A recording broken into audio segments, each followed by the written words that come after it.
Hello and welcome back to Fate Grand Order. I'm Luce and this is Lostbelt 7, Nahui Mictlan. Last time we were successfully able to win our competition over at Chichen Itza, and thus continue forward to the 4th Stratum. We were able to reunite with our team, or at least what's left of it, and save all those we could. But we still have a goal. Well, we must find this mysterious Tezcatlipoca, or at least figure out which one of these three is trying to kill us and why. Well, I guess the why is unnecessary. We'll have to deal with him. Oh my, a chest. That means something special's here. Before you form your party before it begins. Would you like to start it? Yeah, sure, why not? Section 8, Lostbelt, the second underworld.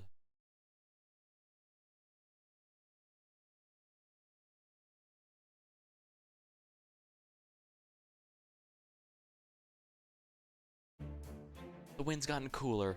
Must be approaching the second underworld. The storm border's still being repaired, and so we can't tell the command room. We can manage one-way voice-only transmissions for a few seconds, but that's for emergencies only. I'm recording a video as we go, so I'll submit it as a record of this mission once we get back. And we weren't able to fully recharge the Ortnax, so we'll have to continue conserving energy. So let's try and avoid danger as much as we can and take the shortest possible route to the city. We still need to cross the second boundary of the underworld before that. What sort of trial should we expect there, Tepu? When I crossed it, I had to traverse a mountainous trail. It was quite tiring, especially when the wind was strong, but other than that, there was nothing harmful. Oh, right, I suppose I did slip and fall a few times after getting lost in thought. So I hope you all did your best to catch the person next to you if they're about to fall. Reminds me when I play an MMO and put myself on auto run, tab out to do something real quick, tab back, and I somehow have fallen to my death each and every time. Oh, there was also some sharp obsidian lying around. If it had been whittled down by the wind, so it will cut you if you fall. The cuts won't be terribly dangerous, but humans like you could lose a great deal of blood if you fall on enough. Well, I don't have to worry about that. I float everywhere I go. I don't have to worry about the wind blowing me away either. Might not look it, but I weigh literal tons. You couldn't possibly weigh actual tons. I'm not mistaken. I know for a way... yeah, for 10,000 tons. Probably even more. I guess there must be a lot of density, even if not much mass. The only reason I don't have effect on my surroundings is I'm constantly manipulating gravity. How else could I make gravity fields? Oh, you weigh that much at that size. Wow. That means you're warping time and space just by existing. Did you have to put it that way, MASH? Then I believe we should be fine if you block the wind for us, Solga. On which note we're here. The second underworld is Taquaddle. The bone graveyard consisting of Valley of Blades and Wind lies beyond those trees. It did seem to be very spiky from the map icon. Ooh, neat. Not exactly pleasant to look at, but very neat.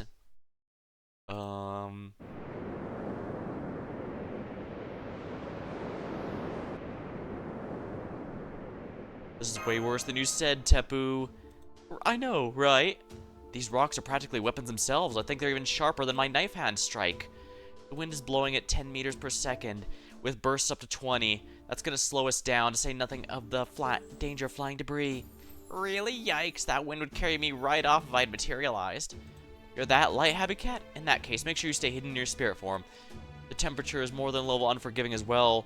Wind cold is likely to slow even servants.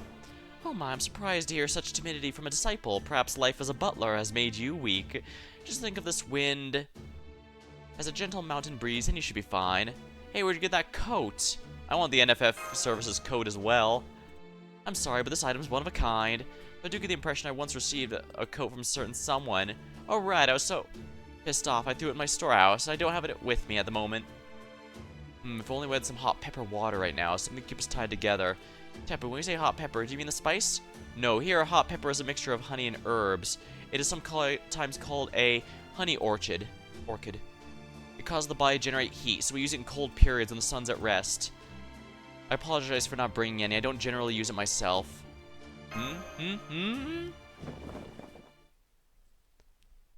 What are you rummaging through your bag for? There's no point in looking for stuff you don't have, right?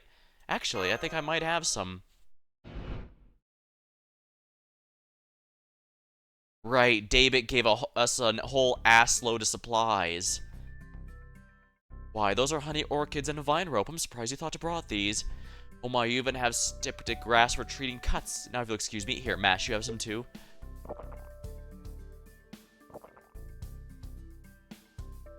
Oh wow, it does remind me of honey. It's sweet and tasty. Interesting, this is hardly my field of expertise, but this could make a good secret ingredient for curry. I do have some interest in Lostbelt, well, medicinal cooking, but I'll pass. I'm good with just my coat. She wants some, doesn't she? Alright, guess down the hatch.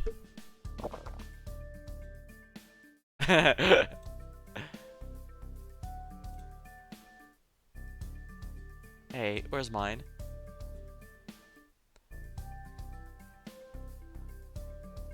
Oh, I thought you didn't get cold. That's right, I don't get cold. I'm not feeling these bit left out. One of these days I'm going to send you to Siberia, and now you're back and let me open a bath.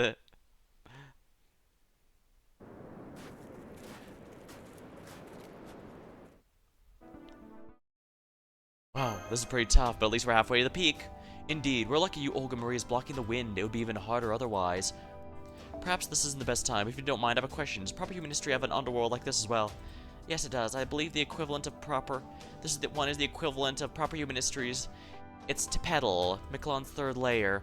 It was said to be a mountain path filled with sharp obsidian that cut the dead as they walked through it. The wind blowing across the mountain was also said to strip the dead of any ornamentations they possessed in life.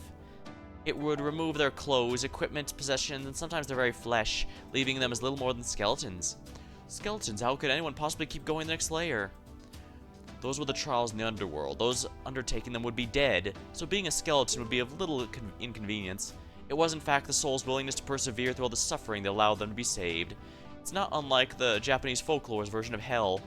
Now that I mention it, the scenery looks a lot like the Mountain of Needles, a pit of endless punishment that exists solely to torment sinners. What a horrifying thought.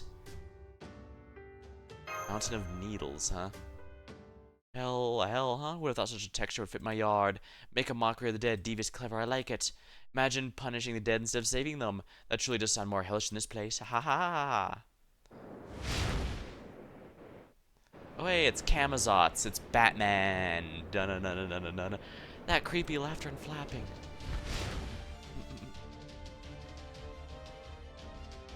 Welcome, apes. Welcome, underground pilgrims. Let me show you the way. Let me show you what you got. There'll be a new mark of agony upon this ever-unchanging Mictlan. But now is the time to tremble in fright. Tremble at Camazotz. Tremble at the Lord of the House of Fear, the king of their world, and wings that strip the flesh from the living. Now's a chance to take back my command spells. You got a different team last time, don't you? I see you lost one ape and gained another. What a shame, I never can try that child's blood. Pity he's dead now. Now, how do you know that? How dreadfully sad. How do you know he didn't just leave? To think he'd give up the honor of sacrificing his blood to me, Camazotz, after I had my eye on him. The servant's blood tastes terrible, but still, it's a principle of the thing. What a waste. Try not to meet a similarly luckless end. We almost never get visitors here. And like proper human history, your ape blood is a lot better than the Dino's blood. Korean Sky, I've never seen such hostility from her before. That's Camazotz, the Mayan god of death. No need to explain. I know the name Camazotz. He is an evil Mayan god in proper human history. That's the enemy Mash described in her report. The one using the Master's command spells for himself, correct? I'll have to put a speedy end to him. I can already tell this one will get me nothing but a headache. Oh, a weapon that smell. I remember your face now. You're the woman who snuck into my Mictlan and took a cryptor to the outside world. And that's not all. You're also the devilish rabbit that sold weapons to the Oslame. You and Tezcatlapolka must be real close, as much as that weird god loves new weapons. It's like La Maliancha all over again. You're the latest evil woman to poison the Aztecs and bring about a new country in Mexico. Wait, what? Oh my, is that true? Of all the ways to find out how they got their weapons. Well, he's right, that does explain a few things. Wisely keeping the fact his favorite rocket launcher, or his NFF services product, to himself. Seems like the bunny is out of the bag. You're correct. I did provide them with firearms. Wherever humanity and all its foolishness goes, they can rest easy knowing NFF services will be right there with them. However, those weapons were loaded out for a trial period of 1 month and not a day longer. But then that accursed Blondie said he'd figured out what he needed to know and that he'd make the rest himself. He stole my property, reverse engineered it, and now he's making it. I've never been absolutely livid with a fellow competitor my entire life. You underestimated Tezcatlipoca. There's nothing he can't do. You proper human history humans should have known better than pigeonhole him as just a god of war. But I'm stronger than him here in Mictlan. Without his precious son, Tezcatlipoca is just another pompous idiot. But I digress. Now is the time to taste death and slaughter. Call your heroic spirits, priest of Chaldea. I want to see your technique. I want to know how it's done. And once I finish, I'll drink every last drop of your blood and take over proper human history for myself. Now that's it. This is divine providence. This is truly a new lease on life. I'll use the blood of you criminals to bring my Mictlan back to life. Now let's see those delicious looking heads.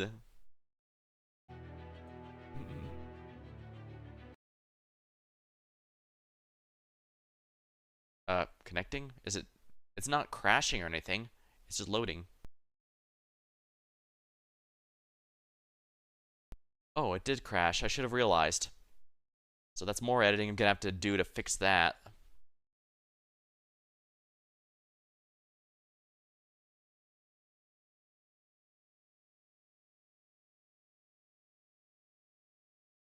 Sigh. Yeah, I don't know what's doing this. Usually it's pretty stable, but lately the program has been breaking up. Wouldn't that be funny? I'm forced to leave FGO not because of Lazongle's beyond our comprehension random ass ideas, but because my potato device can't handle it anymore. Wouldn't that be funny?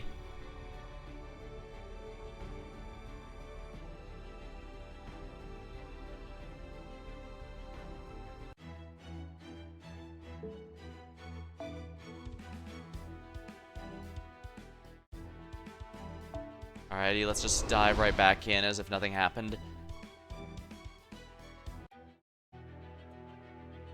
This is barely 10 minutes in and we have that crash. The good news is it only seems to be doing it once so far, but whatever. I'll just skip through this since we've already seen it.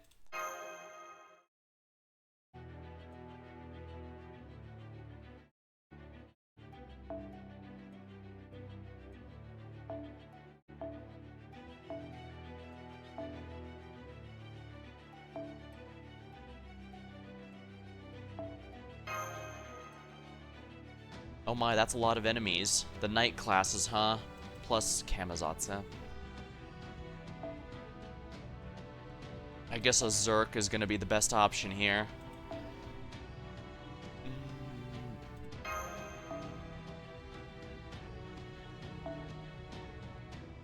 I should probably bring Ruler Scotty, actually.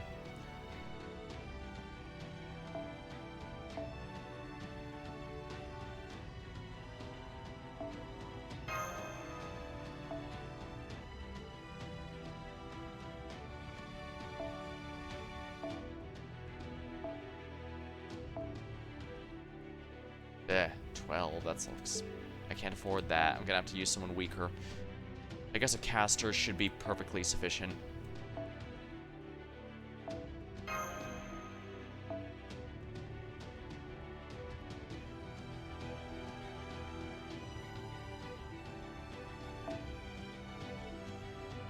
This is fine. It's not gonna reach my back row anyways.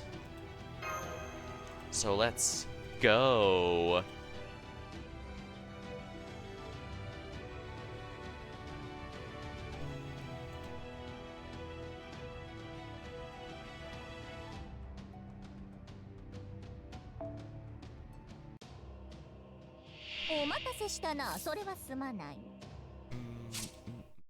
One left, huh?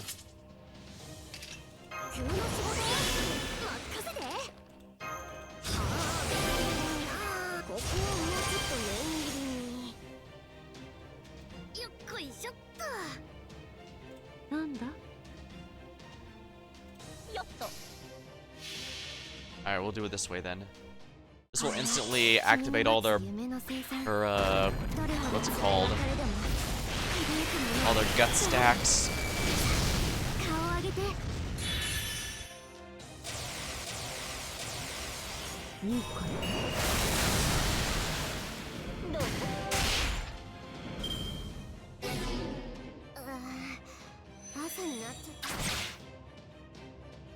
Huh, they can only get one attack, huh?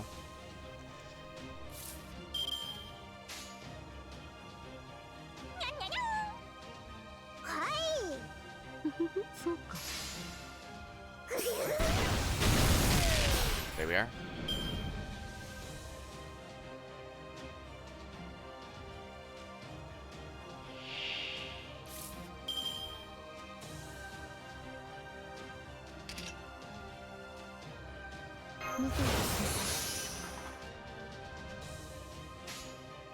We're not gonna use too many buffs here. We're just gonna clean these guys up, activate their guts, turn there, and should be fine.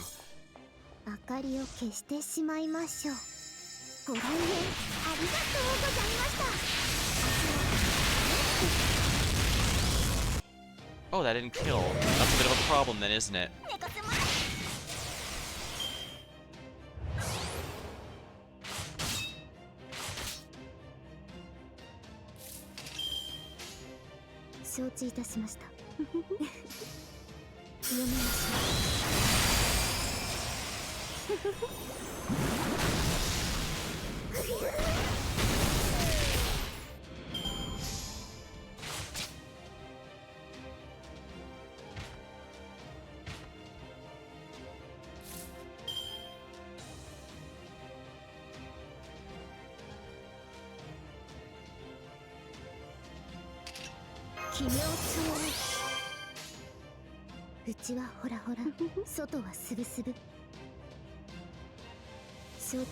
Alright, let's just get as many crit stars as we can out of this then.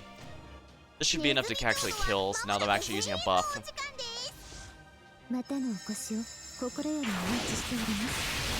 Fortunately, Daikokuten's not only... Well, first of all, casters get 10% penalty to all their damage for no other reason than being a caster, which is not particularly fun. But also, Daikokuten only being a 4-star means that's a significantly less damage than others.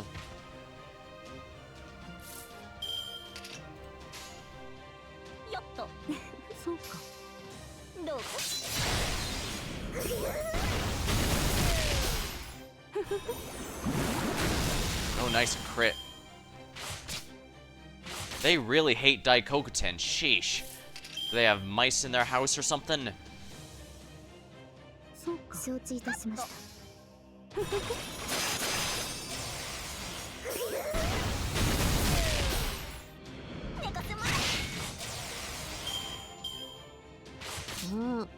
Yeah, Ruler Scotty resists basically everything, so I don't have to worry about her.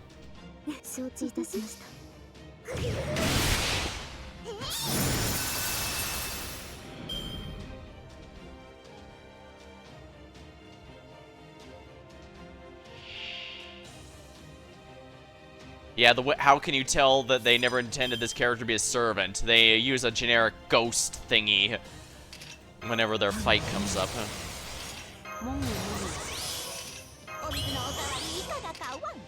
Actually, I don't need to do that. I just could do this.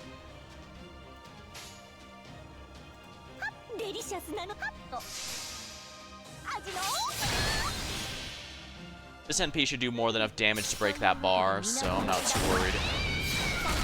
Yeah, exactly. Overgauge. Good morning.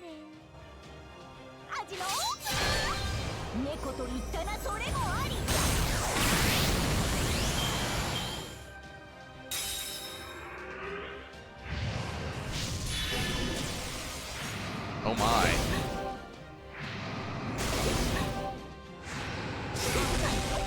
Oh, almost lost someone there.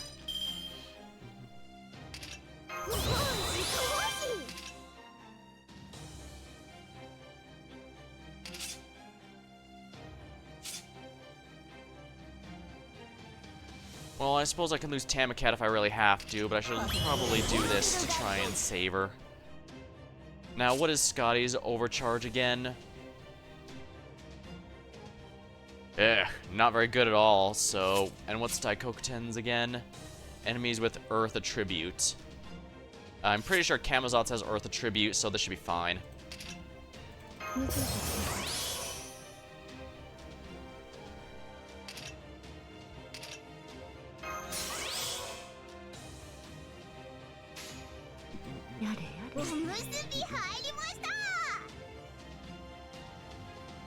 Alright, here we go.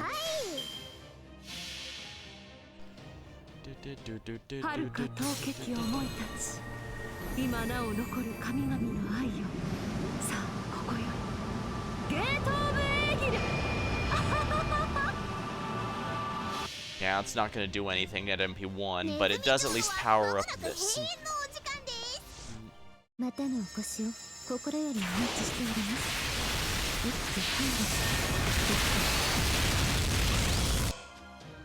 Oh my.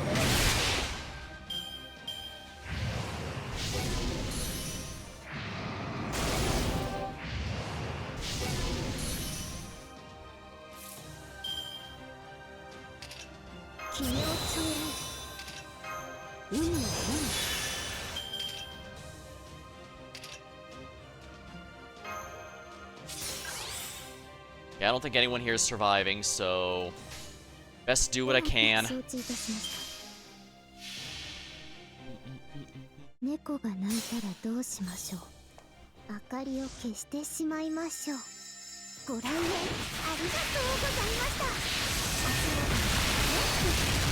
watch your step.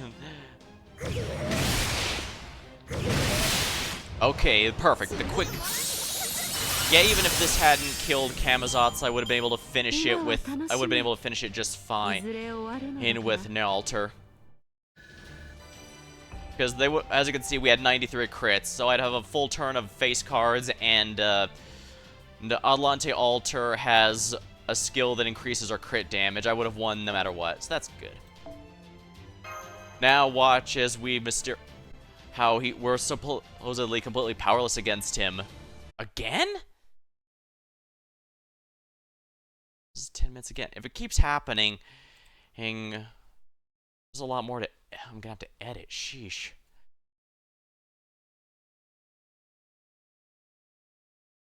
I was gonna say, hey, maybe I just don't have faith in the story anymore. It's just gotten me to the point that anytime I win a battle, it's happened so frequently that I keep winning a battle only for the story to make me go, oh no, we're completely powerless. We have to retreat. Because that happened a ton in Lostbelt, especially in most of the Lostbelt, it kind of happened. Although I guess I only really started streaming around Lostbelt 5, so here we are. Yeah, I only started streaming, but this has been was going on for quite a while.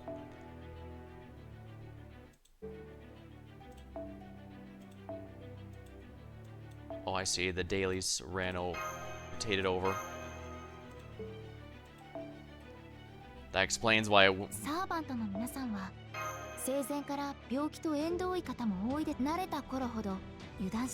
I see. I just have to do 7 missions there. Alrighty. A saber, huh? This should be pretty easy. I've got a number of archers I can handle this with.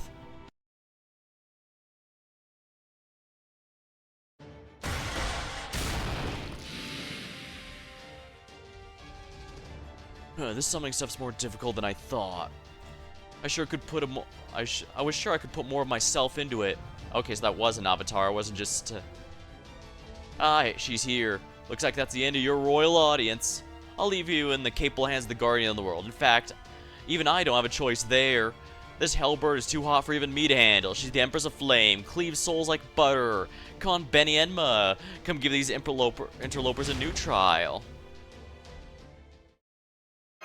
Benny Enma, so this is the second altar, is it?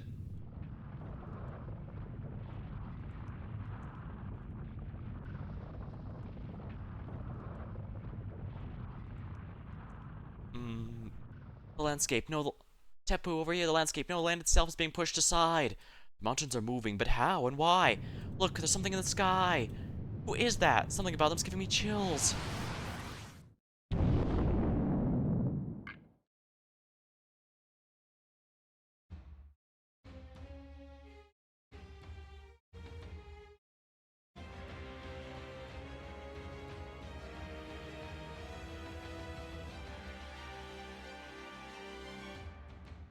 I am an agent of the 10 kings of the 8 hot hells. I'm Benienma, the vermilion bird. Your excuses are worth nothing. All I want is your tongues. Your first sin was coming to my hell to begin with. Your second was defying my winged god. And you seem to have committed many other sins as well, so don't expect a punishment with ends with a tour of only 8 hells. Do you say Benienma? As in the tongue-cut sparrow, proprietress of Enmate. Oh, so you've read my story. Never mind, that does not matter. Oh, you served my story. Never mind, that doesn't matter. A judge cannot allow her personal feelings to influence her work. I can at least serve you breakfast once a day, though. I told you that you Chaldeans are destroyers of lost... I'm told you're destroyers of lost worlds. I can only imagine the trail of bloody bodies you've left in your wake. For that alone, I'll not say you're evil, but is your own heart that makes your sins weigh so heavily upon you. My sword is only as sharp as your consciousness dictates. The better person, the easier you fall. The more evil, the more painful your death. The living and dead are equal in my eyes. My verdicts can kill those who evil and those who are already dead. Now let's have a good, clean trial.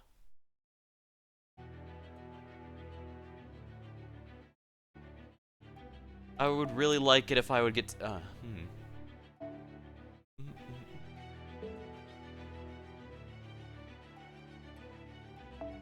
An archer. I need a single target archer. But do I even have any good ones?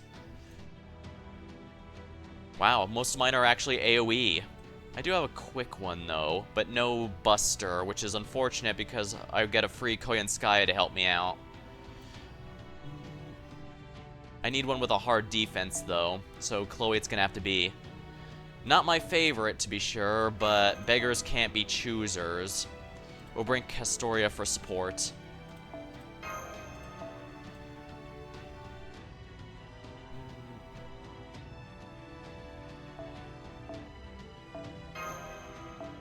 And I'll bring some more single target archers. Some more single target ones that'll be good here. Yeah, this will be fine. I'm pretty sure we should be able to handle this regardless of what the gimmick is. Yeah, this really does feel... Yeah, going from Lostbelt 6 to 7 so far really has kind of felt like Camelot to Babylonia singularities. Which is good because this means I can handle anything it throws at me. I just have to be smart. I do not discriminate between living and dead. Even the dead will note slaughter on my blade. No, the resistance of my cord is futile. 5 left, huh? So I need to waste it. Human attributes and during buster attacks.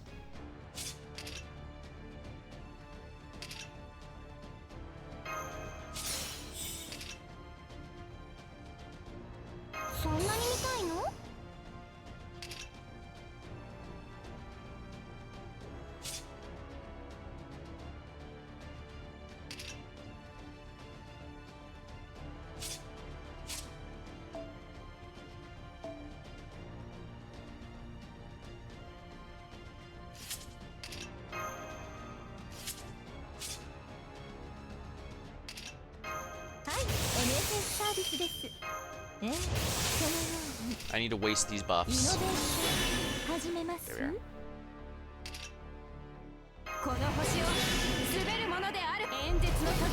Good, we're wasting these stacks, so... Crap, are we that short? But I should be able to waste these going here. There we are, good. I'm gonna start with a chain from Koyanskaya. A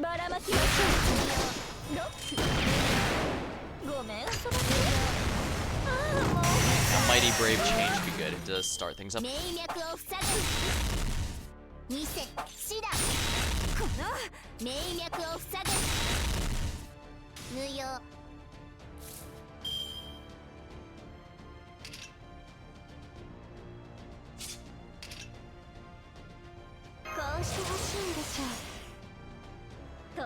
Alright, we're gonna just go with the triple crane wings here.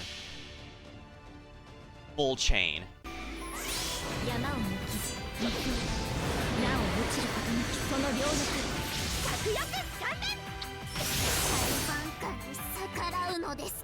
Yep, that broke the bar instantly. And overgauge, I'll charge her next one. Now, how bad is this gonna kick our ass? Usually they get an NP off. Plan to commit any more sins? Alright,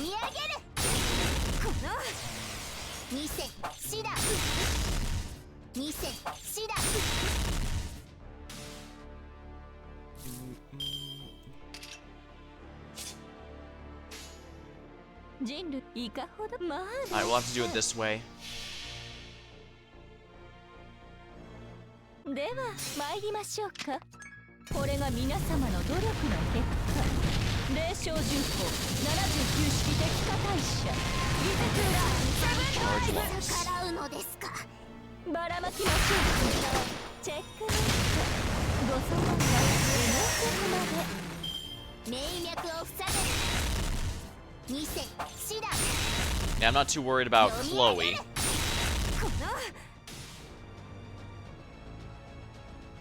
Oh, damn it, I know for a fact I could have won that. Screw you, game. Chloe had absolutely no problem cleaving through that even without buffs, or even just with one turn of buffs.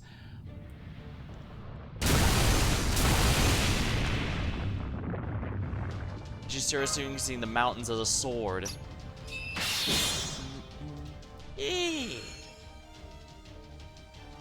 Director Olga?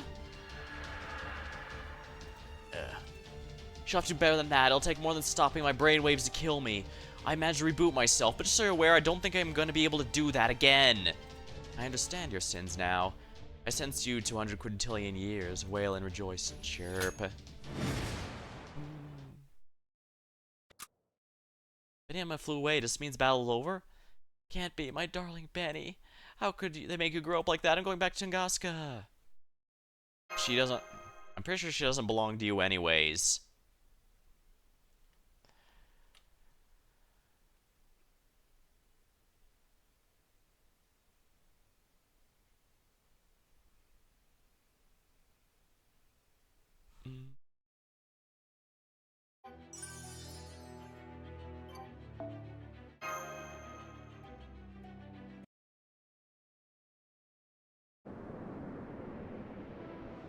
Thank goodness we're still alive. That servant seems to have taken up towards the peak. Was she from Chaldea as well? Yes, I think she must have been one of the four who was summoned to the border like King Protea. Are you seriously telling me that every single servant that we've summoned here is just, other than Nitocris, is just being used as another guardian we're gonna have to fight? Lovely. So instead of helping us, they've just become more enemies we had to fight. Let's just forget about her. I doubt she'll come after us again. We just need to cross the mountains there to get to the underworld, correct? No reason it's got to be the tallest of them. Right, Tepu? Indeed. We merely have to make it to the other side. Once we reach the ridge, it's quite literally downhill from there. True, at least this time the young miss is entirely correct for some reason. What do you mean for some reason? Benienma, I don't know where she comes from, but her origin was the scale of a divine spirit, and there was some fearsome swordplay there as well. The very fact that she thought to use the mountains themselves as blades makes it clear you have no chance of defeating her, at least as you are now. Come on, who uses mountains as swords? They're heavy, they hurt, and most of all, they're scary. We're on an urgent mission. If you desire revenge upon her, you should do so after we've saved the compatriots in Mexico City. Yeah, I guess you're right. Unlike Protea, she doesn't seem to be in any pain. What about me? Who's gonna heal my heart after seeing poor Benny that broke it? Oh, Benny, Benny. How could you grow up in such a hale and hearty delinquent with no trust in society? Yeah, I don't think there's anything we can do for her now. It seems we needn't bother putting it to a vote then. Tepu, would you kindly move on? Of course, it's much harsher than I remember, but the path remains largely the same. This way, please. It may be dangerous, since we'll need to cross a few animal nests, but with your skills, I'm sure we'll make it through there in no time.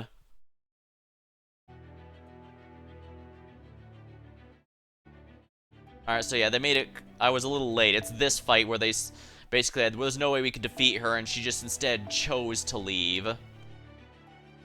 Alright, so we need an assassin.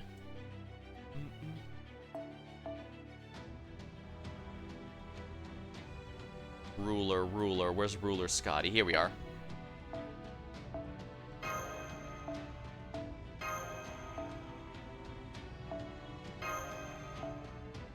At least I get a full team, but the support's forced to be a... I have noticed ever since the second half of what's it called? The second half of Olympus, they've been having a lot more force supports. So in that case, I'm very lucky that I have a good roster now.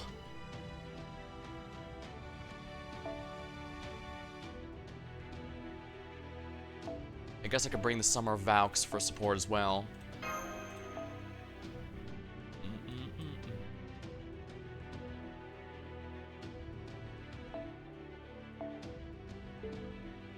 I guess this will be fine.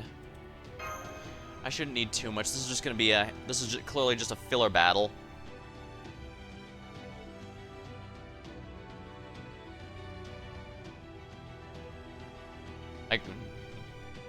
They've lately been doing a lot of events that are locked to Lostbelt or the arc after this for participation. On one hand, I do get why, since it's been they've mentioned before that not enough people are really doing the story, but on the other hand, it does feel like it might cause problems for, you know, newer or less experienced players. Because if you're not whaling or haven't been playing for a very long time like me, you might not have a fully developed roster yet. And Lost Belts definitely require endgame stuff, or at least preparing for it.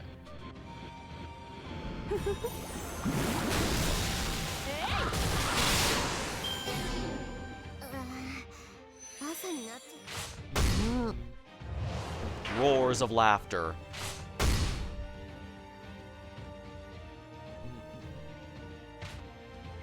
Alright, Gerskogel is here. Now for the assassins.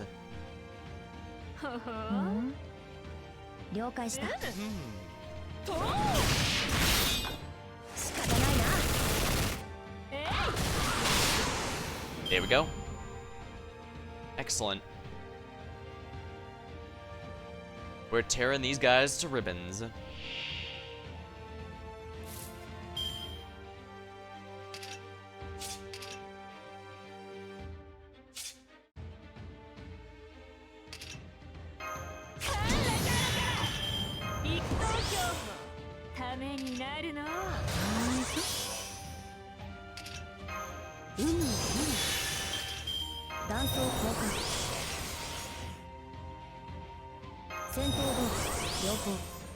I do appreciate that the NP gain up for the Summer Valks also applies to themselves. A lot of servants, when they have a buff that says applies this to all allies with certain theme, they themselves are excluded. Which is disappointing, to say the least. Alright, Valks, do your thing. And since they're an arts NP, they should get a lot of,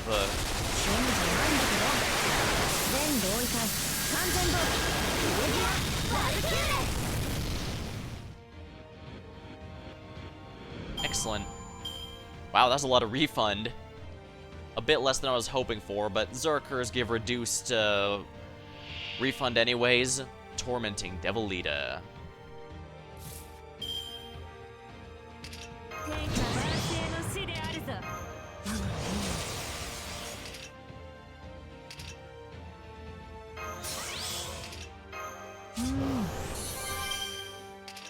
Slightly less, so we'll have to fix that. Start with, Kichi. Wait, what are the overcharges of these exactly? Quick guard? That's a good one. Special attack to enemies with Earth attributes. That's easy. Yeah, let's go the full NP. That kind of wastes my stars, but I think it's going to be worth it in this particular case, just because they shouldn't live this turn anyway.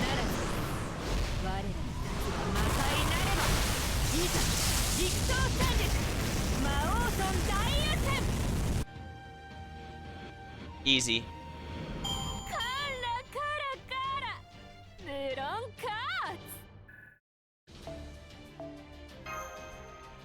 I should use the Valks more, but like I said, Kichi's one of my favorites, and she's one of the very few favorites that's an assassin, so she made sense for the one to focus on.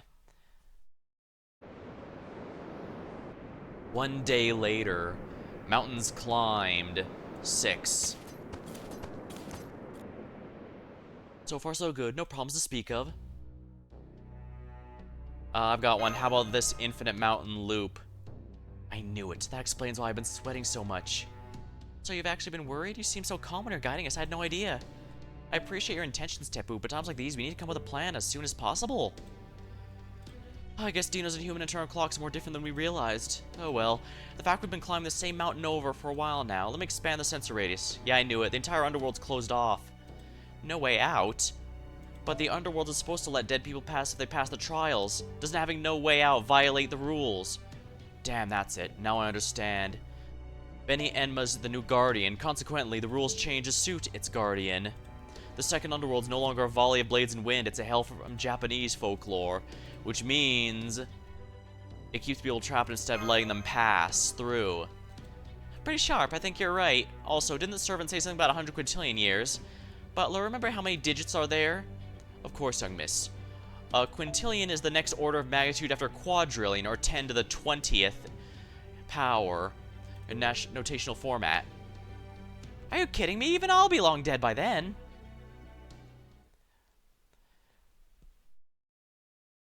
Well, we're supposed to already be dead here, so I guess it doesn't matter.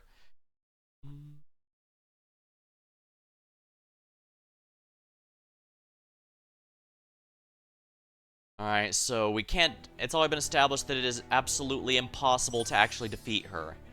Therefore, we need to pull something out of our rear that's capable of undoing this. Otherwise, I don't think anyone's going to want to watch me farm this over and over again. That just wouldn't be as fun.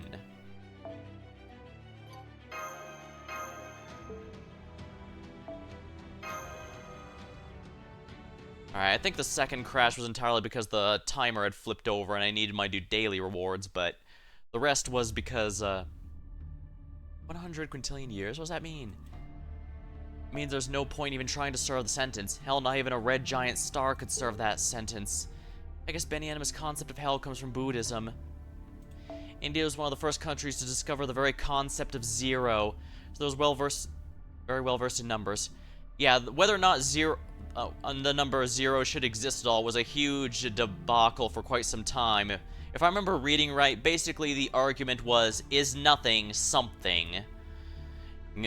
So they weren't sure if the nothingness should even be represented by something, and eventually, of course, they came up with the concept of 0. That aside, this year seems a little excessive. Those are very literally astronomical numbers. Life imprisonment indeed. It seems clear that our only path out of here is a jailbreak. A jailbreak, but how do we do that when there is no way out? Oh, that? Simple. If the underworld transformed an execution ground when Benny Enma became its guardian, then it'll go back when she disappears. I know he recommended leaving her alone, but now that we understand the situation, we have no choice but defeat her. What do you think, Koyanskaya? Of course I'm against it. As far as I'm concerned, that fake priest can just die. Still, it seems that we won't be able to leave this boundary of the underworld without defeating her. And since I made a point of pride to separate my personal beast feelings and personal dealings, if we go after her, I'll lend you my full support. Then we're going to fight her, yes? Well, that's all well and good, but I don't see how I can win. Remember that technically we lost that fight despite having a clear way to victory.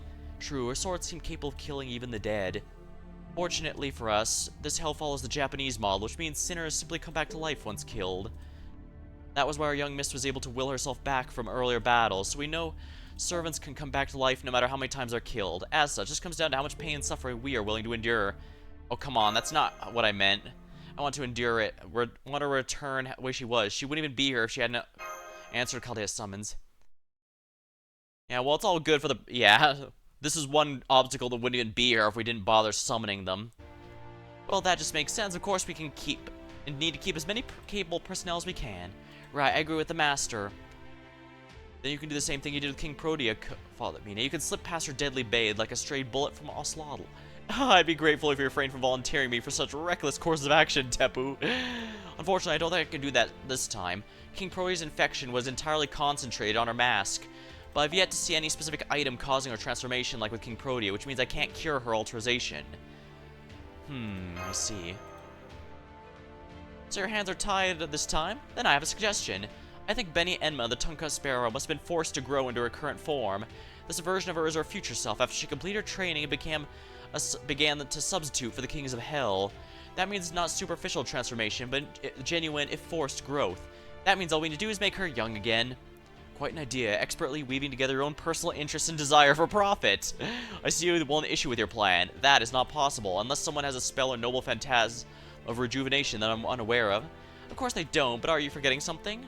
Past, present, future all converge in the underworld. As long as we have enough magical energy, we can summon as many servants as we like. Which means there's no end of willing collaborations to choose from. Isn't that right, Master? Oh yeah, I can just summon a heroic spirit with the legend of becoming young again. I'll search the database right now. I can think of one that was trying to discover the Fountain of Youth, so they could have a conceptual one, theoretically. Given how many missions complete, I'm sure we'll find one with a rejuvenating Noble Phantasm. Ooh, maybe we can find someone they can put on a banner. That's usually how these stories go. I'm sorry, my enthusiasm was misplaced. There are a number of Noble Phantasms dealing with immortality and invincibility, but not ones that make someone young again. What about, Urshimataro? His story's all the rage, right? I am afraid you're mistaken. His story involves growing older, not younger. I can't think of fairies with de-aging legends either. Only ones I know of pranking people by making them old. So even summoning heroic spirits can't solve every problem. What a pity. I suppose Father could have made his flying her out. Flying to her is our only choice. I must say, Teppo, I don't really understand your sense of humor. If we can't make her young again, then...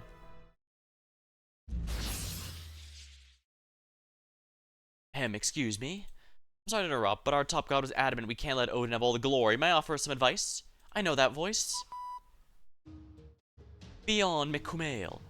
A noble phantasm is an embodiment, or sublimation, if you will, of a heroic spirit's legend. They're a trump card, if you will. And I doubt there are many heroic spirits out there who have a de-aging or rejuvenation as theirs. So try taking it one step down. There may not be many heroic spirits with a rejuvenating noble phantasm. There are absolutely some who possess a rejuvenating potion or elixir. I'm afraid I don't have anything of the sort myself, but can you think of one who does? A hero involves collecting things who have strong ties to all of you. Alright, that's all from me. Give the proprietress my regards. Beyond is one character I'm genuinely surprised has not been utilized by the Fate franchise more. He was just kind of a filler villain in the American Singularity and then kind of never showed up again. Which is weird because Fion's legend is basically a Fate character from the word go. Boy, he's usually depicted as a blonde pretty boy. He works under a leader who, an accomplished leader who at first glance you might think would make more sense as the protagonist of the story at the very start. But then Fion went off to do a major quest for him to collect a fish oil of wisdom, but then a freak accident causes him to get the power instead. But in order to do so, he has to do something embarrassing, in this case biting his thumb, in order to activate it. So yeah, that could absolutely have been a Fate story and made perfect sense. So it's weird that he only ever shows up extremely rarely, usually as a filler servant for events. Or in this case, because he was a major character in Benny Enma's event, and they wanted to call back to that, to be sure. I can't believe I got a call from the other side of the summoning circle. This feels less like an underworld and more like a Throne of Heroes outpost. It's true. Every human dies eventually. Heroes are no exception, so the underworld, that is, the next world, is both a melting pot of human data and its final destination. So why would Tezcatlipoca put such a thing here? Could there be another purpose to these boundaries of the underworld? Any idea what he meant, Alex? No, can't think of it. Master? No idea. Seriously? Think harder, you idiots. How hard can it be to Uruk's greatest king and one of the greatest collectors and heroes of all time? Oh, hey! It's Greg! Oh, King Greg, that's right. I knew he'd have an Elixir of Youth in his collection.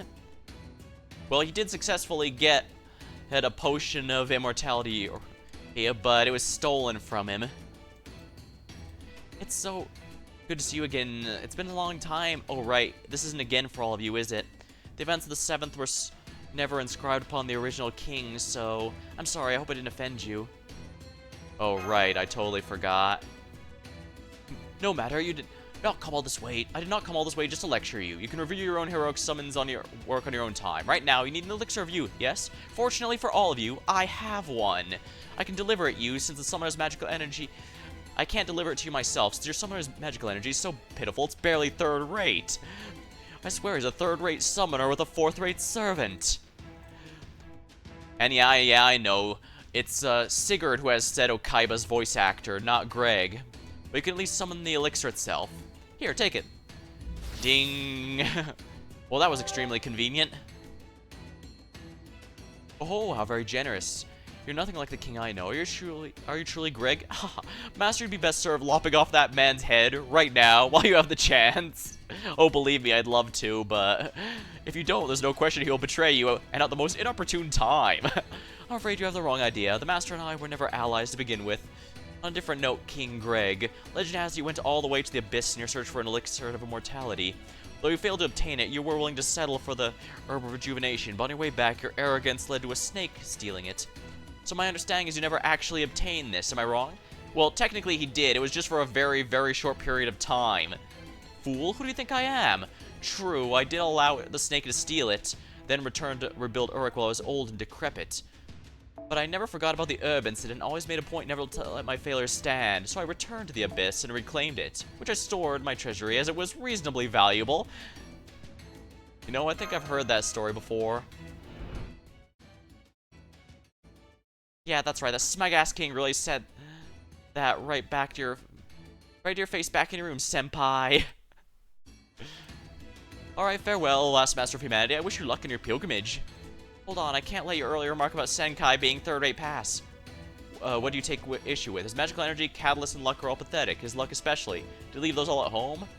Honestly, I'd say my luck must be damn good, given how much the protagonist managed to survive.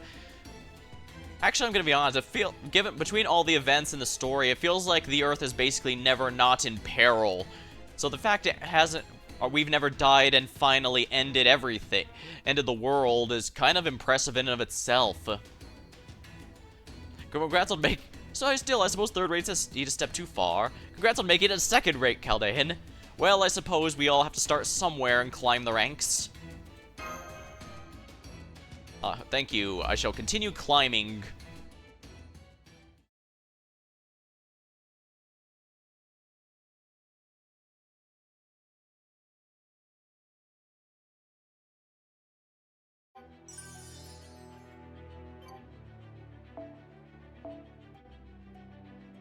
Alright, now we have the power to defeat Benienma, or at least return them to their normal form. Alright, I'll hold on to this elixir. The rest of you fight Benienma until she's no longer a threat or at least exhausted. Then I'll do whatever it takes to get her to drink it, even if it costs me my life. If all goes well, when we're done, we should have the original, pure, innocent, deliciously gullible Benienma back on humanity's side. If she joined us, that'd be great, but I have the feeling it's going to be another King Protea situation where she's not allowed to follow us because they need to limit how many servant helpers we have. Although I guess to be fair, King Protea was allowed to follow us. This fight itself would be a little easier simply because we have a goddess tier servant on our side. What are you sinners doing? The court's already passed judgment. There'll be neither retrial nor appeal. If you refuse to accept your sentence, then I'll chop off your limbs and use your torsos as stands for another 100 quintillion. The sword was given to me by the Buddha himself. You will soon grow most familiar with its full weight of 8 tons. The mountains are moving. Get ready. Try to call in servants with death resistance. If you can't get any, I'll figure something out. You stay out of this one, Mash. Without a spirit origin, there's no coming back if you die. Right. Thank you, Olga. I do have OG Scotty's NP, which does in fact protect the party from instant death. Not even the smallest rat shall escape punishment for sins. Now see for yourselves how keenly my mountain blades cut. In Jacobajo's ultimate art, Vermilion Bird Benienma, let the flaming trial begin. Yeah, I guess the last time it wasn't a proper fight, just because we couldn't get there in time. Unknown. This is a saber, so... Alright, where's my archer? There. Definitely gotta replace her with a backup. Well, no. Castoria needs to be here.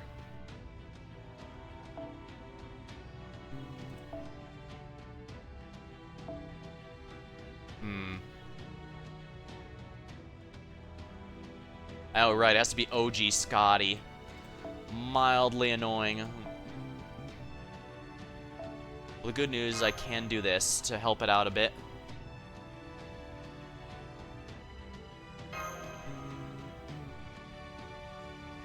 Actually, do I have someone with immunity to live in good health?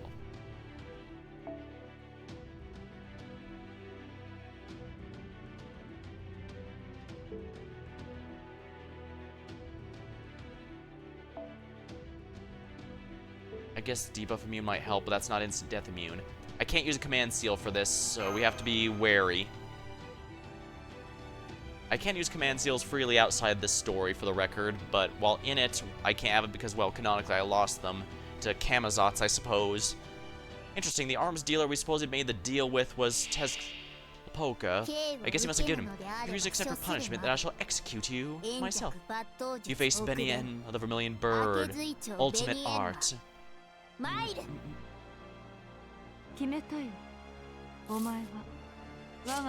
Medium chance to inflict death on the target when attacking.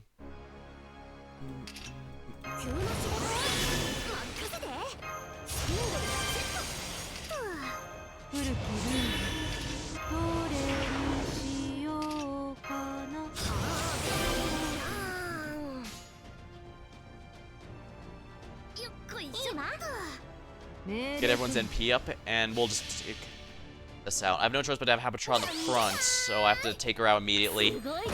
I just have to hope I don't get, and no one gets instant death.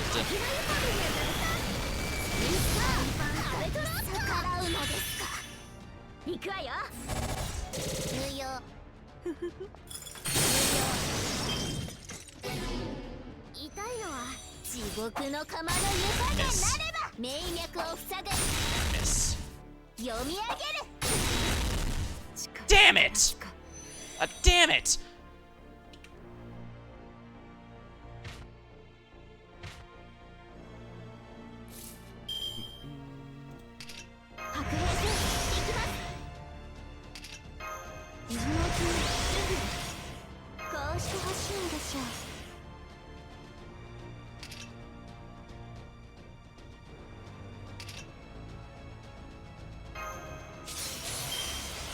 Alright, here we are.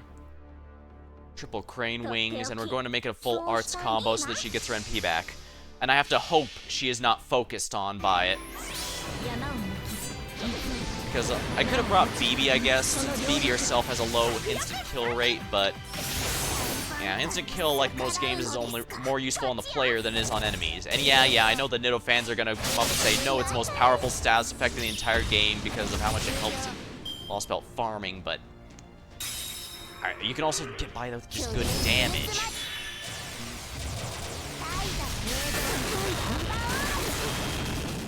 Ow. Critical miss.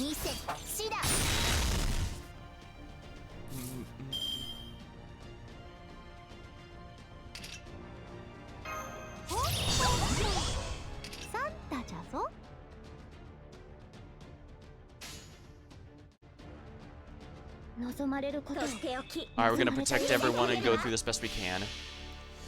This attack boost should theoretically break the second bar, but we'll see, I guess. I don't mind if Castoria or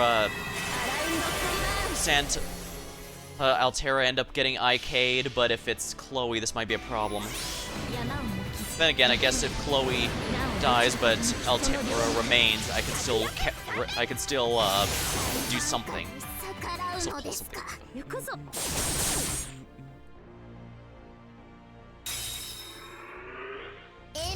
Seems to be punished, that's the way that happens. Versus chaotic and evil.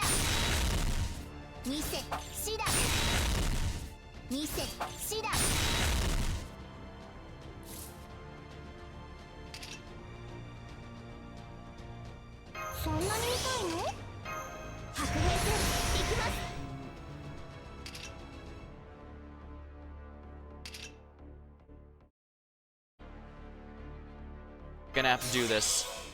Alright, full quick chain. We're gonna just spam everyone in stars. Candy Star Phonon Ray.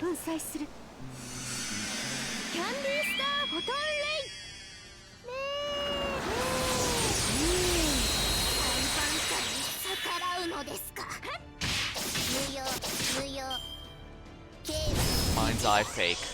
Evade, of course.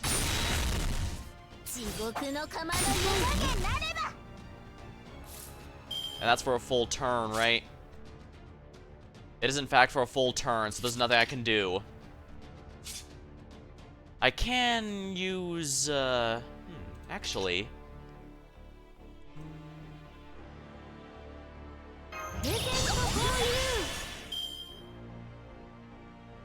Yes, I can go with a full chain here with crit up. And because I ignore invulnerability, yes, I do believe I know how to do this.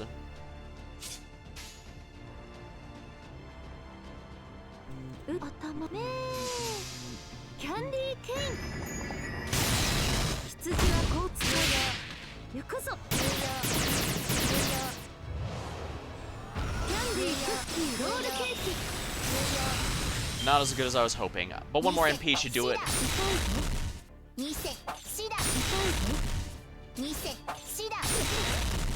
Alright, so only one instant death procced, and it was against Scotty. It sucks, but we can still salvage this.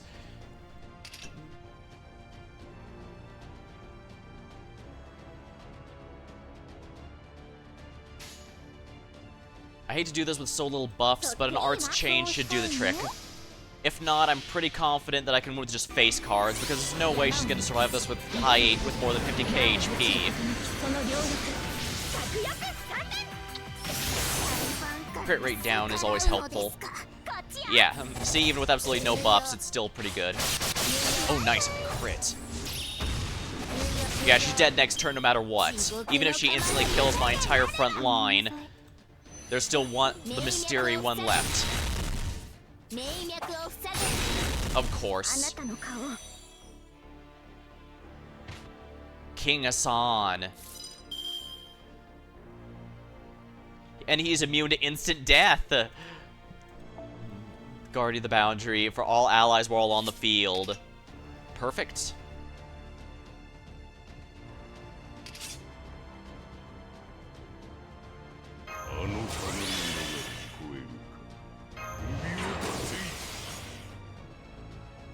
Buster cards.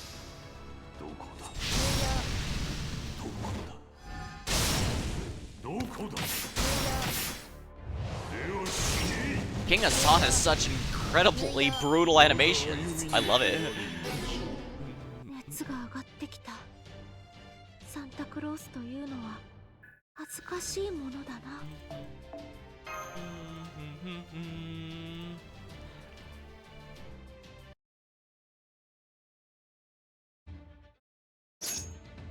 Chirp, chirp, how are you weaving through my needle mountains? You're not even kingfishers. Maybe I'm not giving the story enough credit. We actually are winning. Isn't that the world's quickest, sharpest sparrow quick draw can do? Hardly impressive as weapons go. It may work well for crushing large targets, but it's useless against smaller ones. Did you stop sizing up your opponents once you grew up, or is this some sort of inferiority complex fixated on your smaller self? Don't get cocky, Rabbit. Even now that I'm a great king, my sword's as precise as ever. This is it. This barrage is the opportunity I was looking for. I'm afraid you're the cocky one here, Lady Benyamin's sword play is supposed to be so quick it cannot even be seen. It should not be so big and brutal you hide your own target from view.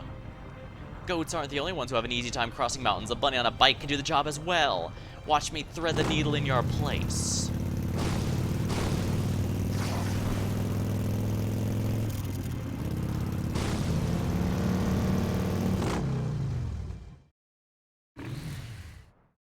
I did, and without further ado...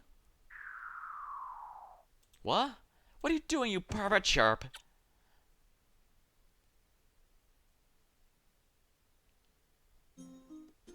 I'm beyond mortified, Chirp. I'm so sorry to see me like that. Please allow me to introduce myself properly. I'm Benyamin, the tongue-cut sparrow. Anyways, be the master of Chaldea. Thank you for everything you've done to protect humanity. I wish you luck in your continuing quest, though I also hope you won't push yourself too hard, Chirp. I'm afraid the only service I can provide are a good bed, sound night's sleep, and a delicious meal. But if any of those help you, I'll gladly offer whatever I can. Please, just call me Benny, Chirp, but if you need to use my Barojutsu, just say the word. Thank you, Benny. I'm glad to have you on the team. Oh, on another note, can you do anything about the overgrown jackrabbit clinging to my leg? Please say it isn't so. How could you not remember me? I know a Fox Shrine maiden who looks like you, but I feel nothing towards you. Can't be. I'm certain you used to being cold to me, but this is too much. You would still be your disgraceful altar self if it wasn't for me. That was no disgrace. Eventually I will act as a proxy for the 10 kings. That means I'll one day grow up in the form you saw, and that's nothing to be ashamed of, Chirp. My disgrace to you is you dodging my needle mountain sword. I can't believe I was so immature that I let you goad me into using such wild swings. Oh, not at all, Benny. Your sword technique was a one to behold. I must say, between your guns and swords, human tools astound me. More importantly, what about your command spells, Master? Did you get any back? Looks like it. Oh, only one to go. Then it stands to reason we'll find it with the Guardian of the Third Underworld. That Batman had some nerve using your command seal for his twisted ends. Fortunately, what he did has given me some new power. It's a shame I can only remain here in Mictlan as a Guardian. But thanks to that, I can now become a grown-up whenever I want. Chirp. Please go ahead, don't worry about me. In your next battle, when you face the enemy, you must put all your body and soul into striking down. That's when I'll the true power of Enma's ultimate art. Chirp. Wait, what next battle? Come now, I may no longer be an altar, but I'm still a guardian of the world. I'm certain you'll need to fight another great battle in this boundary. So until that time comes, I'll be training, especially since I have someone to help me train. Yeah, I'm starting to wonder if we should have summoned those. I mean, it's nice that we have a way to cross through a bit more easily, but, like, well, I guess we could, there's still time in the story. There's a lot of story left, so maybe we will go back to all of them, or have a way for them to join us later.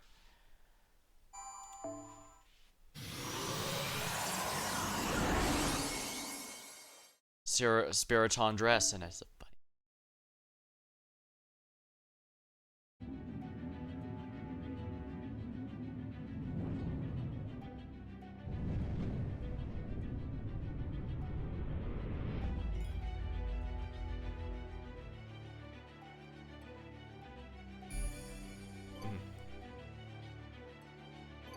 It's still so early, I have no idea where the story's going to go, and I would say I'm quite excited. But first, Spiriton dress.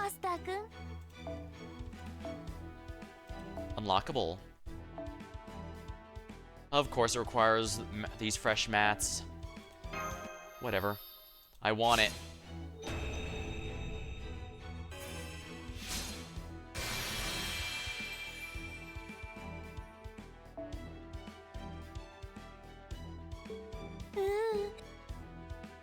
There are my Koyan Sky has a new outfit. Now she gets to pay me for giving her new supplies.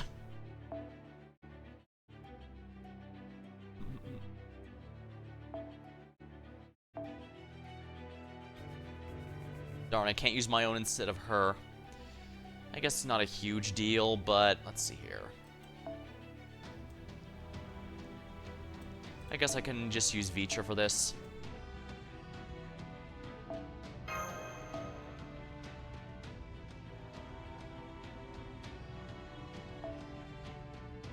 The Valkyries. And you know what? Since I was sad I couldn't bring my own Koyan Sky, I'll bring mine this time.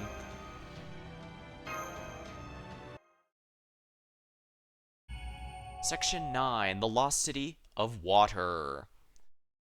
Speaking of water, I should get some hydration going.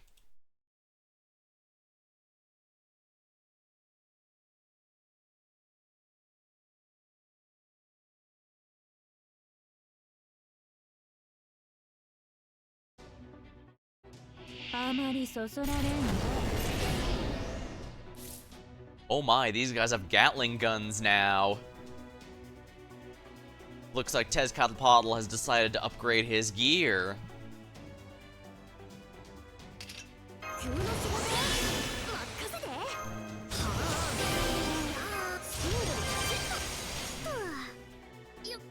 Spinster Habitrot.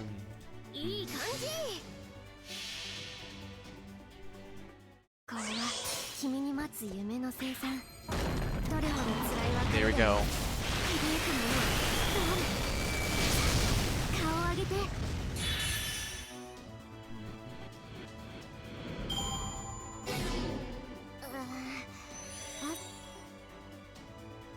It's nice to get to use Vitra again. Valks being here is also quite nice. Oh my, devilish Tachi.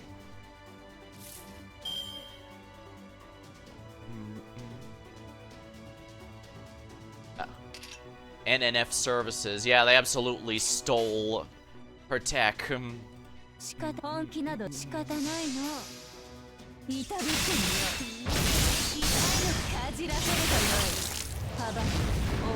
Yeah, like I said, Vitra has pretty good raw attack stats, even if you're not using her NP. I need to genuinely be as confident as to say she has no weaknesses. I have no idea what's happening at that shoe store, but this car is definitely going to be torn to ribbons.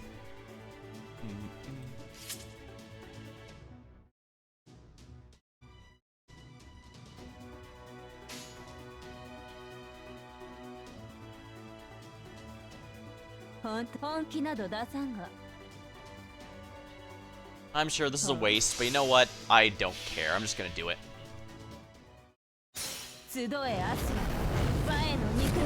We're gonna enjoy breaking that brake bar. Oh my, did that not kill? But I guess I didn't use any buffs whatsoever, so of course it's not gonna be too powerful. Darn it, just a little short.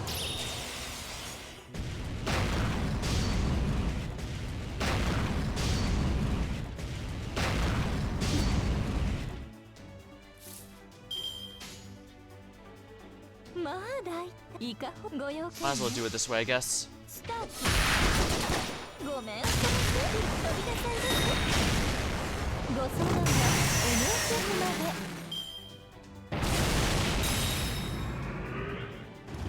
Armor repair.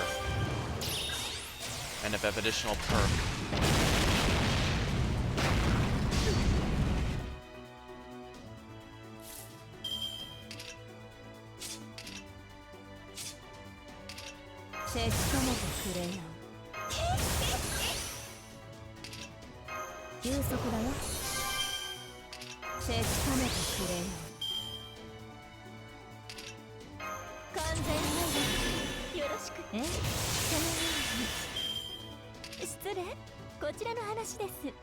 You seized it. Oh, don't mind me. I'm just making a call.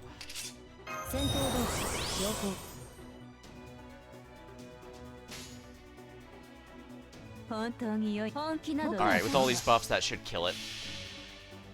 And then we'll go on to the third wave, which, I don't know, I'll just tear it apart with bouts, I guess.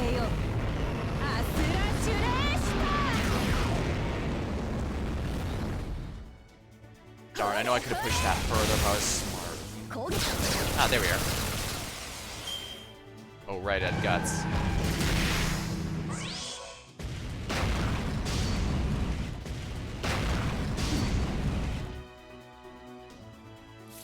Is that for one turn or one hit? A turn. Well, that's incredibly frustrating.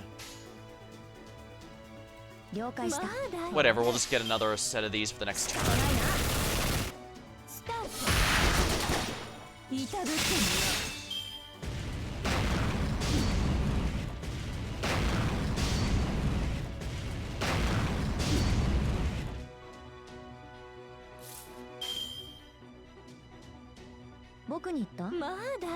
I should be able to do it this way. There we are, finally exploded. That was more annoying than it should have been, but I guess that's what happens when Coin Sky is involved. Whip of Taming.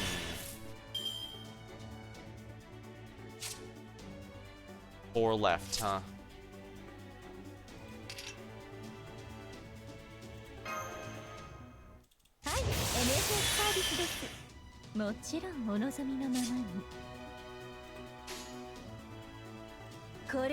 Yeah, we're just gonna waste the NP. The AoE, it's probably not gonna kill that Ocelotl, but it should at least eat through all those invulnerability stacks the Dino has. Gimmicks.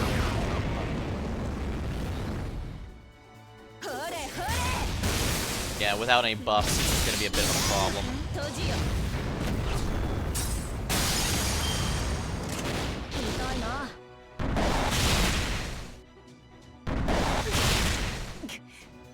Yeah, I knew that was gonna happen eventually. Luckily, my Coin Sky is here.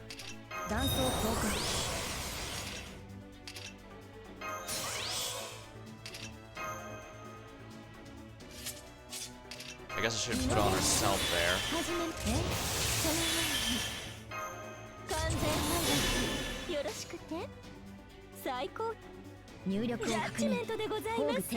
Here we are. Alright, Valkyries, do your thing. 支援要請支援要請支援じゃないんだけど全同意隊完全同意レギュラーバルキューレ There we go. Always nice when I get to use servants because I wanted to rather than because they were, well, just in general, it's just, well, actually, the reasoning is irrelevant. Just as long as I get to use the ones I like, it's always fun. Nice and fun. I could even use Tamacat more, but I've been trying to use things more than just throwing a Berserker at it. It's just way too easy to throw Berserks at everything, you know?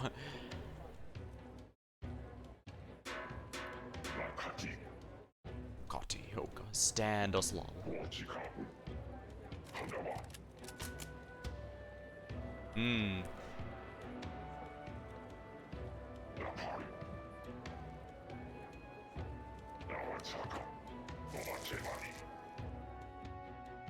Oh my, this is not what I was expecting.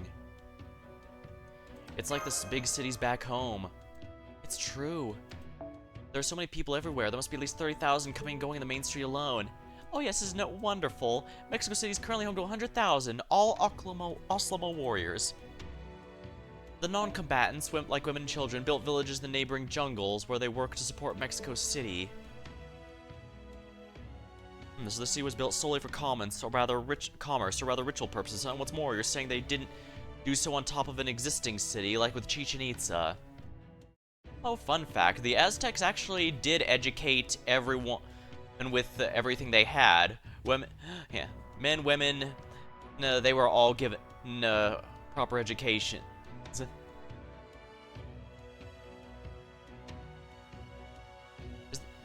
So they actually built this enormous metropolis from absolute scratch. Not quite, I hate to admit it, but the actual city itself was provided by Tezcatlipoca, the divine spirit Daybit of the Cryptors summoned. He gave the civilization the form of the city and revived Aztec mythology here in Mictlan. So they worship the Black Sun, Tezcatlipoca, and the Smoking Mirror as opposed to Kukulkan. As a species, the Oslame are much weaker than the Dinos, but thanks to their far greater numbers and adaptability, and most importantly, their aggressive nature, something the Dinos entirely lack, they've flourished, as you can see. I understand this Tezcatlipoca guy and the Oslame are Chaldea's enemies. But all that aside, I gotta say, the city actually doesn't suck. It's full to bursting with people, energy of people determined to live and improve their lives. In fact, this city's closer to the color of the Master and Mash admit than anyone else I've seen. Young miss, as an aspiring leader, I must advise against making statements that might hurt or offend supporters, especially when they're standing right beside you. What are you talking about? I'm not saying they're better than Dinos. Do not hear all the side part. Besides, if we're talking about who we like more, I like Tepu 100 times more. He's smarter and nicer than any of these. Anyway, I think you've got an answer for Mexico City now, correct? Then let us go to the reason we came here. Chaldea's abducted staff. Leonardo da Vinci, Scion, Nemo, and Kadok. I suggest our first order of business should be to find out where they're being held. Does that mean you think we should split up? Because I'm not sure that's a good idea. We may look like acclimated people here thanks to my disguise spell, but we cannot underestimate them. It's true, even the Ortonax's built-in translator doesn't seem to work on their language for whatever reason. That neatly rules out gathering information by conversing with rich locals, so our only choice is to search for a likely holding area on foot. Somewhere heavily guarded, where we can sense Nemo's presence, or maybe where we can sense Nemo's presence. Were I in Tezcatlipoca's situation, I'd keep them somewhere which would block detection of such things easily. What about those two buildings in the center of the city? I think those are twin temples. They're both about 60 meters tall. Each has a path leading to the roof. From what I can see, they look like altars in the center between them. Oh yes, those are the sacrificial altars. They pluck out the still beating hearts, their sacrifices. But that's not important right now. We can save that topic for later. Those temples are dedicated to Lalak and Huzapakti. That temple contains a divine space for Tezcatlipoca to rest, and Tlaloc contains the throne of the king. I'm afraid your disguise spell won't work on Tezcatlipoca, father. And since he'll almost certainly kill us the moment he sees us, we should keep our distance from those temples. But what about Daybit? He's definitely the big X factor here. Daybit rarely ever comes to Mexico City. The other times I've been here, he was out in the jungle investigating old ruins. It seems like pretty clear he was leaving city matters, that is, a war between the Dinos and the Alclame, in Tezcatlipoca's hands. And so he could focus entirely on his own personal field work. I swear, I can't tell if he hates being a cryptor or loves it. And so about Huit, who is said to be the Aztec tribal god of sun and war. When the Aztec people lost their land and were forced to wander Central America, Huitz gathered them in Mictlan, the Lake of the Moon. He's a war god who demanded countless sacrifices as fuel in order to move the sun. It's said he wields a fiery snake Zucatl as a weapon and has blue arms and legs. This has led to some people claiming he was actually the god Tezcatlipoca from Mayan mythology before the Aztec people adopted him. Quetzalcoatl then? Zucatl, as in Quetzalcoatl. Does Zucatl have anything to do with Quetzalcoatl then? Yes, since we wield him as a weapon, he's said to be the enemy of a Quetzalcoatl. Well, never mind that. Sounds like we can go around the city as we like, yes? This will be my first time getting to see actual humans in their element. I'm counting on you two to explain everything I don't understand. I'm afraid that won't be possible, young miss. Since we can't speak to anyone here, we'll need to make effective use of our resources. Given the possibility of unforeseen complications, I think it'd be best if you and Tepu waited outside the city. What? How come? Because of my size, isn't it? I may look like an throttle, but I'll still bump into people in larger crowds. And similarly... Oh right, Olga's horns. They are quite long. Yeah, they took up space horizontally. What? No, I don't. Are you aware that each passing day you treat me with less and less respect? I'm sorry, Olga, but I think we need you to be prudent this time. Yeah, your companions' lives are hanging in the balance here. Fine, I'll save my colonial observations for later time, but in exchange, I want you and the Master to get a good look at the city, my place. If we're going to fight the Oslame, learning about their culture, ideology, and way of life is the best we can do. I know we've had to fight them without knowing anything about them, but things are different now that we have a chance to learn. And since you'll be acting as special secretaries, I don't want you two using ignorance as an excuse for brutality. Well, our protagonist does prefer learning about the people of the Lostbelt before erasing them from history.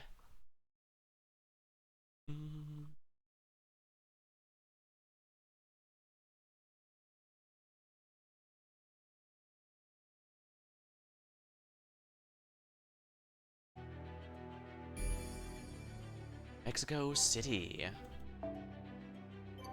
The Lost City of Water.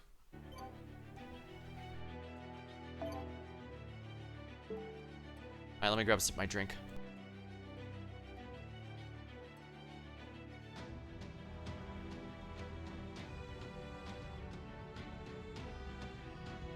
There we are. Lost City of Water.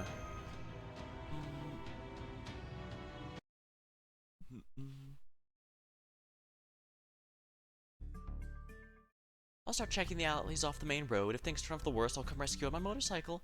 I'll take a look around the temples. Don't worry, I'll keep my distance. I just want to get a handle on their structure. You two should take on the main street. Don't forget to behave like Oslame. Looks like we have a big street to cover. It's a shame we won't be able to talk with any of them since we don't understand their language. Abatrot, you should be sure to stay on standby in spirit form. I know, there's no child ones in this city, so it'll only draw more attention if I materialize and use a disguise. Besides, I can always pop out and help you in a fight in an emergency. Don't worry about me. You two take your time. Well, we can say it's crazy busy or if nothing else. I don't see anything that looks like a jail or police station. Yeah, the street's nothing but shops. Although, don't you think this city feels too lively? It's hard to be sure since everyone's wearing masks, but they all seem strangely on edge. If we can understand them, we might know why. It's possible they were tricked into thinking the dinos are are a danger to them or something. I don't know if I'd say lively so much as frenetic, but yes. I don't like this. I'm worried about those who were captured. I know it's dangerous. We're gonna have to talk to them if we're gonna get information. What do you mean you won't trade with me? Last time you said it was worth the same as 10 rattlesnakes. Because the ritual's tomorrow. Oh, I see you have enough blood. That makes sense. And after all the work I put into trade for the beautiful barrette. Senpai, that sounded like... Yeah, there's definitely a language from proper human history that we actually understand. You mean me? Well, thank you for talking to... That's right, excuse me, about the language you're speaking, or rather, we're speaking. Oh, don't worry, sir, they're not speaking the Dinos language. This is a new one Tezcatlipoca's priest Daybit uses. It's not easy to learn, but it makes for much more precise communication than words and gestures, so it's very handy. Just be patient, won't be long before you'll get to learn it in school as well. Now, where were we? Nice to meet you, travelers. My name's Quatli. What are yours? I see you learned how to speak proper human history language too, just like King Iskali. Yeah, sure did. I guess you did too, then? Yep, it wasn't easy, but it was cool and stylish. I picked up in no time. Are you impressed? Are you gonna compliment me? Never mind, such drug praise can be kind of embarrassing. So, how come you went out of your way to talk to me in the foreign language? Are you trying to beef up security ahead of tomorrow's ritual? I guess the rumors about the Chaldean conquerors in the area must be true. Sorry, I'm not a soldier myself. I just came here today to get this beautiful jade barrette. So I'm afraid I can't partake in the sacrificial ritual. I'm a landscaper and farmer, not a fighter. So all the female also do live outside the city, just like Koyanskaya said. I'm not sure this lady knows much about Mexico City. Ah, so this goes back to what I said. Back then, which societies educated everyone, and which one only educated nobles or only men was a bit up in the air depending on which civilization was, which is why I specifically mentioned that it was noteworthy that the Aztecs simply educated everyone. Say, have we met somewhere before? Maybe. The jungle's pretty thick and it's easy to lose sight of things in there. Maybe we passed each other without realizing it. Or maybe you've traveled with someone who looks like me? Oh, what a lovely coincidence that'd be. You smell honey from him? And you'd be willing to trade for that?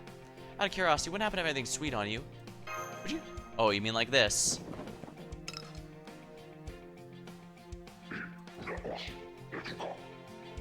Oh wow, I didn't need to understand what he's saying to see that's got him excited. He seems to be asking trade for it. I'm not sure we should just be trading this thing away, given who gave it to us, but I guess we don't have a choice. And here you go. You're giving this to me? Why ask why? Because I'll tell her to meet someone who looks like you again. That is crystal hair. Reminds me of Phos from Land of the Lustrous, actually. I see, that's how you think. Okay, don't mind if I do. Wow, humans never give me a present before. Let me ask you something that might help you out. The Chaldean conquerors brought here are scheduled to be sacrificed. They have special bloods. They'll be chosen to the sun. If you want to say rescue them, I'd get them that as soon as I could if I were you. Otherwise, you might end up having to fight 100,000 in the city at once. Then again, clean clever is what you people are all about, isn't it, master? Huh, so you knew my name, huh? So they know we are the master. I'm sorry, Senpai, I lost track of her. She wasn't especially fast, but she went through the crowd like tree leaves. It's okay, I don't think anyone could have caught her. For now, let's head back to camp. Right, if what she says is true, we don't have a moment to lose. Let's hurry and find the others to come up with a plan. We already know servant blood doesn't count, but I doubt they care. Well, no, it's only Camazot said he didn't like it, and that's because of the taste, not because of its use. They're gonna sacrifice the Chaldeans by plucking their still beating hearts. What the heck they do deserve that? I wouldn't punish someone like that even defaming the president. You're mistaken, young miss. These sacrifices are not criminals. The Aztecs offer up their hearts as a holy act. A sinner would not be given this privilege, even were they to ask for it. Those typically chosen are warriors from defeated enemy tribes or people raised specifically to be sacrificed. I know that. That's the whole human sacrifice thing, right? It doesn't change the fact they're killing prisoners. Those rulers should be ashamed of themselves. Outsiders hoping it'll make things better for themselves. Well, I appreciate you getting so upset on our friend's behalf. I'm upset because I'm disappointed in myself. I'm disappointed. I was so impressed by the buildings. I gave them 4 stars. Excuse me, may I ask a question? Why sacrifice them? Did that sort of thing happen in proper human history as well? I understand it's important to focus on how we're going to rescue these 4 Chaldeans before they are, but, not at all. These are precisely the questions which will allow us to understand the Oslame, which may well be the key in saving the hostages. It's quite a pertinent question, Tepu. In fact, I have a question for you as well, but it can wait until later. For the moment, this represents a good chance to explain the purpose human sacrifice played in Aztec civilization. I advise you to listen well, Master. Yeah, it sounds like something I should know. I'm pretty sure I already know the broad strokes, but like I said, one of the things I do like about this series is stuff like this is here specifically to try and get people to Google it more and look up on it. Not to say they don't screw up sometimes. Now, don't get me wrong. I get that some things are intentionally wrong, and that's kind of the difference. When something is intentionally wrong, like, say, making King Arthur a woman instead of a man, they are well aware of that and work through. They make the proper changes and explore the story of how that would change this whole thing. That was a huge part of Fate Stay Night, after all. The stuff that only bugs me is the stuff that's unintentionally wrong, because either they didn't do sufficient research or a common misconception. Kind of like when I complained earlier that they keep saying this is South America when, well, Everything here, as you've noticed, has revolved around Aztec and Mayan mythology, which is Central America. There's not even any Incan stuff, and that was the that's actually in South America, I think. Let me just check, actually. Let's see the Incan Empire on the map. Yeah, that was proper South America.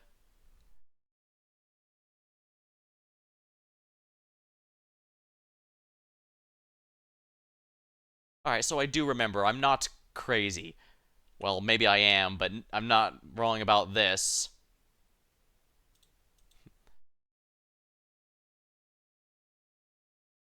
I'll be as concise as I can. The Aztecs were not the first civilization in Central America. Some, such as the Olmecs and Zapotecs, predate even the Aztecs. And even Aztec mythology was the last to originate in Mesoamerica. It was heavily influenced by Mayans, which itself was influenced by the Olmecs. My thinking of them is that the mythologies of Latin America are not separated by tribe or civilization, but rather there's a sort of shared remembrance of the creation of the world, continually passed on by word of mouth through those who live here. Remembrance is like sort of the image the jungle planted in people's minds? That's right. Remember, this land is vast, and the intertribal conflicts were a constant part of their daily lives. So the people who lived here could never be so greedy, or perhaps arbitrary, as to mix their own motives with the creation myths. No, I suspect they simply built their myths upon whatever they were feeling at the time, which surely included staring into the jungle's swirling darkness and harmonizing with it. True, compared to other mythologies, Mesoamerica's cosmological timeline is a bit fractured. Similar meanings carry different names, and even its perception of time is highly unusual. So while we do have written historical records, it's difficult to piece everything together and keep it free of contradictions. And you think that's because the mythology wasn't created by humans, but was instead created by the land itself, or something even greater still. Indeed, the people all of Central America never kept large livestock, never used vehicles of transport, and never rode animals. Though they had all the necessary knowledge to do so, had they wished to do so. I can only assume they intentionally denied themselves any which might have made their lives easier or more comfortable if it meant humans reigning supreme. In contrast to this, they were intentionally intrigued in astronomy. Unusually so, one could argue.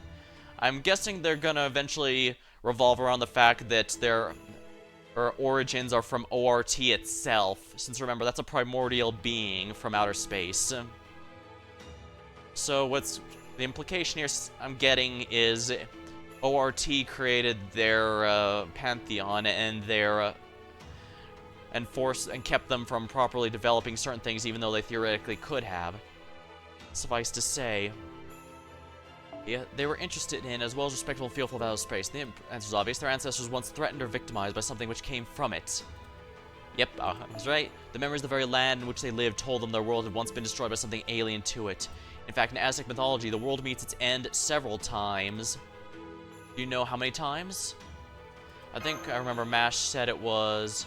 That's right, 5 times. Well, 4 to be precise, since in Aztec mythology, the 5th time is the age we're living in right now. While there are tales of the world itself being destroyed in other mythologies, the tales of being destroyed and rebuilt time and time again is unique to the Aztecs. Suffice to say, in Aztec civilization, really in all of Central America, the land tells clear memories of devastation and rebirth, and the people who lived there took that as a lesson. I see, so if something there would happen multiple times, it'd be sensible for people to learn from it and prepare. So you say they learned to practice astronomy, and their way to address the dangers they saw as human sacrifices? Indeed, the Aztecs believed the world would end every 52 years. Years? It would supposedly take place on the day their 2 calendars, their agricultural calendar and their sacred calendar, aligned. On this day, the sun would lose power and the world would be plunged into darkness. And that is a very brief overview of Aztec astrology. During the twilight of this day, the Aztec people would hold a grand ceremony in their capital city of Tenochtitlan. Perhaps they would put out each and every fire in their homes and village. This symbolized the old years. They would offer their own blood in the ceremony, fervently praying for the sun's return out of fear tomorrow may never come. The Aztec priests, filled by fervent wishes for their people, would tear still beating hearts from sacrifices and offer them a new grand fire, which would symbolize a new cycle. The belief that this would grant the sun sufficient power to keep the world alive for the next 52 years, allowing the world to be reborn. Human sacrifices were neither offering nor the means of control.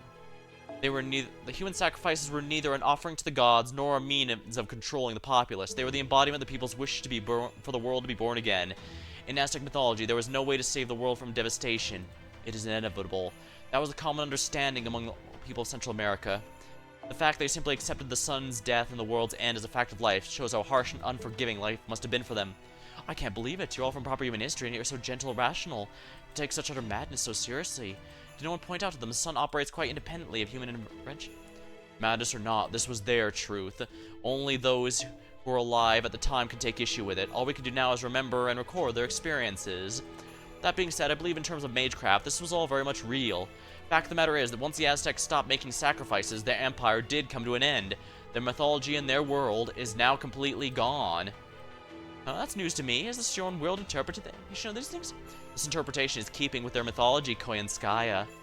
You may recall earlier I said Tezcatlipoca and Quetzalcoatl used to feud, but I never said what they were feuding over. After everything I told you, perhaps now you can say what they disagreed on? The ritual of human sacrifice, but we now know pro wrestling and guns are what they truly fought over. Exactly what is the Quetzalcoatl you know like? Some kind of meat-headed noblewoman? No matter, Quetzalcoatl will always have been delighted to see the human race living well now, and to see their lands boast a flourishing civilization. At any rate, the correct answer was the ritual of human sacrifice. Some legends have posited that of the Aztec pantheon, Quetzalcoatl was the only god who opposed human sacrifices. Tezcatlipoca, on the other hand, was all for it. You can learn a great deal about these gods' natures from this conflict alone. Tezcat believed strongly in upholding the land's teachings and protecting the Mesoamerican people. Meanwhile, Quetzalcoatl believed the people's lives should be better and wanted to rid what he saw of old-fashioned beliefs. When the Spaniards arrived in the 16th century, they were astonished by the Aztec Empire's prosperity and the glittering city. One could imagine them saying something like, "This must be the greatest watertop city of the world." And yet, they not only continue the barbaric practice of sacrifice, but it's a core part of their religion. The Spaniards quickly found similarities between Quetzalcoatl and Christian saints, so they declared him the good god, and by default, Tezcatlipoca, his rival and opposite, was labeled evil. Well, I believe I mentioned this last time earlier, actually. Yeah, since Quetzalcoatl wasn't against it and Tezcat was for it and opposite, they made them the comparison to God and the devil, which is also something that which is also a comparison that kind of plagues other lore as well, because it's why Hades has so frequently been depicted as a villain in various games, movies, and books that he showed up in, because he is falsely attributed with Satan or Lucifer since he runs the underworld, even though that is far from accurate. In fact, if we're honest, he's one of the least asshole gods in the Greek pantheon. Not to say that he's free of his own weirdness, but, well, like I said, I've said many times before, the fact that there's so many flaws in the Greek pantheon is part of what makes them so engaging. Despite this, Montezuma, the king at the time, not only let Cortez, leader of the Spaniards and eventual conqueror, into his city, you may recall he did so with open arms.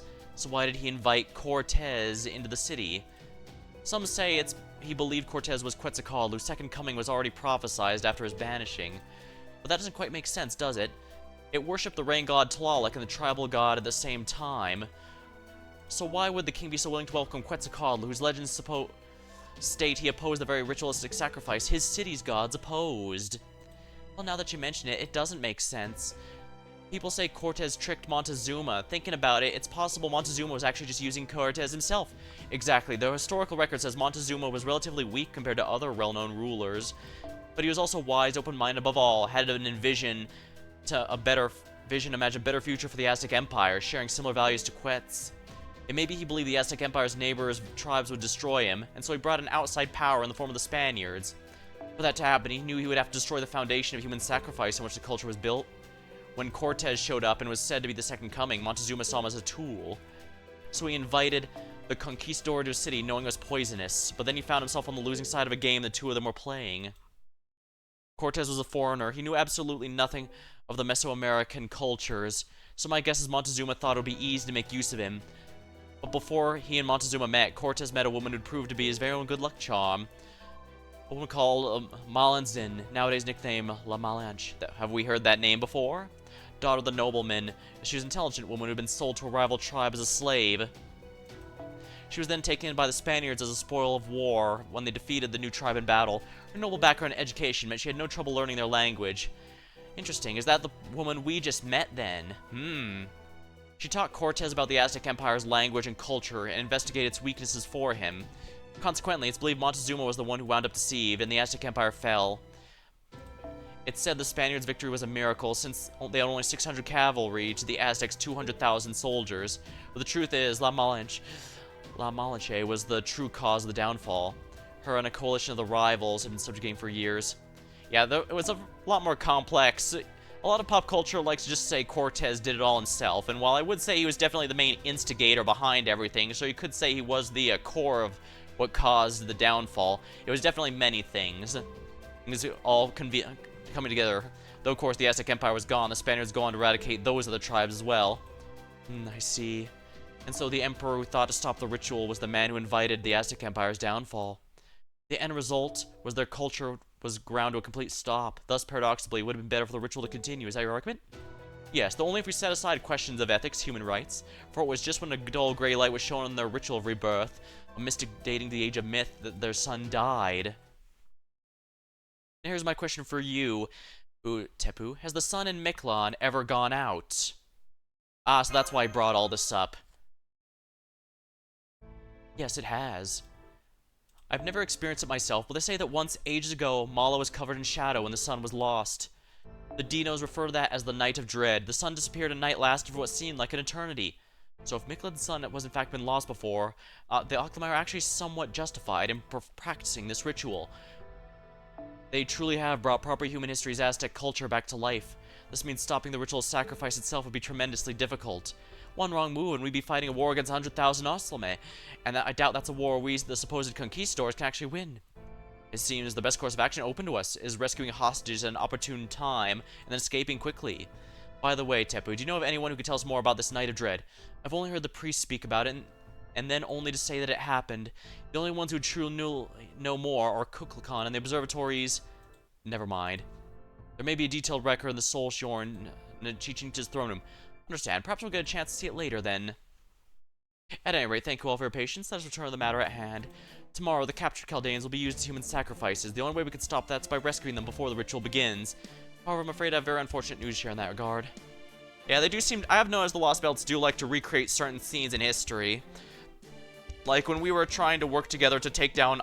to rally people to help take down Ivan the Terrible, we did so through the way the communists were rallying people to turn down the Tsar... take out the Tsars. I'm afraid I have very unfortunate news to share in that regard. The prisoners are being kept underground beneath Tlaloc's temple. What's more, the temple's guarded by a frankly absurd number of armed Occlumi. Never mind rescuing them from the cells, we wouldn't even be able to get close. So I already knew where they're being kept. No wonder you took your time with all that ritual talk. If that look on your face anything go by, you've reached a conclusion as well, and probably the same as mine. Indeed, it may not be possible to sneak in, but tomorrow's a different story. In proper human history, the Aztec ritual sacrifice was part of a ceremony to bring new life to the world, and involved every single citizen ceasing battle and prostrating themselves in prayer for the ritual's success. The Oslame are likely no different. At the very least, we can expect the warriors outside the temple will follow the traditions of the ritual, and of course, there's bound to be some soldiers in the temple, but I trust you can handle those, Master. So yeah, they're all going to be disarmed. So the plan is, tomorrow we sneak into the temple right before the ceremony and get everyone out. Correct. Of course, you'll require a suit to sneak in, but I believe our capable bunny here can look into that. In the meantime, the rest of us can recover our strength and set off the Temple of Dawn. How's that sound? Why are you even asking? There's obviously no alternative. Very well, I shall secure a route to the temple. The rest of you enjoy your pleasant little chat. As for our NF services, I shall find the safest route possible.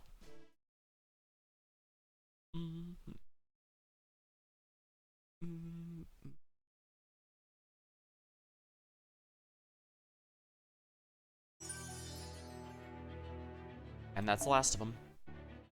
So let's just give our free Saint Quartz. Wonderful.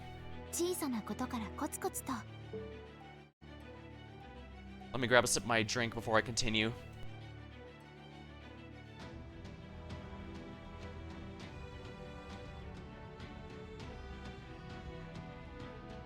My throat got a nice break early on when it was mostly fights, but not so lucky this time.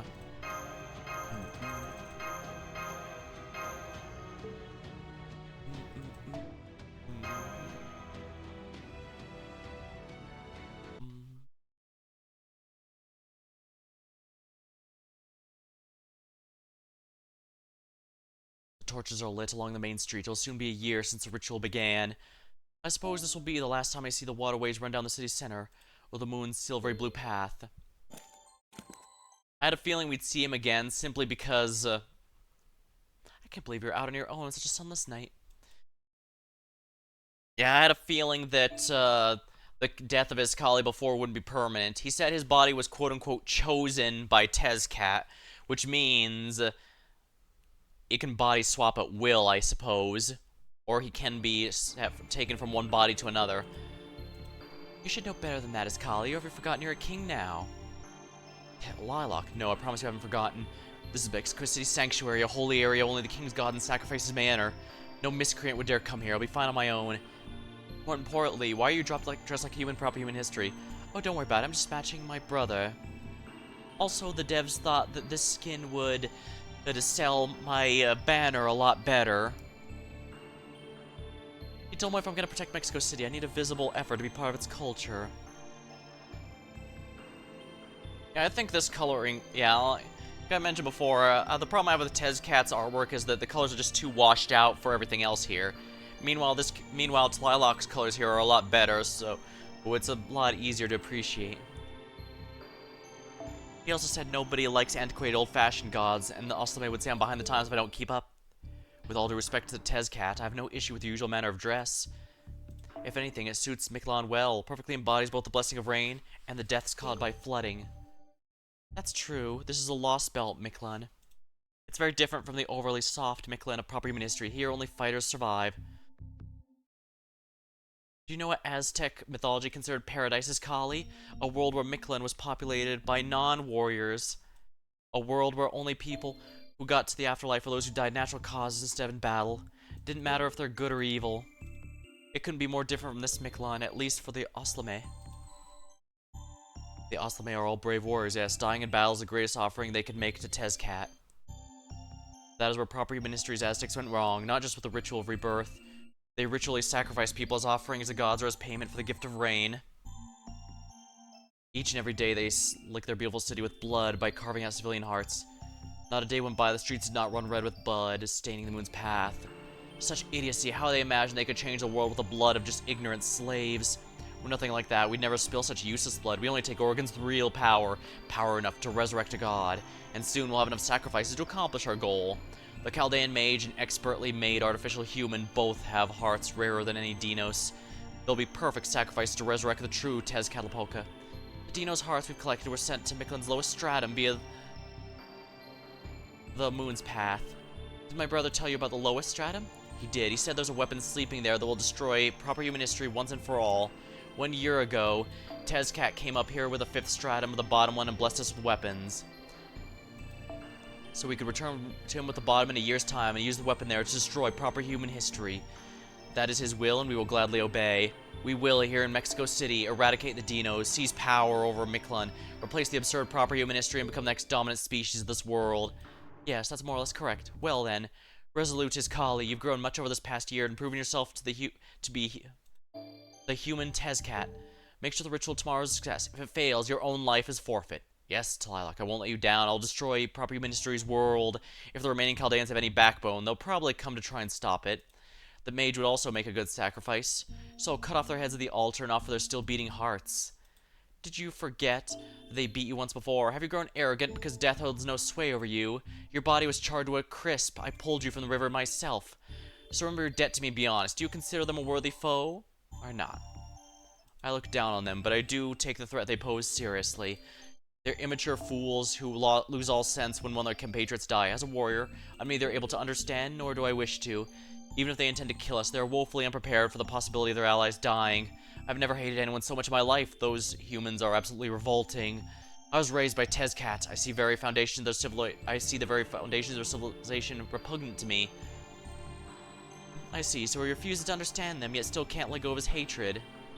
Tlaloc? I see, he refuses to admit it, but he's just as blinded by his emotions as we are. He just doesn't realize it. I was thinking out loud, but if you heard me, think carefully of what I meant. Tlaloc, please wait. What is it? Your forehead okay? I mean, where Tezcat shot you. If it still hurts, we have some medicine. That will not be necessary. I told you, I'm quite tough. Such thoughtfulness is a mark against you as Tezcat, but don't worry, I won't tell my brother.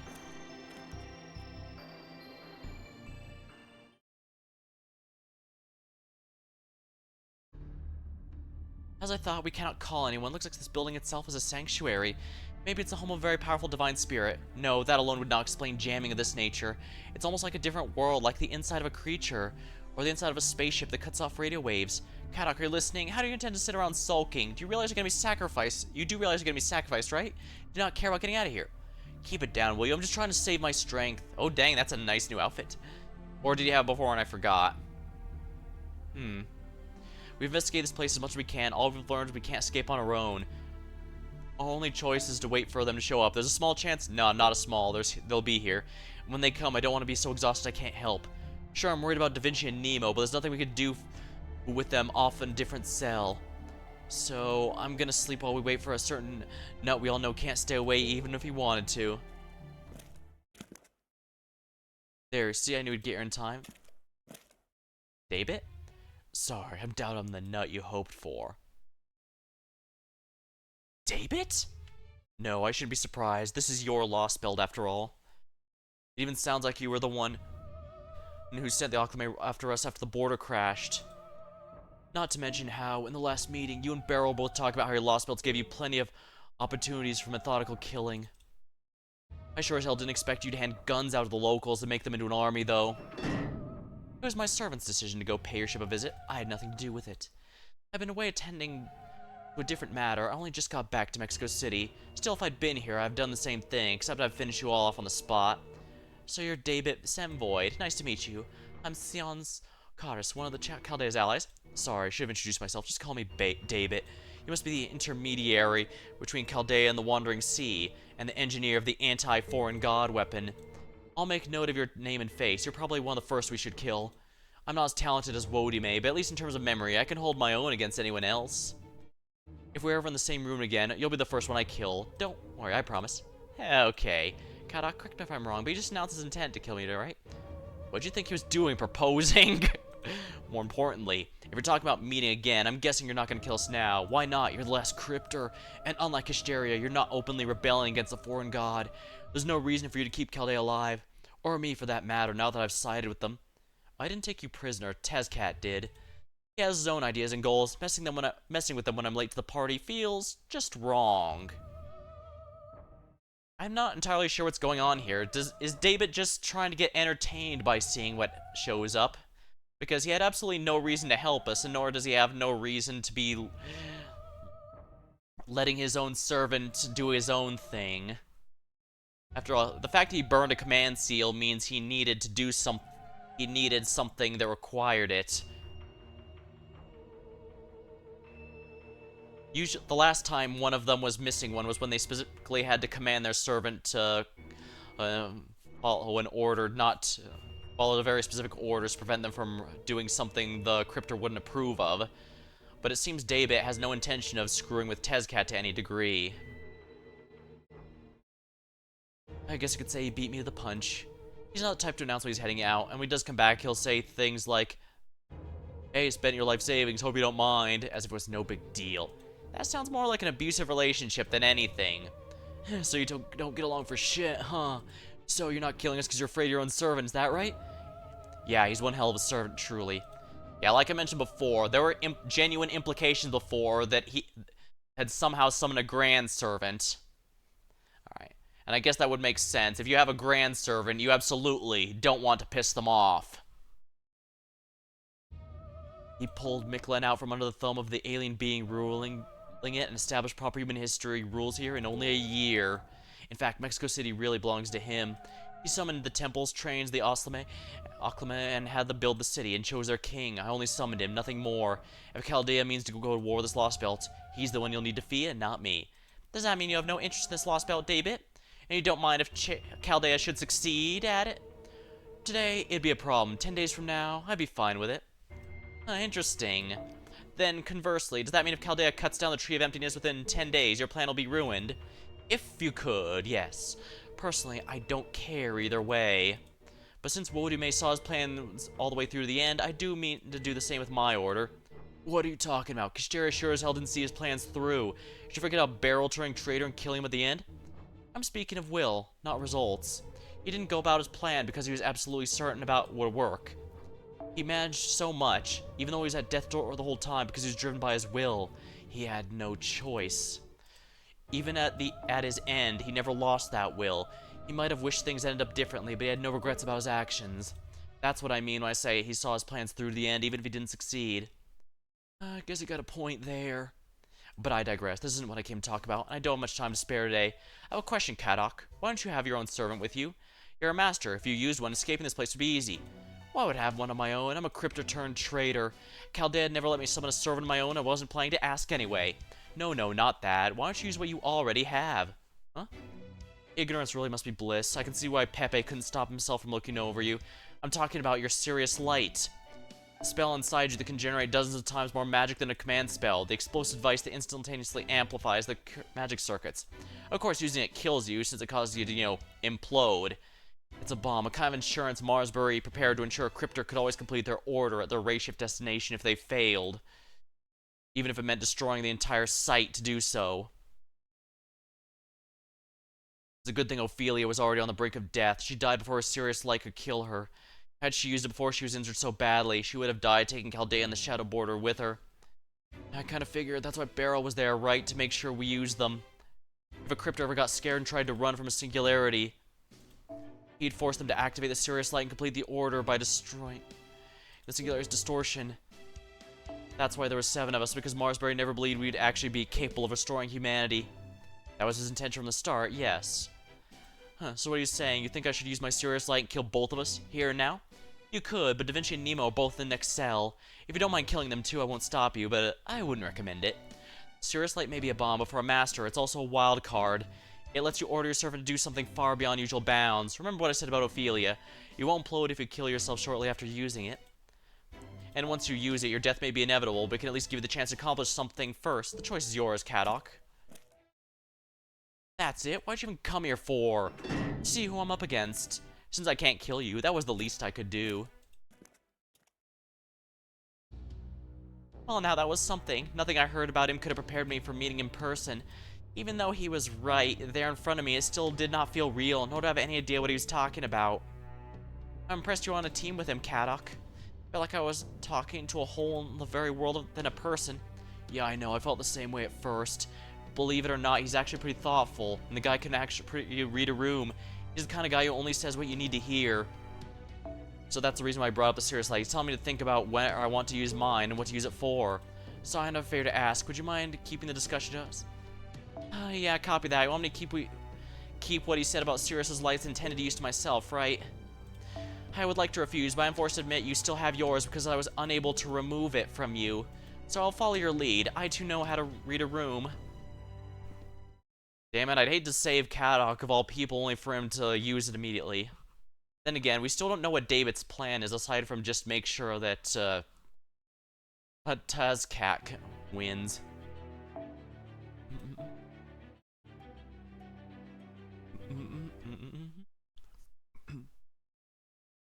Alright, I guess I'll have to refer to... I guess I'll refer to that mysterious woman as Foss rather than the one I think she is, simply because I can actually pronounce Foss's name. And on that note, I will say, Land of the Lustrous did absolutely not go in the direction I was expecting. I mean, don't get me wrong, I get it was a bit of a trip since it was about living stone people fighting creatures from the moon, actual moon, but it was quite a trip, that's for sure.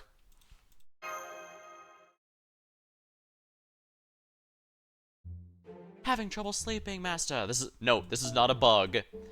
Are you worried about tomorrow's rescue operation? You'll wake everyone. Hey, it's okay. When you're worried about your friends, your brainwaves form this beautiful spiral pattern. I do praise you for that. But I can also tell you're not going to get any rest like this, and I cannot allow. What's the expression here? Good things come to those who sleep. A well-slept child is a well-kept child. At whatever point is you'd sleep before a big day, right? If you can't do that on your own, then I'll help you. You just need to be really, really tired, right? Leave it to me. I've never done this before, but it's super easy, so I'm sure it'll go great. Oh, this can't possibly end well. Alright, empty your mind, leave your body in the universe's hands. Channel open, program name, President of Earth. Get ready for hell inside my mind.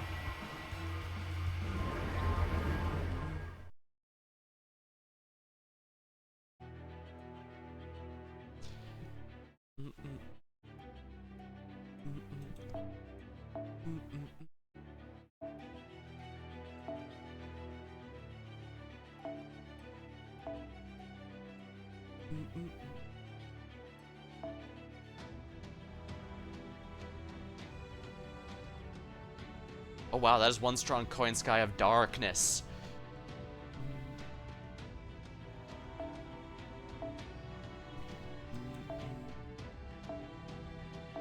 See, someone else is a fan of Vitra.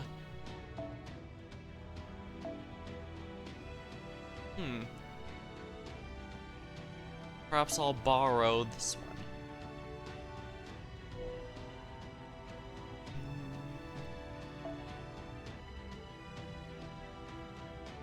The nice thing about having all the meta supports is that it is very easy for me to simply borrow someone else's damage dealer. There we are. Oh, I should have changed that. Whoops, from the plug suit. Whoops. I guess it's not a huge deal, but still.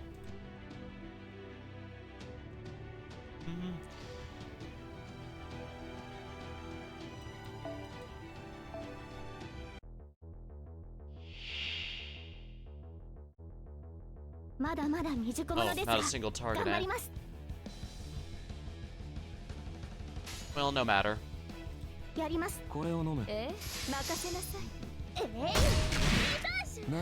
guess we're fighting all the Fate extra servants then. No.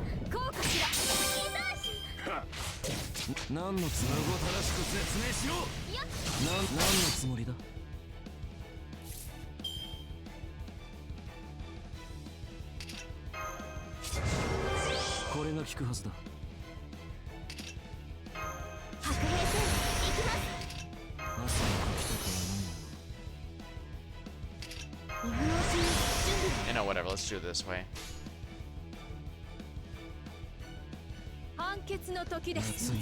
We'll just give ourselves 3 full stacks of the heavy invuln. Anti-enforcement defense.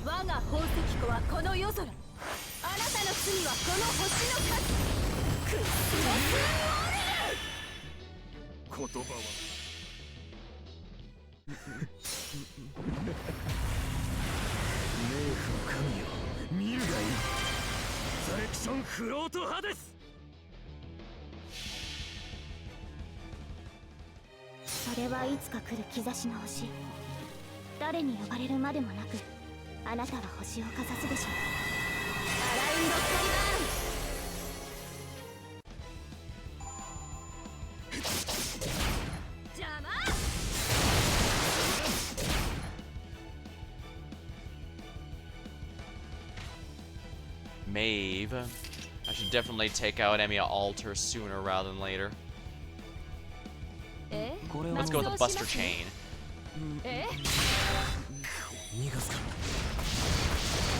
Oh, wonderful. Oh, wonderful, wonderful. My own Astrea is not particularly built, so I can't do much with her, unfortunately, but maybe later. Carmilla, I should definitely take out the assassin first.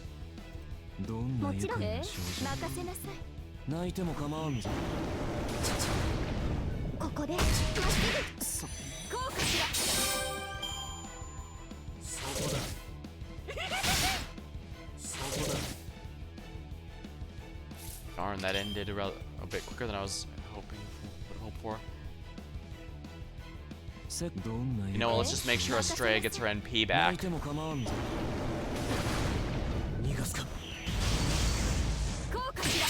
Here we are. Myth I'm not particularly worried about, he's not threatening.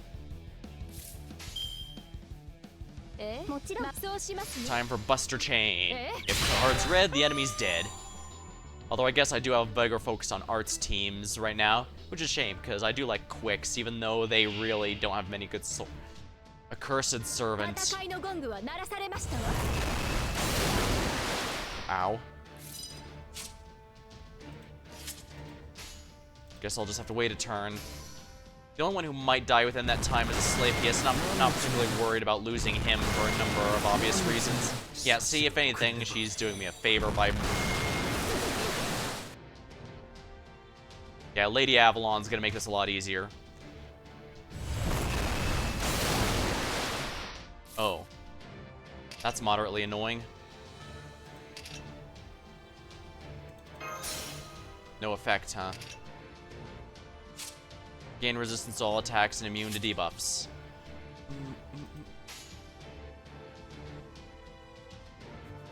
You are immobilized and cannot use noble phantasms.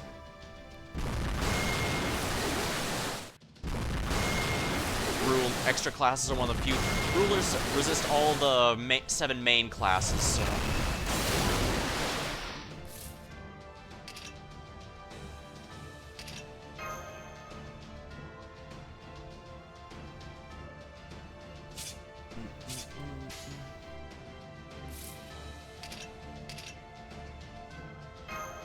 Can I do this?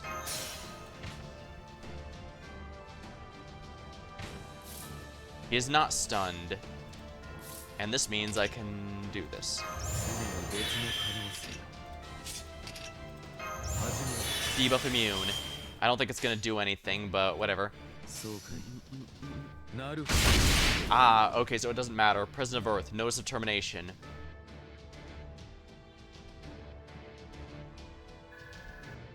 I thought I was clever, but yeah, the enemy still takes no damage, so... They saw through my ruse. Well, what'd you think of my special simulation? Worst game ever. That can't be right. I spent a whole day trying to get the balance right. Okay, tell exactly what part is bad. It was just you and me flirting. That can't be right. I know I said for combat, virtual enemies and everything. What was that last enemy? So you did get what I was going for. That's right, that last enemy was a recreation of Tlaloc, the one we heard about the Storm Border. There's a really good chance we'll fight her tomorrow, right? So I suppose you'd best get some practice ahead of time. If you're going to fight her, you need to be prepared for endless floods and river currents so strong that you can't move. She never would have taken them by surprise if I'd been there, but there's still no telling what might break out. But now that you've fought her once, you should be able to form a plan. You've never lost a rematch after all. You could choose servants who always float. Ah, servants who could hold strong currents with no trouble at all. Either way, I'm sure I can find a way to win. I'm counting on you, Master. Thank you, Madam President. Fine. Besides, the most I could do to be useful. Whoopsie. Tapu, you're awake too? I am. Don't be too surprised, though. Mash is eavesdropping over there, right over there, too. None of you can sleep. Fine. I'll just send you all to my simulation. Don't expect to get any sleep tonight. No, no more impossible games. That sound effect sells it. Do do do do do.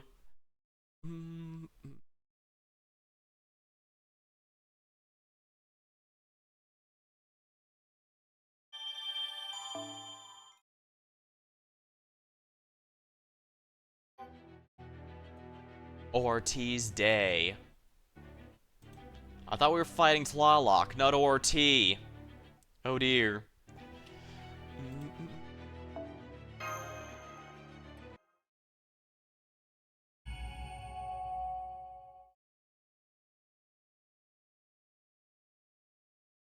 Alright, so floating servants. Lucky for me, Vitra is very clearly not touching the ground in any of her ascensions. Although, since they're a ruler, I do have one welfare that might be particularly useful.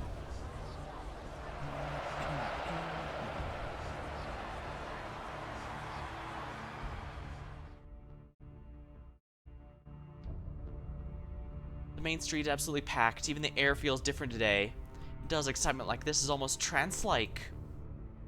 For an Oslame, these rituals must be equal parts sacred rite and high entertainment. If the Dinos wandered in here now, I'm sure they'd be torn to pieces. It's just like humans look for scapegoats. When they're this worked up, they won't think twice about slaughtering anyone or anything in their way. Father, are you certain my disguise spell is working correctly? Are you certain my disguise spell is working correctly? Not to worry, you're indistinguishable from us all right now. You two will be perfectly safe as long as you keep your size in mind and don't bump your head or horns on buildings. Understood, young miss. Be careful not to scrape the walls like a cat sharp make its claws. I haven't? I barely grazed a wall earlier. Enough talking. The temple's past this alley, right? We won't be able to rescue them once the ritual starts. We gotta get them out as soon as possible. Nothing to worry about here. The ritual's a very clear process. Right now, the priests are leading a prayer to the sun.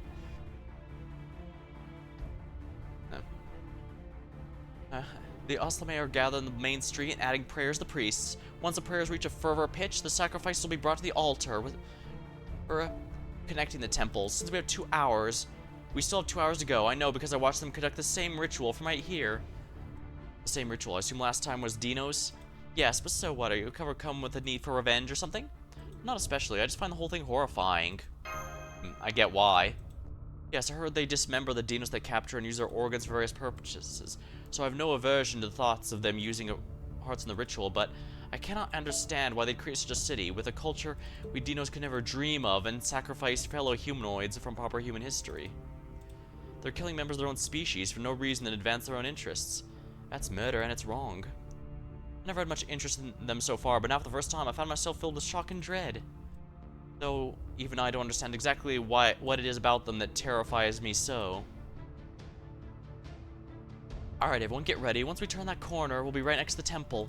There aren't many around it now, but there's bound to be a few still patrolling. If they find us, we won't be able to avoid a fight, and if we fight them, the prisoners' odds of survival will drop radically. So we need to be in and out quick and quiet, understood? Then what are we waiting for? The rescue operation is a go!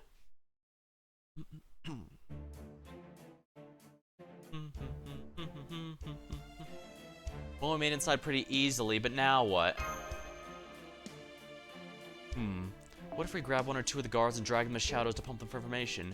If we show them who we really are, then we should know what we're looking for. If we don't understand their words, we should be able to communicate quite easily through body language.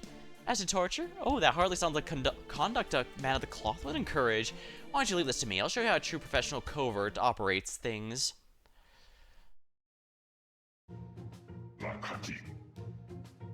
Thank you so much. We're just going down these stairs. Third cell on the left, right? And there you have it. We'll find your companions right this way. How'd you do that? Okay, really, what did you do to him?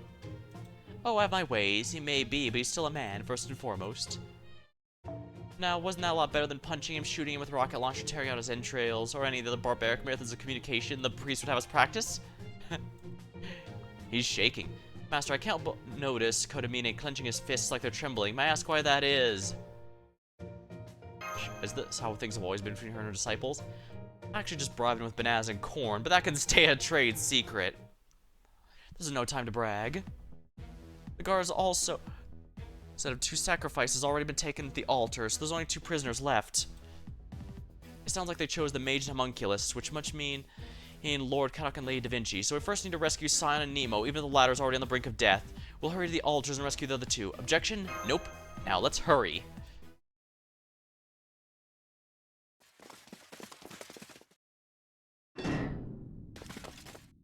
Scion, Nemo, we're here to rescue. Are you okay? Yeah, more or less.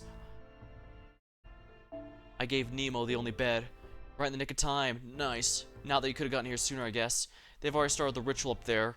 I could feel the fervor all the way down here. Kadok, thank goodness you're okay.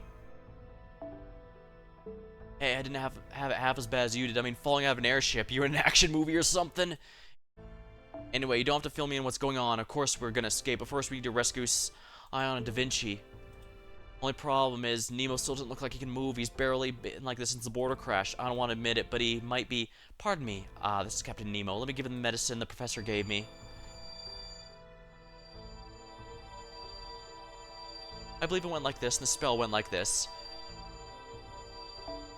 Mythological concepts elucidated. Humanity essence analyzed. Comprised spirit origin fortified. Faith history established. Boosting Nemo the heroic spirits. Strongest convictions and superior skills. Recovery from fatal wounds. Administering indomitable projection. Gradation air. Nemo origin.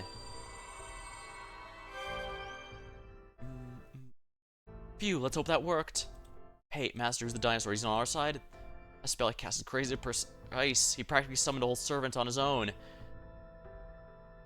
I don't think I can tell him that was Tepu's first time using Magecraft. Yeah, Tepu's a great ally.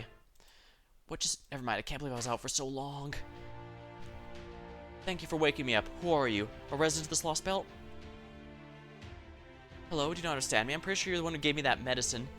Oh yes, it's nothing. Captain Nemo, your resemblance to someone I lost just took me aback for a moment. It's nice to meet you. My name is Tepu, and yes, I'm a citizen of Mictlan, the South American Lostbelt's equivalent of humankind, matter speaking. The Master and Mash can tell you more. I'm going to keep watching the hallway. I don't know anything about him, but I understand what's going on. So let's go as soon as we can, including that me and that we, of course. I'm ready to do whatever it takes to bring San Da Vinci back alive.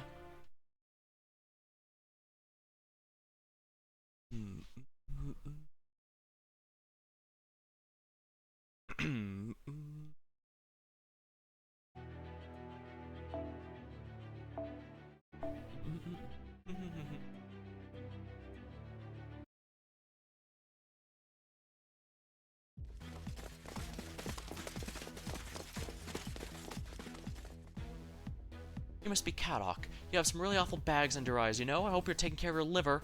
That's none of your business. Besides, pretty much every anti-beast mage ends up like this.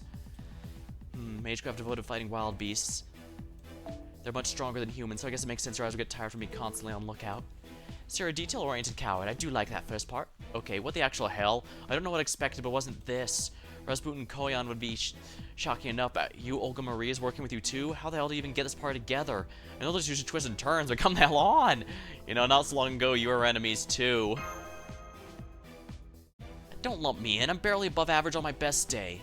Well, whatever. As far as the director's concerned, I'm gonna pretend like I don't know who she is. Right? Right, he doesn't know that Olga joined us for now. I'll just follow Mash's lead and pretend we met her in this Lostbelt. Oh, having a secret chat, are we? It's nice to see you getting along with so well, Kadok. It's enough to make me feel good about my choice to bring you in the border, at no small personal risk to myself.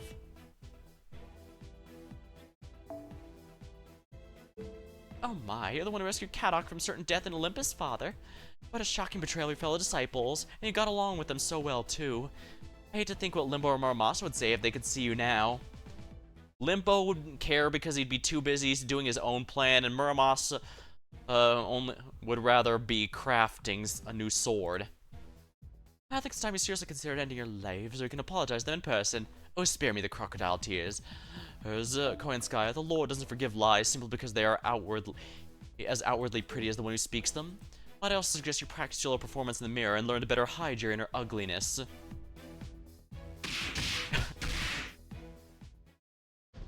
Okay, here's the plan. There's obviously going to be priests by the altars, right?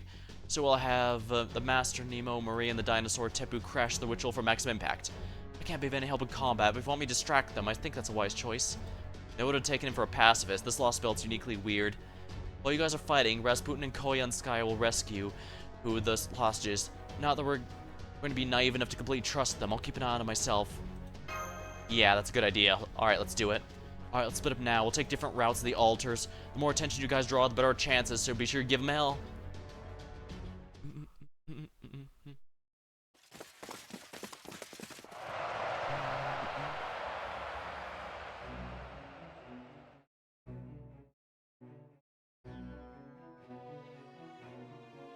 Roar, warriors of Mictlan!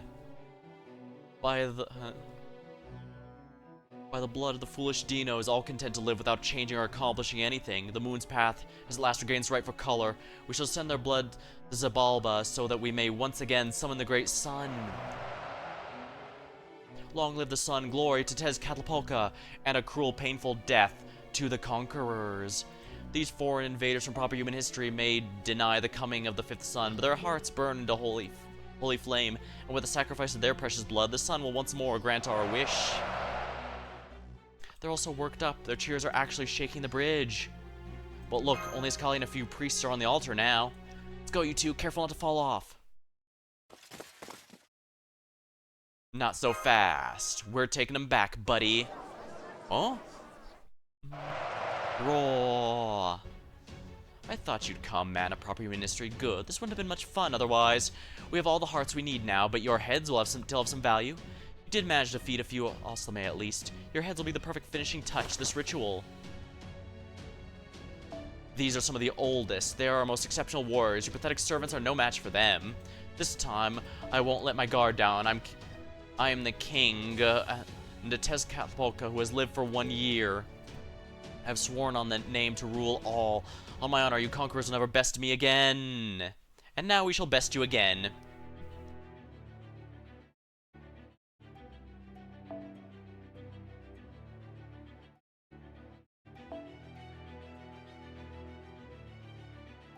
No, not this one.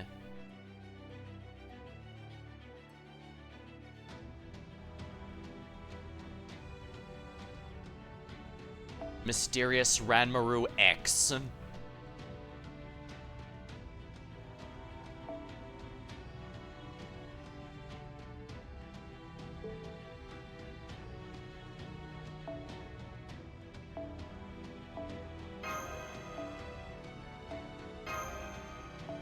And we're gonna have to bring this with Castoria. And here we are.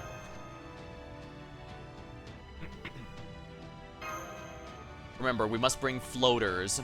It's not this fight that's going to need them, but, well, first of all, I don't know if there's going to be support, but also, more importantly, well, I haven't used Renmaru X before, so this should be interesting to see how it plays out. And I mean in a real fight. I think I might have put them in the back to get some bond. Is Kali. Avenger this time.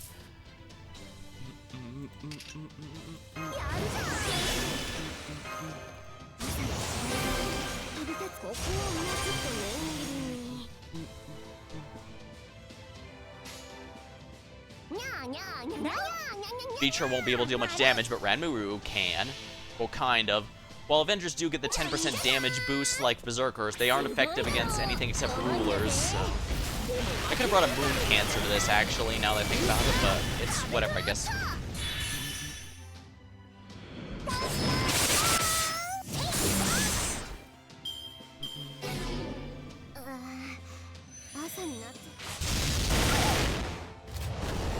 Target in sight.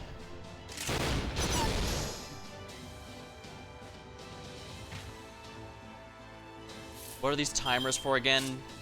Restores complete, apply a state that completely restores the next one attacked.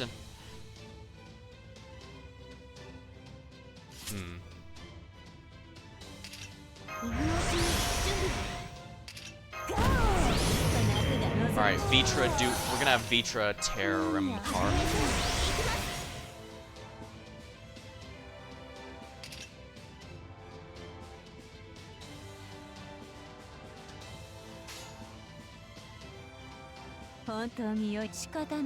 Here we are, this should be enough.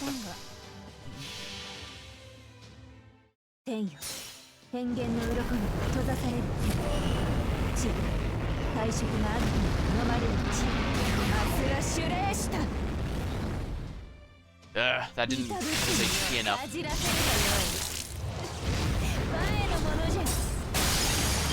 gonna be fully healed next turn. Yeah. Smoke Soldier.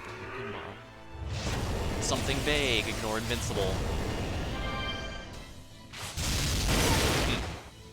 I see, so he heals all of themselves a lot more. Well, if all need be, I can bring BB or something.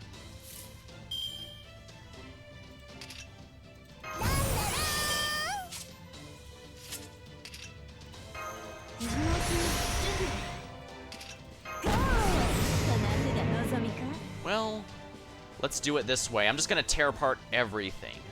What does Orchard Rounds X do again? Alright, let's just do it this way. This should tear apart everyone here. No matter what. They're not gonna survive. Around Caliburn to buff everyone and give us some defenses.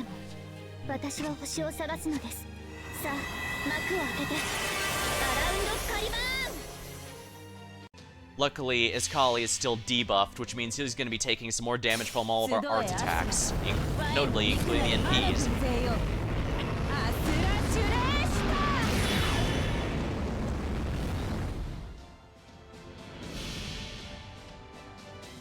Round X.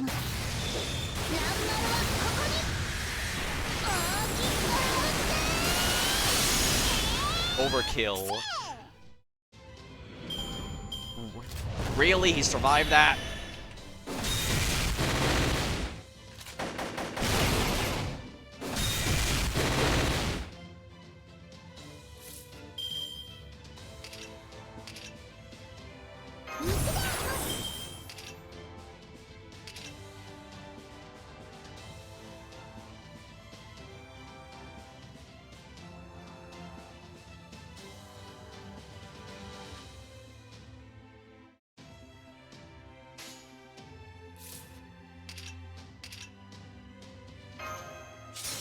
Check here.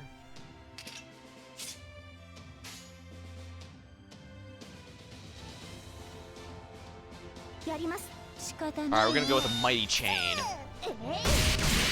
He can't heal if his bar is already broken. You beast of property ministry.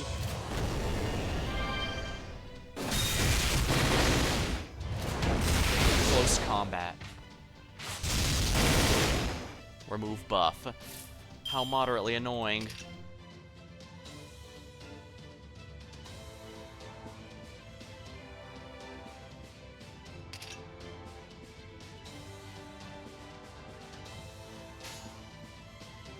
Remove debuffs, protect us, and keep going.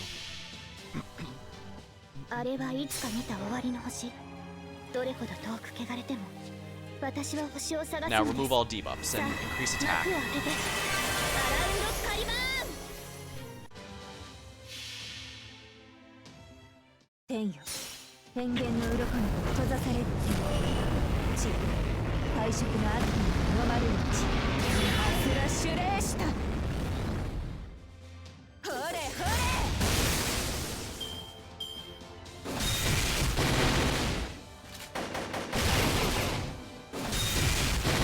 Remove all buffs. What a pain.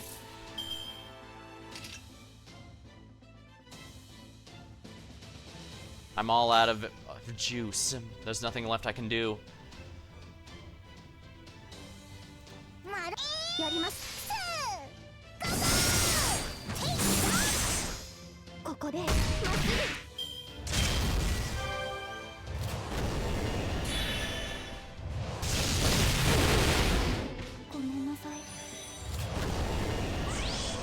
Well,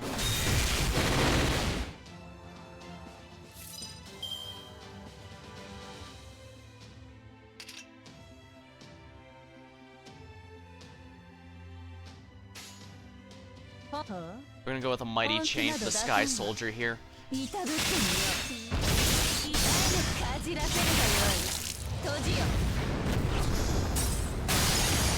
Darn it, he's so close.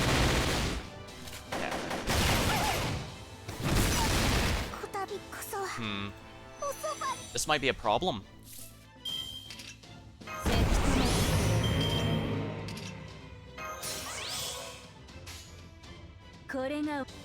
He's gonna die to the NP, so I don't need to worry about that. I just need to focus on focus down Iskali.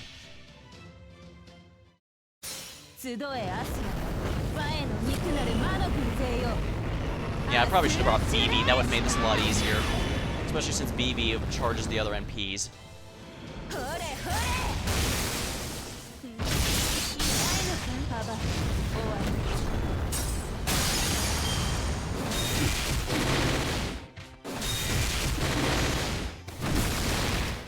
Oopsie, I messed up.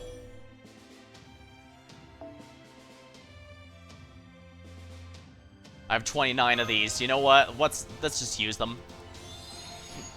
No reason not to, right? I've got way too many of these. Plus, I can't use them on the upcoming fight that matters. So...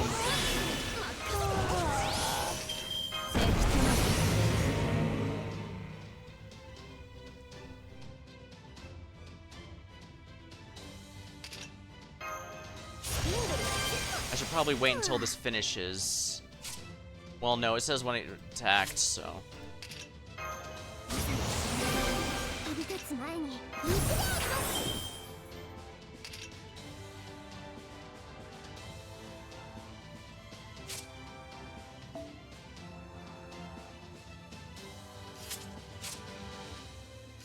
Actually, I think decreasing art charge resistance might be rather ideal.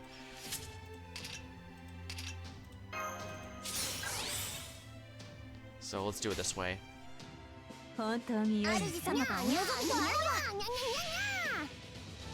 Unfortunately, he's probably gonna heal after all this, isn't he?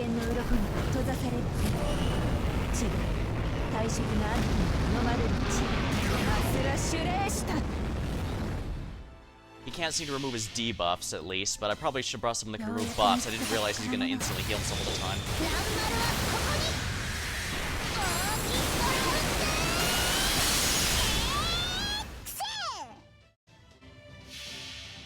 Yeah, he's just gonna heal if this doesn't kill, and it's not gonna kill, damn it. I probably should have just reset and brought BB. I'm not doing enough damage. Well, like, maybe not BB, just another single target, because AoEs deal significantly less to compensate. Yeah, exactly. See?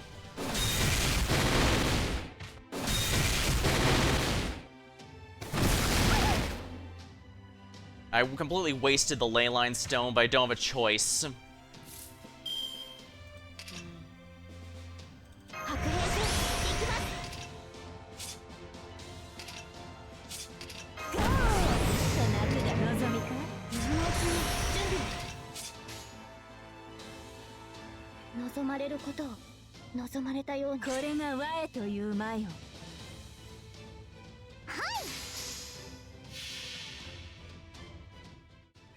Yeah, if this doesn't get anywhere close to killing him, because we only have one turn after this. No amount of revivals will work if I don't do that, so... Yeah, I should have just attacked him regularly and then dropped everyone's NPs.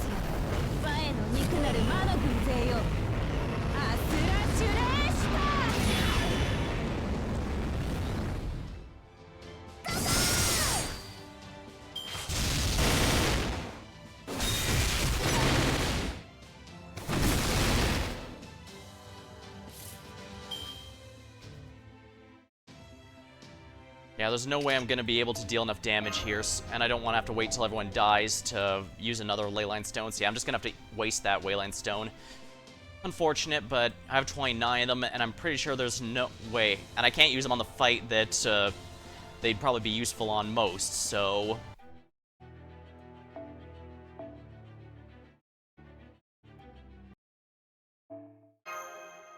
Yeah, hurry up. I wish there was an easy restart button, but that's not that... No gacha game I've ever played has ever had that, so it's kind of a pointless endeavor.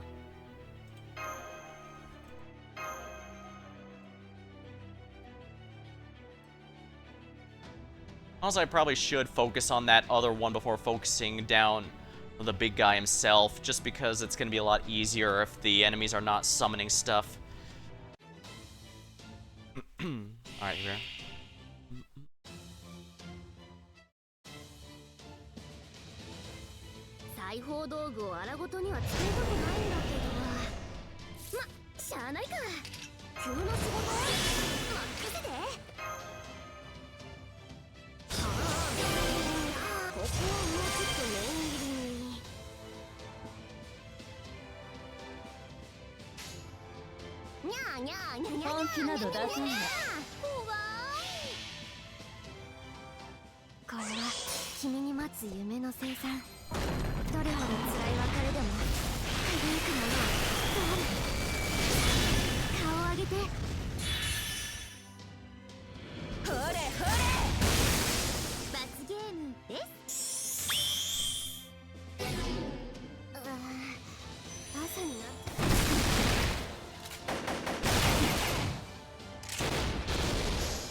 I should probably do it this way.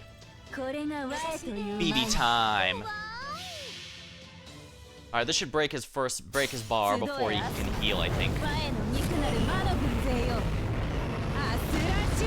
Yeah, class advantage is not insignificant. It's 2 times damage. I can't be ignoring that. BB's main flaw is she has no innate damage buffs in her kit, so I have to provide that for her. Otherwise, her kit's pretty much entirely utility.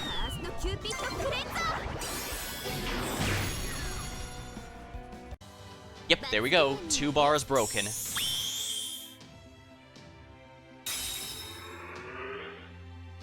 There we go. Now we can't heal up that guy because his bars are broken. Something vague. You beasts.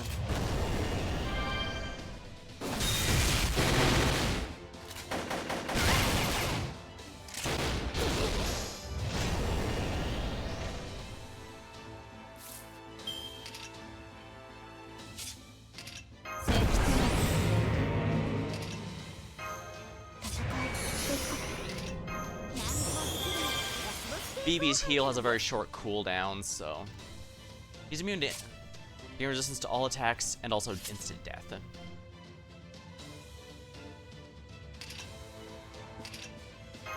Gonna have to do it this way.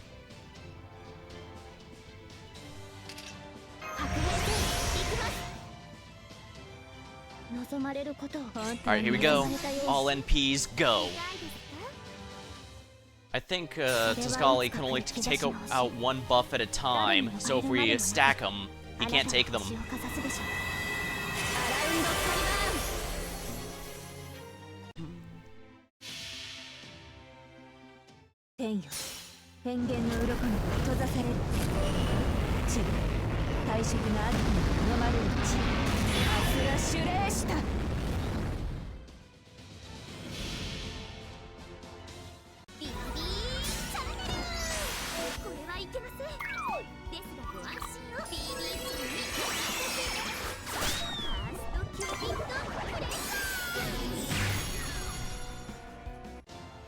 Oh, dang, we took him out. Does that instantly win? No, we have to finish the rest here. Skill seal.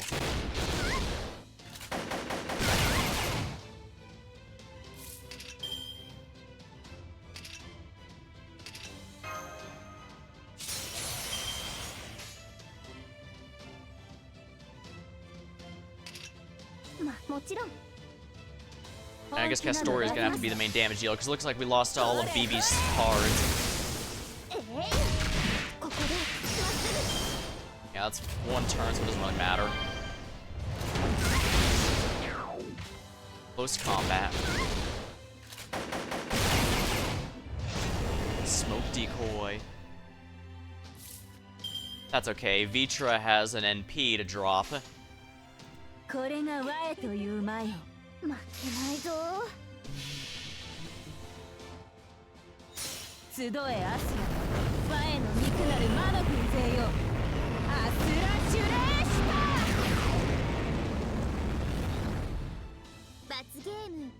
Oh, come on, how'd that not kill? Darn it. Well, that killed. No effect.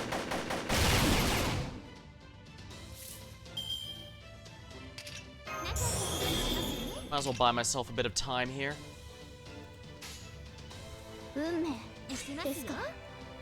Vitra, get an attack out. Alright. We'll just buff everyone up, drop BB's NP, and Vitra should be able to handle this with just her face cards. Basic attack cards, I mean.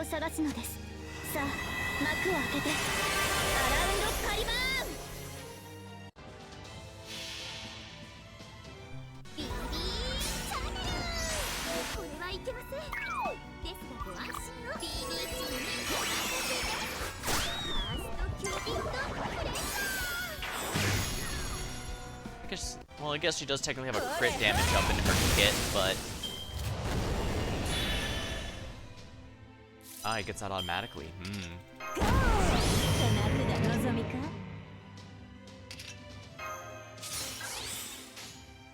There we are.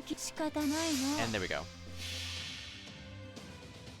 Yeah, you can't use crit buffs with NPs, unfortunately, so I have to have other people buff BB to make sure her NP obliterates them, but hey, what do you do with stuff like that?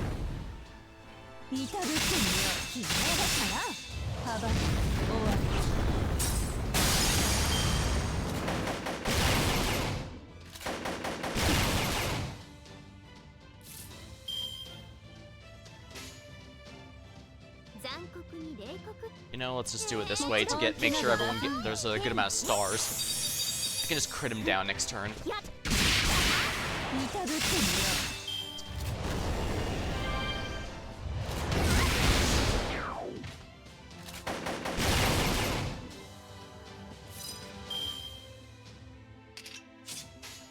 Alright. Full crit setup. Oh yeah! And there we go. A full crit set from Vitra is pretty good, I'd say. Phoebe was originally a Grail plan, but unfortunately the more I used her, I didn't enjoy her gameplay as much as I was hoping I would, so unfortunately she did not end up getting any.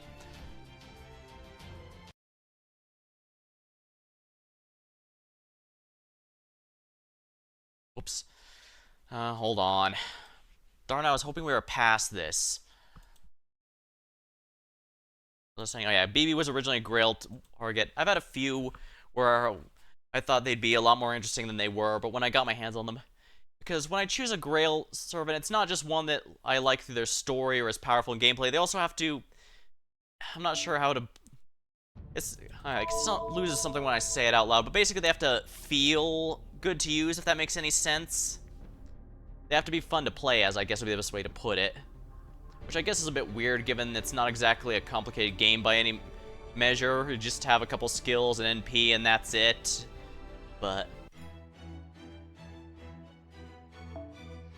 yeah.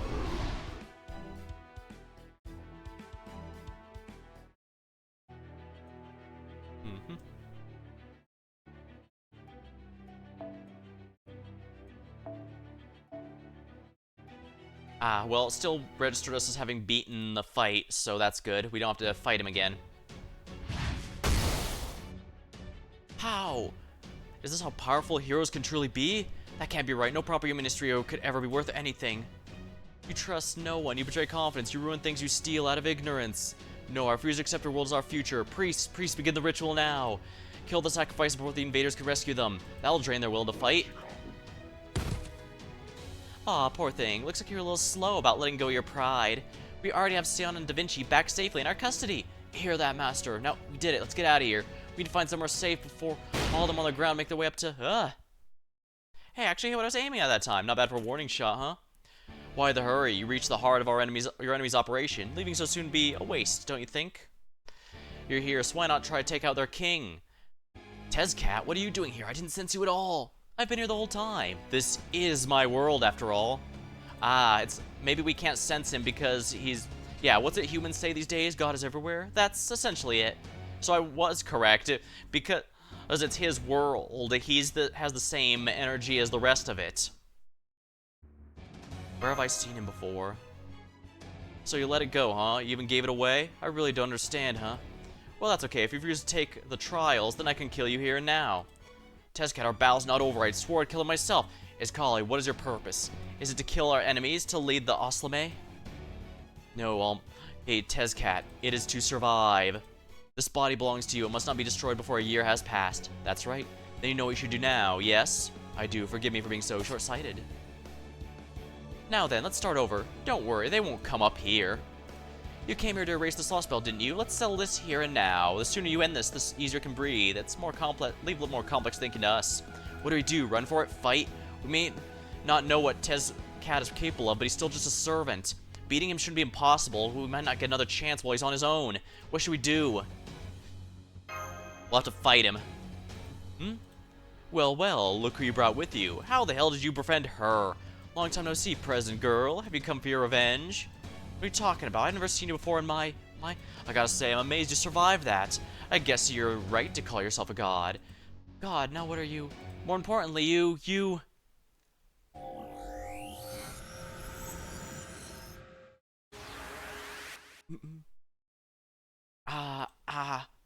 Olga, what's wrong?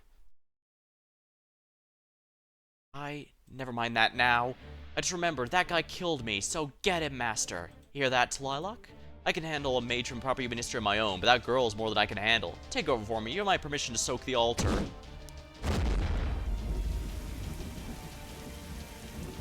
So you snuck in the city, defiled the temple, got in Iskali's way, and challenged brother. I think you might have set a new record for sins committed in a single day. So you'll pay for your sins by leaping off the altar. Will you pay by leaping off your death or by having me wash you away? I'll give you a moment to choose. Damn it, we don't have a choice but to fight now. Summon servants. You got a strategy, right? Yep, floating servants. I just need floaters. Really? I'm not sure what your plan is, but I trust your decision, Master. I've never fought you before, but I guess it doesn't matter. You're about to die anyway. Don't worry, I'll knock you off first so you don't suffer.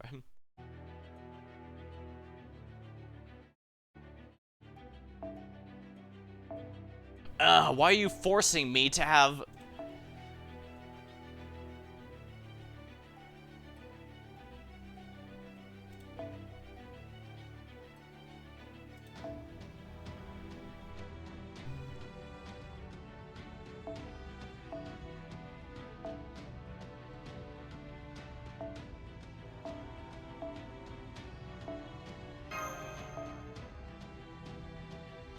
Now I need the floaters, so where's Ranmaru X? Here we are. Nemo guest only.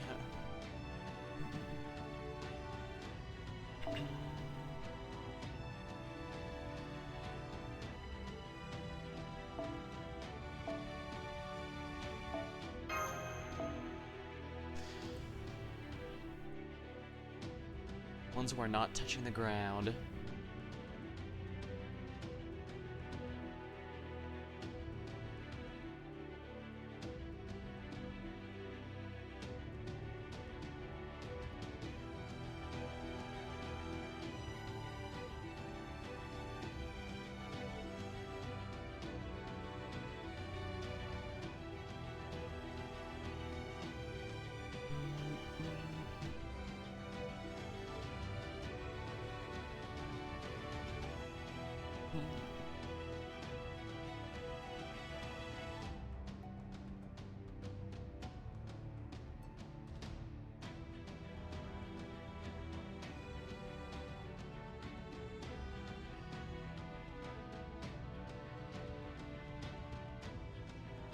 I'm pretty sure Ishtar isn't, so let's go with this.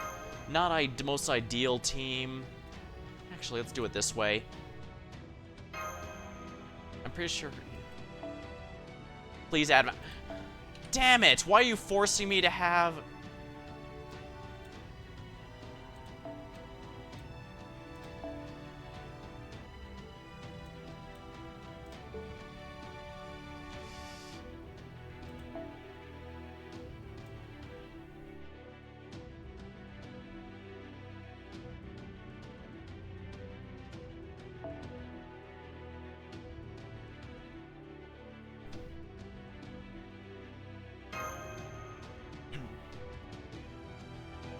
I could just switch her out immediately, I guess, but...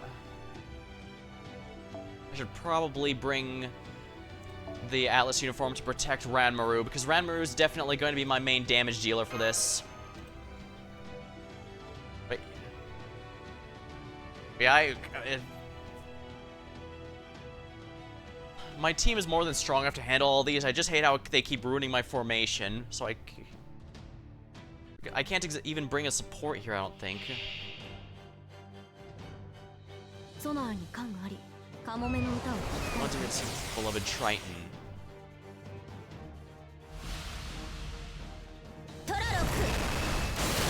No effect. Beloved Triton, nullify while you're on the field. Alright, because Nemo is fused with Triton, a sea god, he can also negate her water powers with his.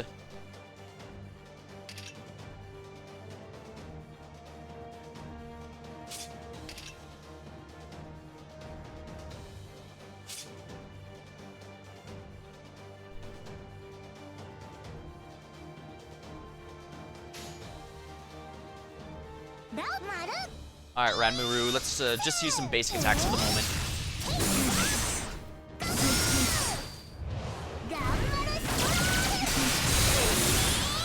Effective.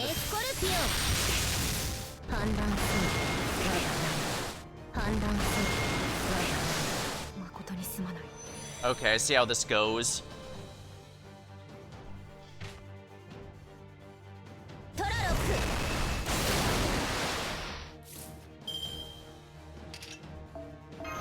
Yeah, I don't care. That's... Okay, so...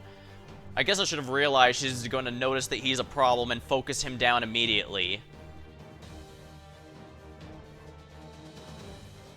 Alright, so there's not even a point in bringing Castoria, which is kind of a pain. Because I don't have that many healers that are floating.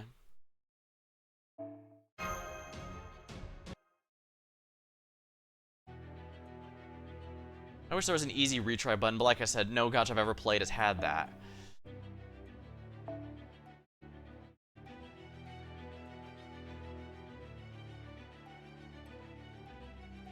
Mecha Ellie might count as floating. You know what, I'm gonna have to check the wiki for this. There's really no reason this should not be information should not be available in the game. Let's see here. No, the Mecha Ellies are not counted as floating, for better or for worse. I'm pretty sure Olga still won't allow me to use her NP, so no point in that. And we definitely need NPs for this, make no mistake. Oh, the Valkyries count as floating. Guess that makes sense, yeah. And I was right, Summer Ishtar does in fact count as a floater, which is good.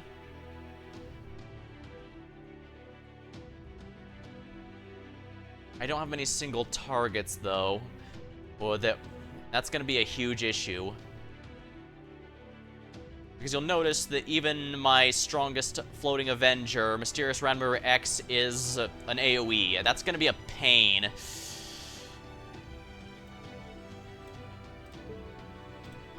Alright, let's bring the Summer Valks. Here we are. And we're gonna put Vitra up a little further up, because Vitra can survive a long time thanks to the... Yeah.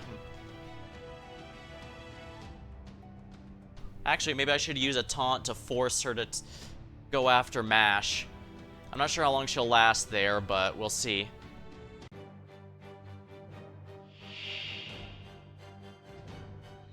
Support system 40%.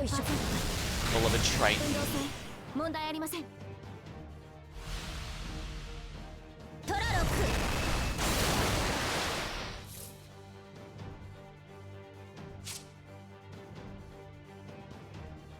Great Rain Nautilus.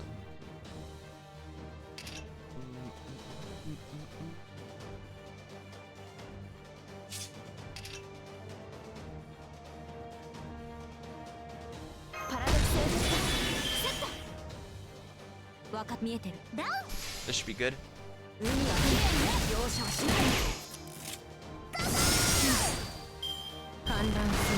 Alright, she has no choice but to focus Mash for at least 2 turns.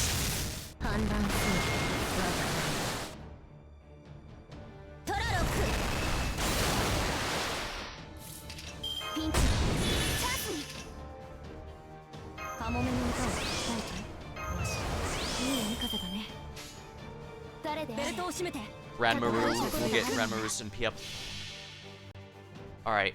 Get everyone's defenses up, Mash, as well as the attack buff, which is going to be very good for Nemo's own NP. Nemo actually is a single target, so if this counts as near water, it should deal boosted damage.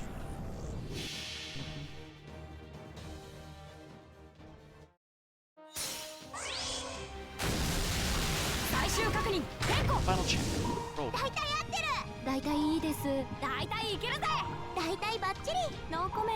No comment.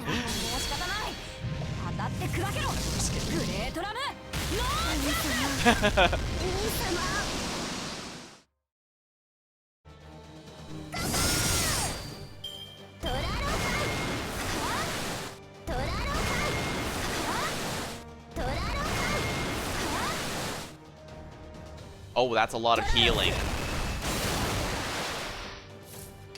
And now she's gonna focus Nemo.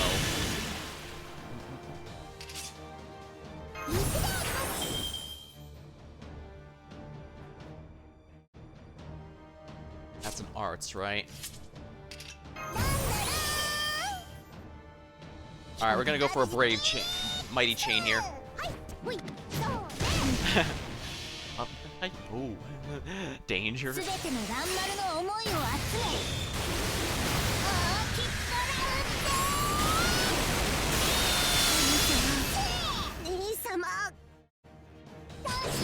Oh, nice. That's actually some pretty good damage for an AoE. Although, granted, she is hitting super effective damage.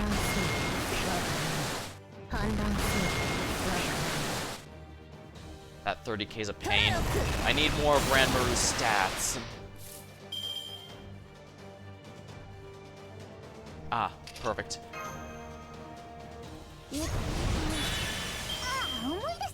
Excellent. Alright, Ranmaru, we're gonna go for a Mighty Chain. This should deal easily out damage the healing.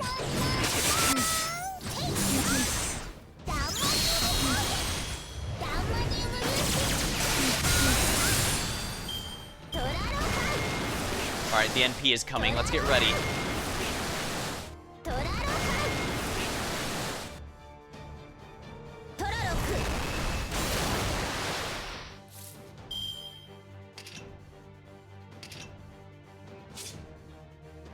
Is Talalak a single target or AoE?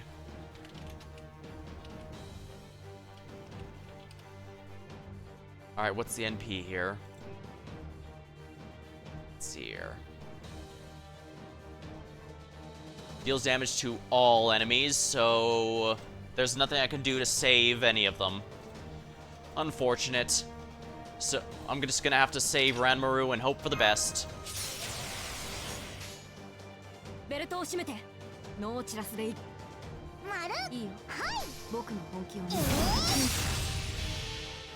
Alright, let's hope for the best.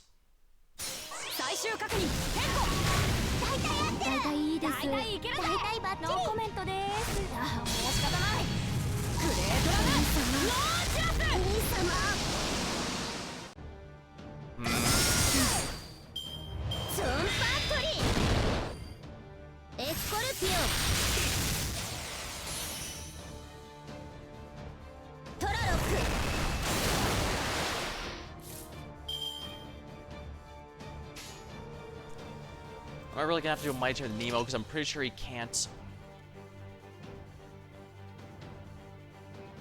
Yeah, he's gonna go down after this next one. There's nothing I can do to stop it. All I can do is do a Mighty Chain and hope for the best.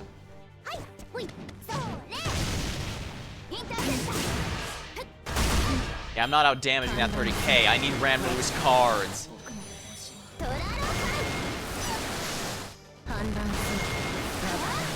Just take out MASH already, please.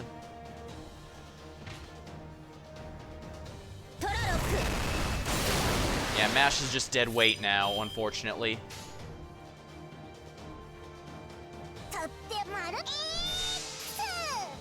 Alright, we're just gonna have to do it with a full Mighty Chain and hope I can get enough refund.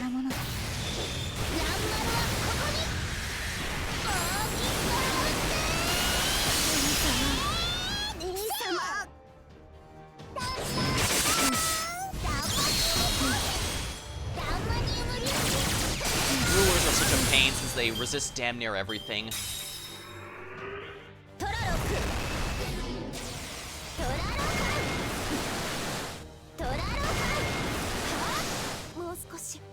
Yeah, she can't move anything, but that's fine.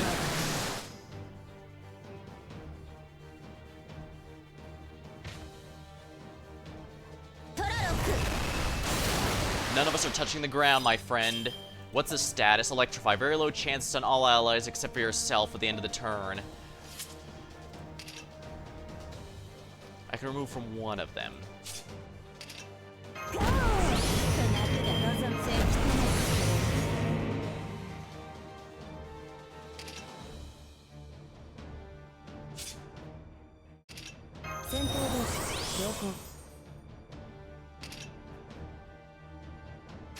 Alright, Vitra is gonna have to spam this. It's gonna be resisted, but as long as we out damage the healing, I think it'll be okay.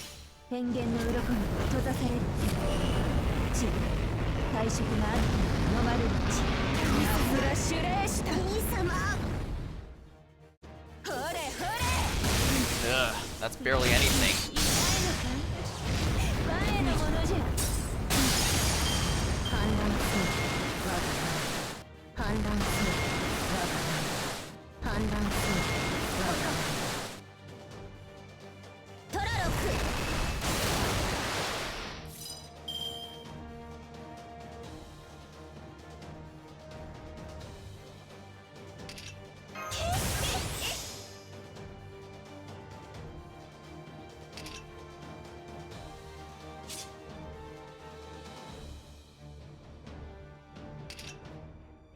Gonna have to get Ranmaru's stuff more.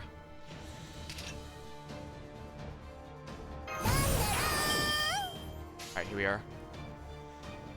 Actually, I can get a good mighty chain out of this.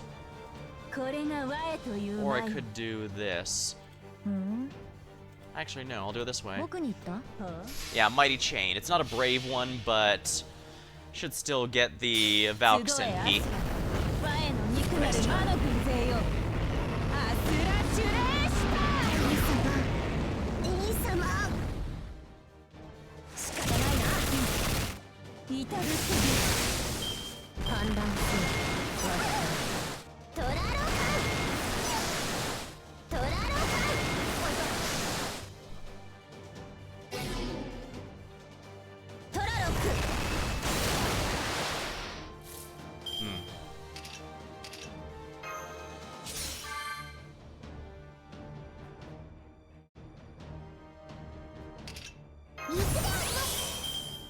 What's this one do again? Earth Attribute.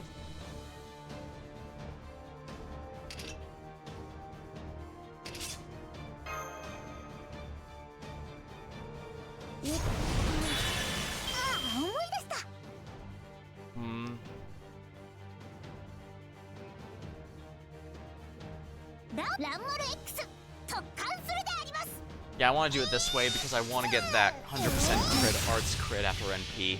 This does mean sacrificing the Valks on NP. They might not even survive the turn, but Avenger is the only one who's really doing any damage to Tlilock anyway.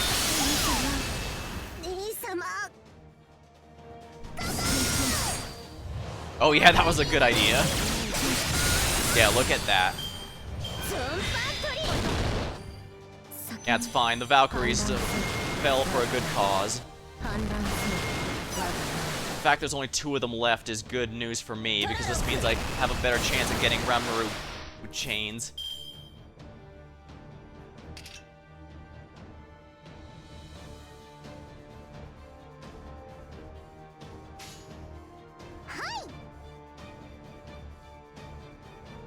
Actually, maybe I should do this just to get everyone's NPs faster, because we really need these.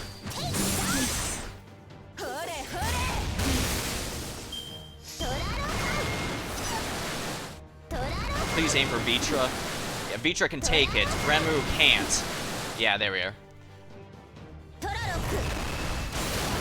Yeah, you can't touch us while we're floating, buddy.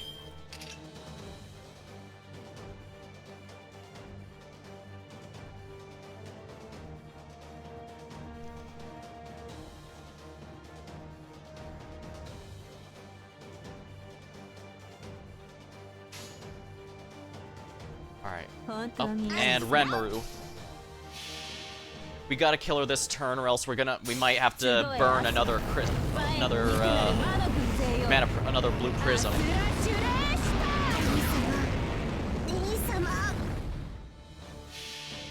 Yeah, this should help. With no damage buffs though, it's probably not going to kill, but double damage should still help. Yeah, having Vitras go first. Yeah, I'm convinced Vitra going first was the ace in the hole to make that win. There we go.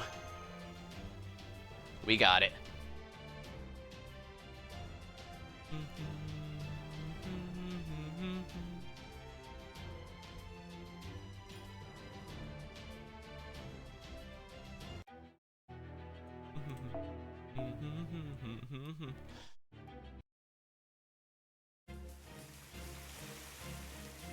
What, you know, why didn't King Protea have all that description?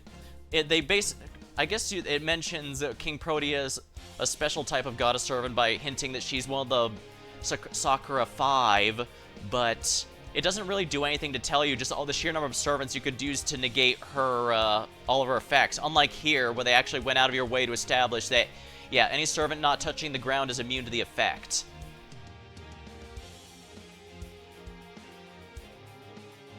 So yeah, I think the Tlaloc fight here is actually was handled well, especially since you were able to be warned beforehand. But it happened while with Well, with the King Protea fight, if I had known Vitra would have countered one of our major effects, I would have brought her. We endured the flood. Yes, Master, we've avenged Nitocris. Oh, that girl who thought far too much of herself. Thought I might be mistaken. The river floods didn't faze her at all. I think you might be mistaken. The river floods. I'm afraid there's another reason entirely for her loss. Not that I'm obliged to share anything with you. Her servant class is changing. Wait, no, it's not just her class. That's right, Tlaloc is taking a breather. You'd prefer Witsapaji, the god of war over Tlaloc, the blessing of rain anyway, correct? I'll be using the spirit origin. Besides, it seems like you people can hand yourselves in a fight.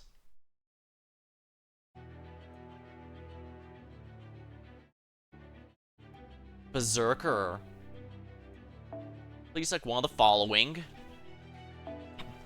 If it's a Zerk, I'm gonna need to bring a single target. But the thing is, as you'll notice, my aces in the hole are all multi-target. Well, I guess I could just be an idiot and bring Super Bunyan. That can't possibly end badly, right?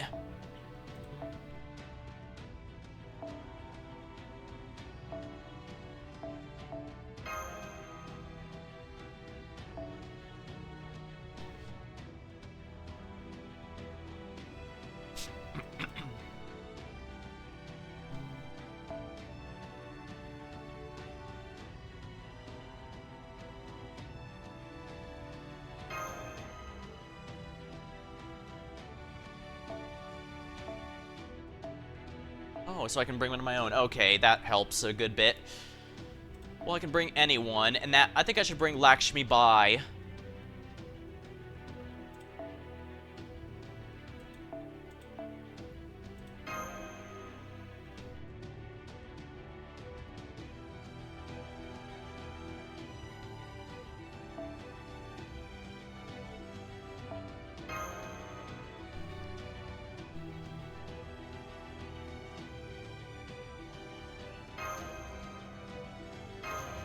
Yeah. If you're wondering why I have Super Bunyan, it's because I went for Daikokuten and she ended up coming as a booby prize. Then again, people seem to have warmed up to her after they made that retcon. Well, granted, plenty are saying it was intended from the start, but you never know how it is with this franchise. They love to do the Batman thing of making a change later on and pretending it was always there the whole time, and people will always find it because, well...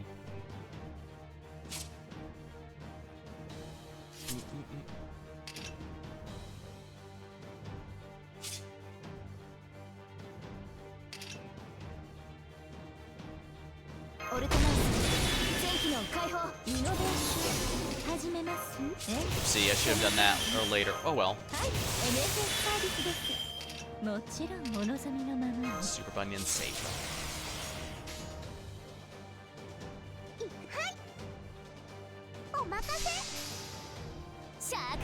Oh right, I was supposed to do something else. No, she gets likes without having to use a skill. I forgot it's a passive, not a skill.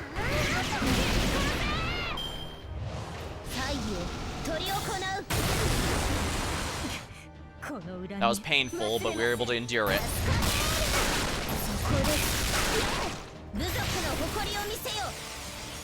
Are you kidding?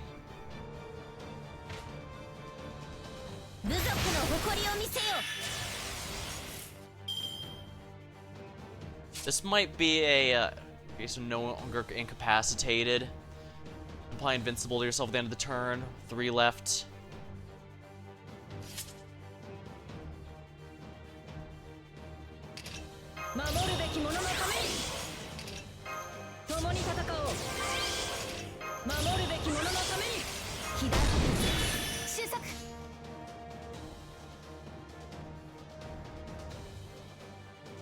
Can I really do nothing here? Damn it.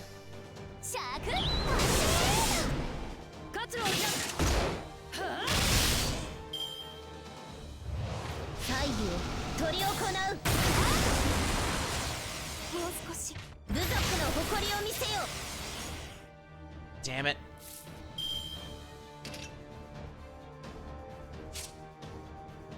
One turn left.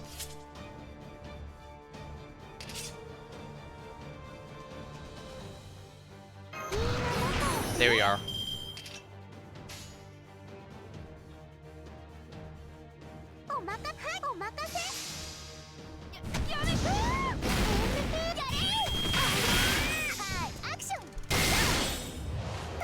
get as many likes as we can.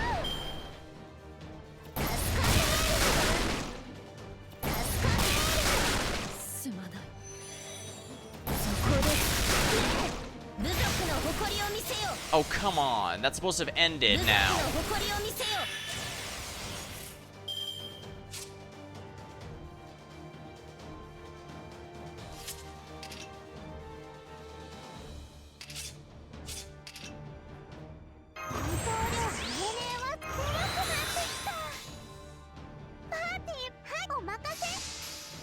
Yeah, I messed up bad. I should have brought... There's ways to, remove invuln. But of course, the game is still forcing me to...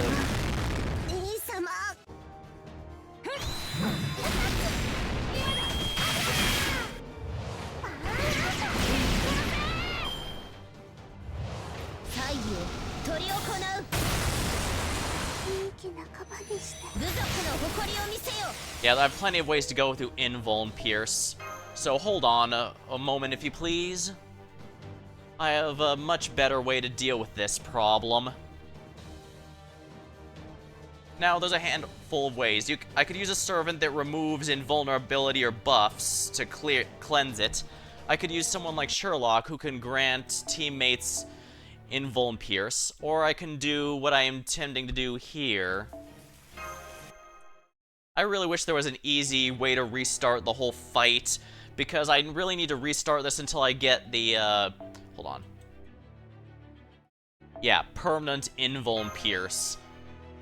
Yeah, I really wish I had a way to do this better, because I need to open up with a Brave Chain from Bunyan to get the most out of this NP, but it's obviously not going to let me do that, so that's frustrating.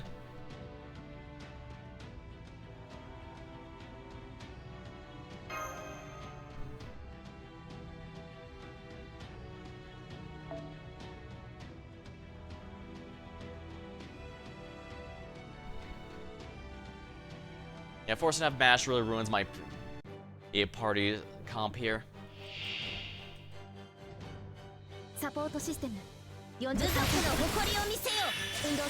Yeah, that invuln means nothing now. Bunyan has permanent Pierce.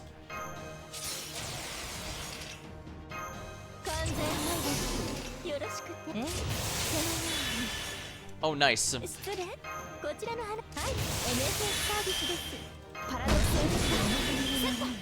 For 3 turns. Alrighty.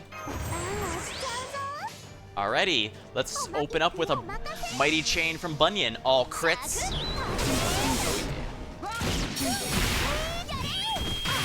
Oh yeah. There we go.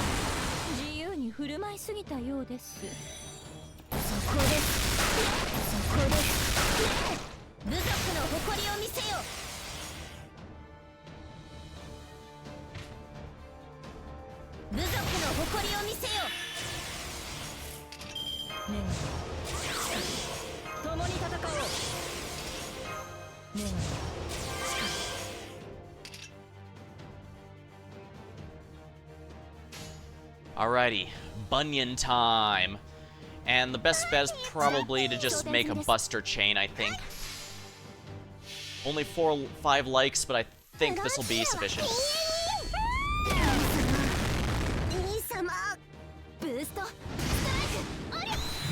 At the very least, Quetzalcoatl is not,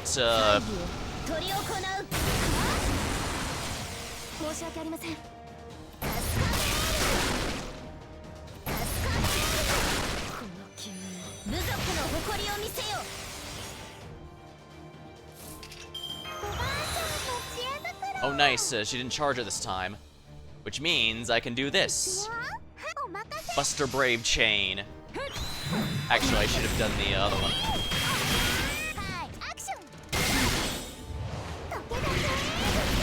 Oh, darn it. She barely survived.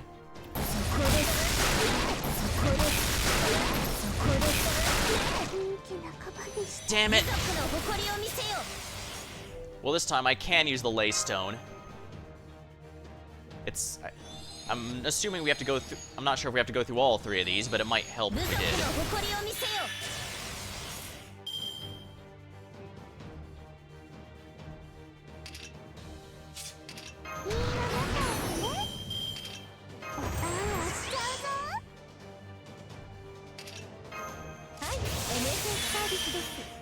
もちイノベーション始めます。オルテナウス疑似リンク解除。確実。最高品質でお届けしましょう。 Now watch as it ends after this one fight, and I wasted the Laystone. 防衛補完 Well, like I said, they're gonna expire in a bit over another month anyways, so use them or lose them. ロードキャメロット。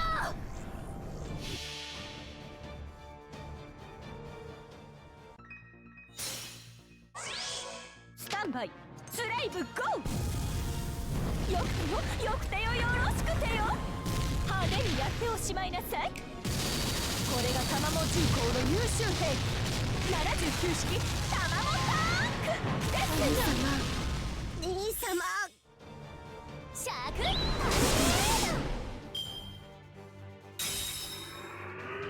部族の誇りを見せよ。 Yeah, I wasted the Laystone. Well, who cares? I've already wasted one anyways. Might as well go for the high score. Yeah, as you can see, I don't really use Super Bunyan at all.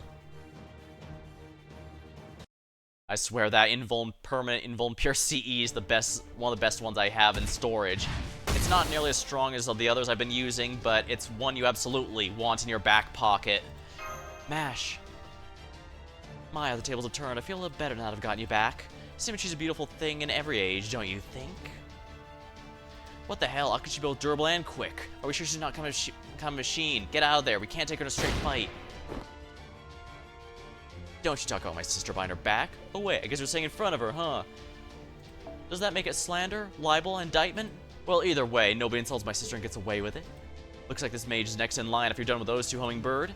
The sacrifice already made them so scarce, the priest is pretty quick on his feet. Well, luckily we have two more hearts right here. Maybe not the same quality, but they do belong to proper human history. We'll have to make do with those today. Besides, Scully would be sad if we didn't complete the ritual. Yes, the Scully did a good job. I'm happy to cover for his failures. You arrogant little... You think you're hot stuff now that you've got the upper hand? Damn it, what is that black smoke? Why can't our attacks hit? Is there anything you can do? The way things are going, everyone besides me is gonna end up dead. Do we keep fighting even though it's hopeless? Oh, come on. I could have absolutely won. With all these late stones. Well, this won't do. I've been trying to stay out of the battles between the fellow visitors. But since I've been keeping an eye on that boy, I think I'll help him out a bit. Hup. You Pierce Brothers Smoke. Who are you? Another proper human history servant? Right, I never did introduce myself, did I? Hello, people of proper human history. I'm Mictlan, god of water, wind, and the sun. I'm basically Mictlan's creator, or as you might put it, the king of the Lostbelt, yes?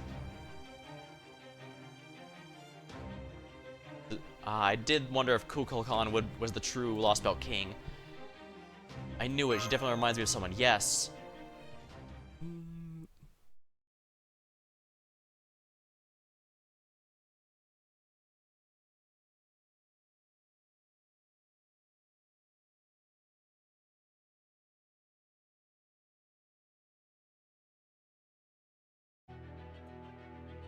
Foreigner.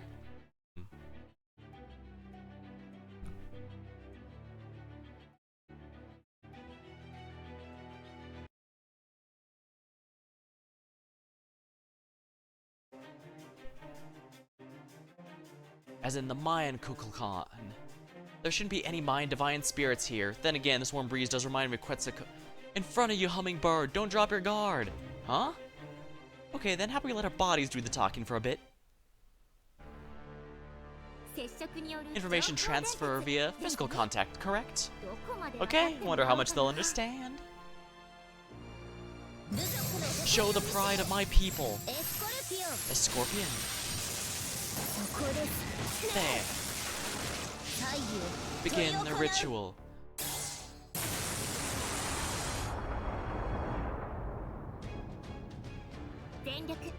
I'm gonna use my full power. My punch.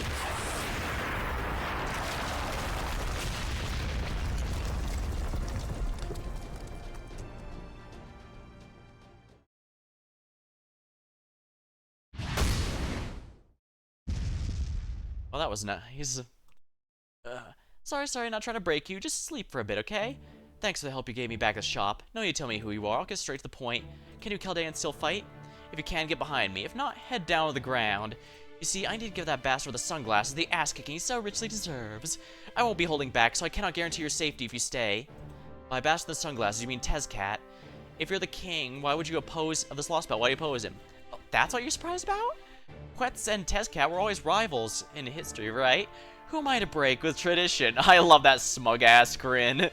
I can't wait to smash his stupid face in for mythologically valid reasons. Of course, the real reason is this is what Mala wants. If I don't obliterate that human now, he'll end up destroying all of Mictlan. Hang on, you mean he's not a servant? Huh? Did I get that wrong? The structure of his body is the same as yours. Well, yeah, of course, you can't summon Catlapolca as is. I'm a pseudo-servant who created my own human vessel to possess. My soul's a divine spirit, but my body's all human, so I don't need a master's power to live as a human here and now. I guess it makes sense. Tezcat is a bit too strong to summon straight up. Summoning divine spirit ain't easy, you know. Huh? So I used a few tricks to make sure David's summoning work out. It's rather amusing how strongly this series will adhere to some rules but break others. Like, it's supposed to be near impossible to summon a proper divine spirit, but they've made like thousands of exceptions now. Oh, just to make it happen. Although, yeah, I do get it. It's because they want to sell you on, oh hey, this is Tezcatlapolca, you know him, right? Roll for him. So I use a few tricks. And of course, I designed this body to be ideal for a Tezcat suited to this day and age. My body's human, but I'm very much the real Tezcat. You can trust me on that. So he's like the avatars the machine gods of Olympus use, but even so, his body's only human. There's no way he can fight a servant. And Huitzilopochtli is unconscious of being knocked all the way up back to the temple. Now's our chance. Let's get him.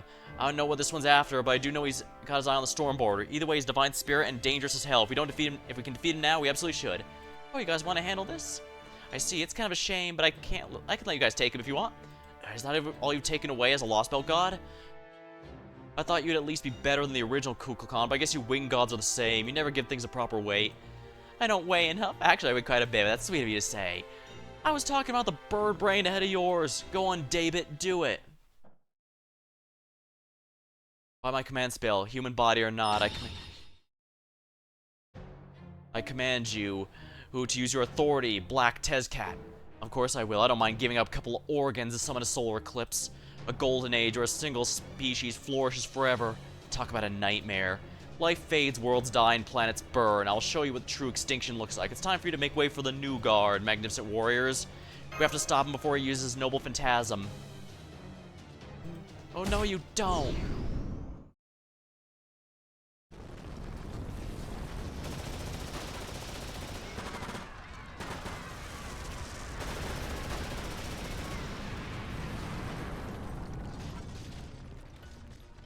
Huh?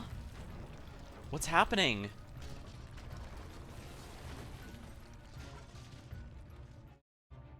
That's Chichen Itza over there. Mictlan is falling apart. It's just an illusion. He can't possibly have caused this much destruction in a few seconds. This is your doing, right, Tezcat? Stop wasting our time with these cheap tricks. This is no illusion. I recognize the smell. It's the smell of all-out war. Isn't that what you were just thinking? It's a shame, Nemo. You're the only one present with any experience with modern war. You knew right away this is no illusion, but you still insisted to help the uninitiated. You really are a fine captain. Killing you would be a shame.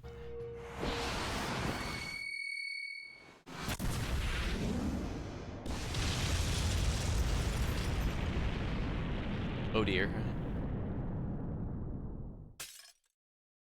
Tezcat has the ability to...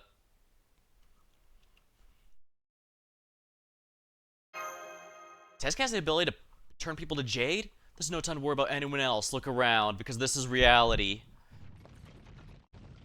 Why did he just destroy his own city? I thought the whole point was for him to eliminate everything else to make it his domain.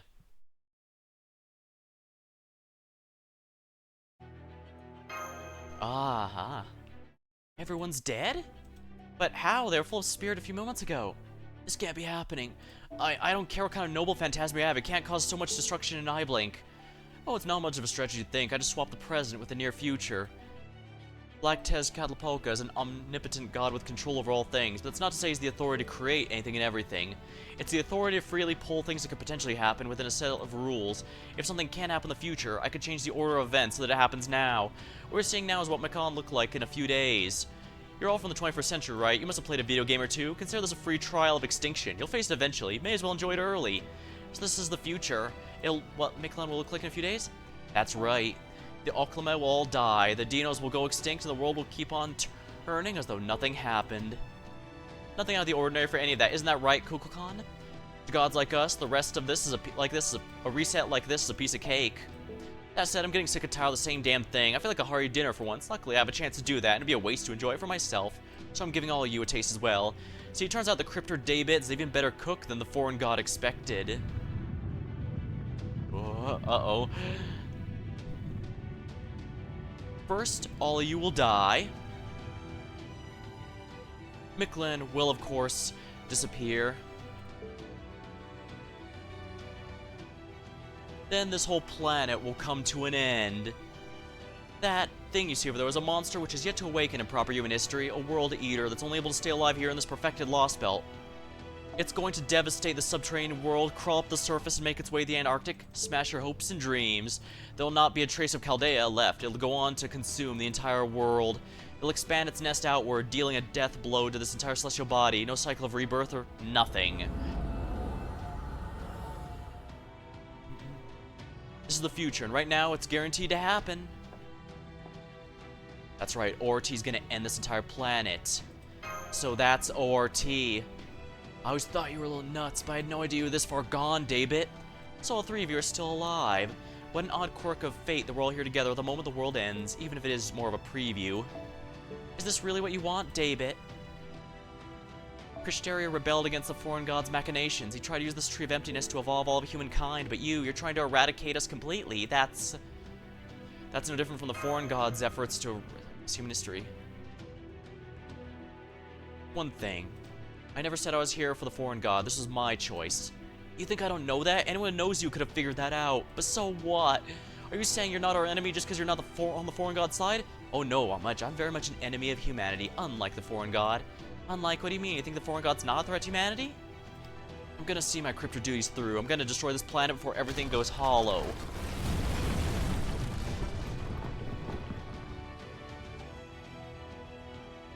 Damn it, he's fallen below. What an infuriating way to get the last word in. Sheba's detecting a threat of the highest order. A fatal force of destiny is headed this way. It's already close. There's no way to escape. It's here. ORT is here.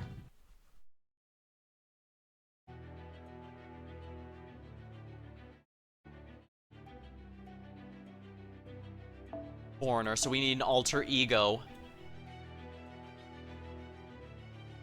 That melt is not leveled. I could use a foreigner as well, but I'd have to babysit them pretty hard. Although I guess a Grail Yang might not be half bad.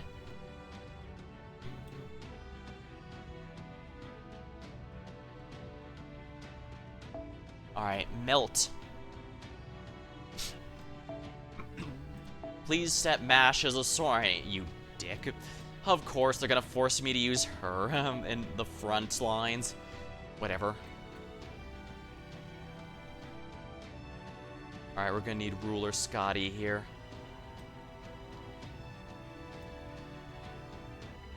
If I can find her. She's 90, why isn't she up here? Here she is. That was weird. But whatever.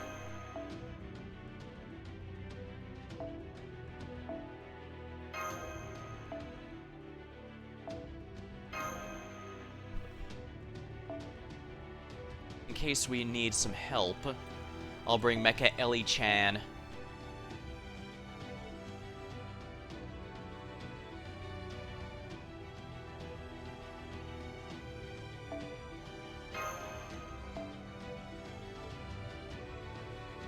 And Lady Avalon to keep us safe.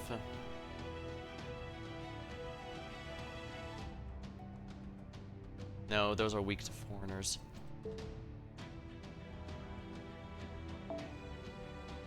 And I can't do the Immortal team. That requires Morgan or Himiko or someone who can consistently give Castoria more overcharge.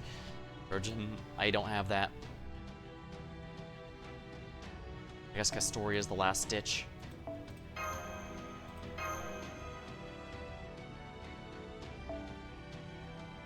Right.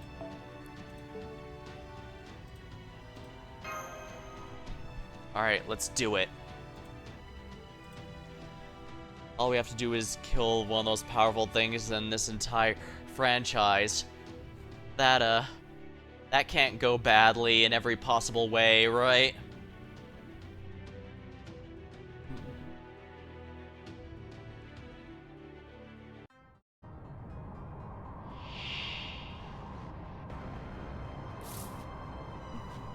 What, 1 million HP, and what is with that star beneath its HP bar? I've never seen that before. RT, foreigner.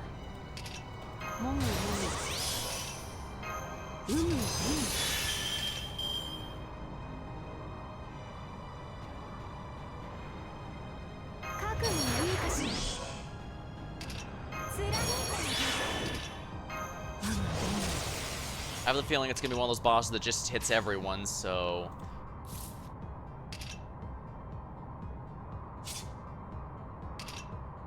let's see how bad it goes. Sarah's body melt out. Here we go.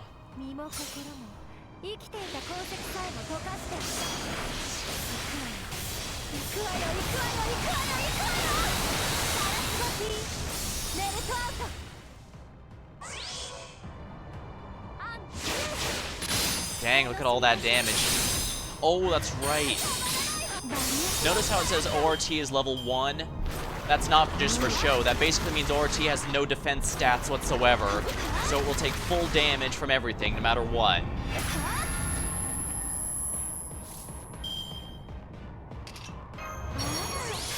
And that's good for us, because we kind of need that.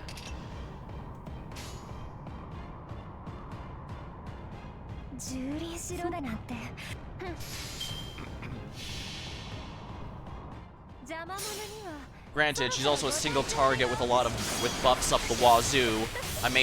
Scotty made sure of that.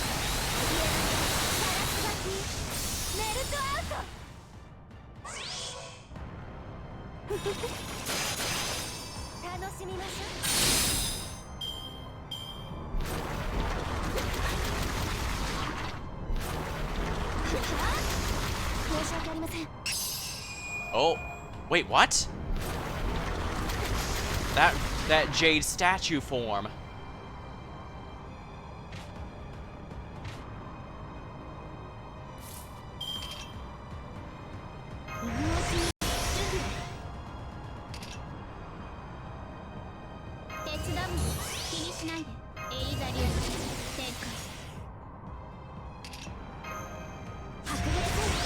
Protect melt at all costs.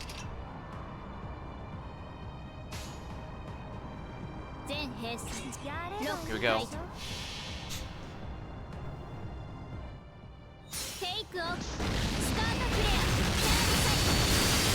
That 1 million HP is scary, but with 0 defense whatsoever, it's gonna be pretty easy for my team to tear it apart. Sarah's body meltout's gonna overcap, which is good because that means it'll be a lot easier to charge.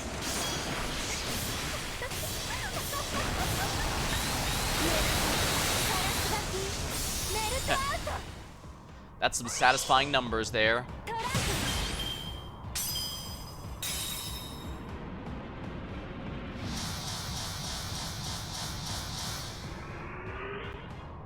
It has 8 life bars? No, it had 9, because that was the one I shattered. No, 2, 4, 6, 8. Yeah, so it had 10 life bars. That starburst was 10.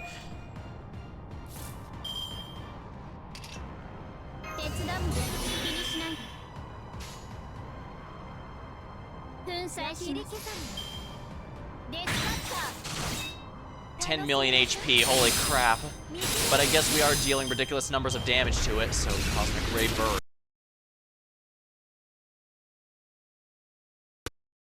Holy shit, it did so much damage it crashed the game. Oh wow, hold on, let me just do this.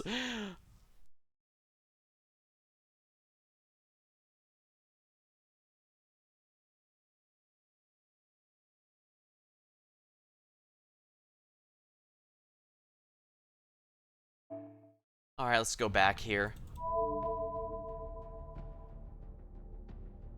It should say in the middle of bite. Resume, please. I can't believe it did so much damage it crashed the application itself.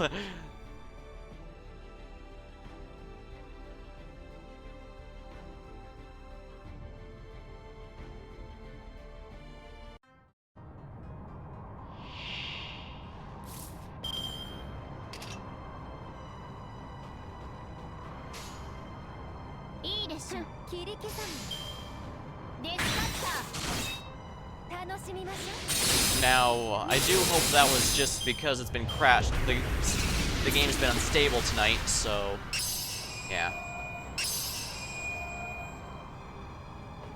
What are you doing? Get a hold of yourself.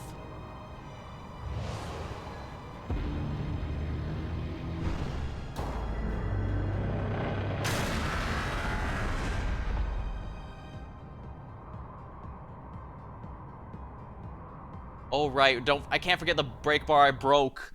So it had 10. It didn't have 10 life bars. It had 10 in storage, which means it has 11 life bars.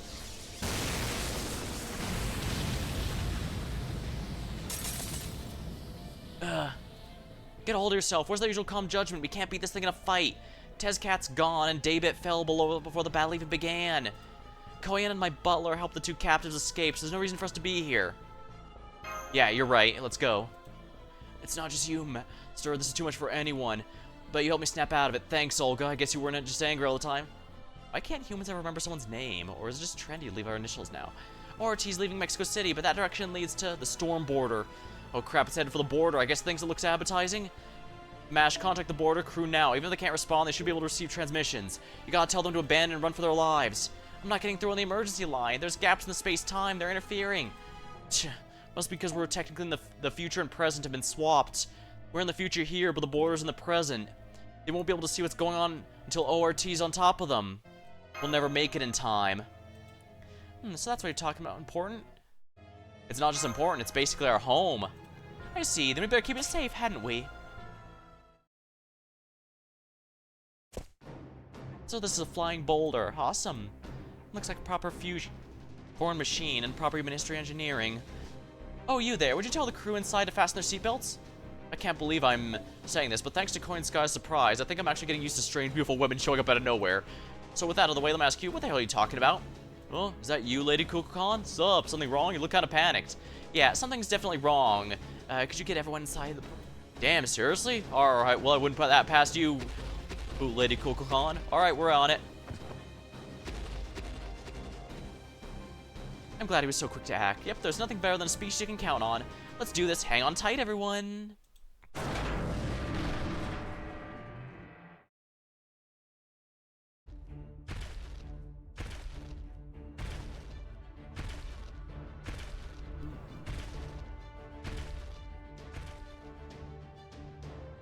Agape. Senpai, the storm border is hopping through the jungle like an enormous rabbit. Whoa, she's carrying the whole damn border by herself. Hey, I could do that too if I was at my full strength. She's carrying the border towards the jungle southwest of Chichen Itza. Oh, she just put it down.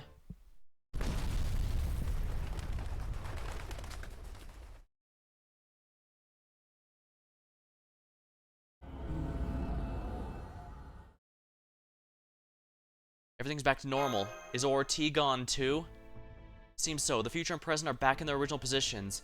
I guess that shift didn't last forever. The authority must have an inbuilt time limit. Oh, thank goodness you're okay, Nemo. Hello, Masaki Nobunaga. Welcome. Oh, a raid. Thank you very much. Welcome, raiders. I'm Luce. I stream just about anything here, and tonight I've been doing some Fate Grand Order. You caught me near the tail end, though. I was going to get to the big part here and call it, but we still have a bit before that happens. Ah, thank goodness you're okay, Nemo.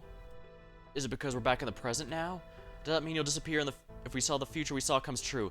No, that phenomenon was just a... Oh, Nemo is back. Okay, Nemo, is it because we're back in the present doesn't mean disappear again if that future comes true? No, that phenomenon was just a preview of a future where the giant unidentified being, or T, shows up. That's the only part that's certain. Even if the future arrived here in 10 days' time, I would be unaffected on that 10th day. Gotcha, I figured as much, but I want to be sure. By the way, do you know how I figured that out, Master? Because the city's all back to normal, including all the Oslame. Oh gosh, you're right. All the Oslame gathered are pointing at us and arming themselves. Oh, they're definitely about to... From their perspective, we just picked a fight with Iskali and Tezcat. This temple might be holy ground, but they look angry enough to ignore that. And they don't take prisoners. If they catch up, they'll tear us limb from limb and gouge out our hearts. Let's get out of here and fast. We're even farther from the storm border now. It's okay, they're over by the Dino City now. Understood, Master. The rope ladder Koyan left for us is right there. Director, is something wrong?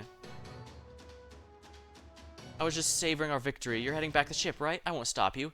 I had to put aside my reservation since it's an emergency, but she was nothing but helpful. It seems she's trustworthy in a fight, maybe as an ally, or too soon to say. Understood. Mash, you lead the way, followed by the Master. Kadok will go next, and I'll bring up the rear. Madam President, since looks like you don't need to use the ladder, could you give us some aerial cover? Of course, I was planning to do that anyway. Good decision, Captain. I like your style.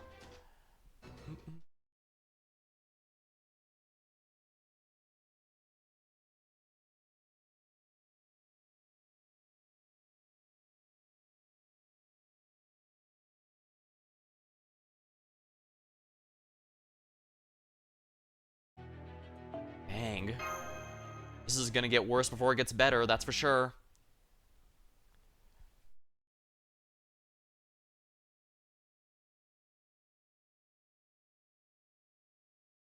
The city's back to normal. Not one of its citizens was lost. That's only for the present. The future Tezcat was showing us everything was... that was fun. Sure, the ritual was ruined, but hey, sometimes your customers make off with the goods. Maybe it's a bit of a loss for us, but I feel better than ever. I love the twists and turns this kind of stuff makes. Brother. What is it? Are you trying to look sad? I can never read your expressions. If you have something to say, speak up. We're siblings. How are you feeling? I know swapping phenomenon takes a lot out of you. If you're in any pain, I can command the cryptor to heal you. Don't bother. No more penalties for him. I want him to undergo his underworld pilgrimage in his best possible condition. What about you? You okay after Kukulkan hit you so hard and the temple shattered? I'll handle her next time. No, next time I'll get rid of her for good. I hate Quetzalcoatl. The way that woman reminds me of her just infuriates me. I see. Then you better work on repairing your temple. It's one of Mexico City's most famous landmarks, after all. Sure, it'll all be gone soon, but leaving it broken will be bad for the Oklama's morale. About that, brother, is that future we saw true? Is there no way to change it? Is our city doomed to be destroyed again? Yeah, it is. What about it? That's kind of the whole point of this city. The Aztecs were all about destruction. When a warrior dies, they're gone. No need to try changing fate. Of course, there's more casualties than I count on. I didn't expect hundreds of thousands to die meaningless deaths. Even Iskali can't get it through his head that you don't square up against an enemy you just can't beat. Or that you should retreat somewhere where you can at least keep an eye on them if you can't win. Guns make people reckless. I swear, I thought I taught them not to be mindless berserkers, but still no more than dumb apes. That may be true, brother, but your goal is purely to wage war, to declare the war on proper human history and win. So we don't really need to turn the city into a battlefield, right? Or even use that monster at all? Tlaloc. No, I'm not telling you we should do. Everything is as you command, Tezcat. Good, I'm not on anyone's side. My focus is war, period. David's objective, Chaldea's objective, the Oklama's wish, the Dino's wish. I support them all. I won't interfere with any of them. Kukulkan's is an exception, but she essentially holds the same position I do. It doesn't matter either of us dies or who's lost here in Mictlan. Still, I'm betting big on David right now. If he succeeds, it's gonna be huge, bigger than anything. I you back in Iskali? He's got potential. Either way, just enjoy yourself, Tlaloc. You're no match for Quetzalcoatl because you're not free spirit enough to enjoy entertainment for what it is. Free spirit enough to accept entertainment, the hot winds of Central America, interest in new cultures. That's exactly what led us to ruin before. But not this time. This time I will not fail. Protecting this city and its people is my cause. It's why I exist. It is what makes me happy. It's my penance for the warriors who love this city, and long considered their pride and joy. But it won't last. Brother means to destroy it, and his Kali. He's been Tezcat for a year now. Nobody can change what's about to happen, at least if things continue as they have been.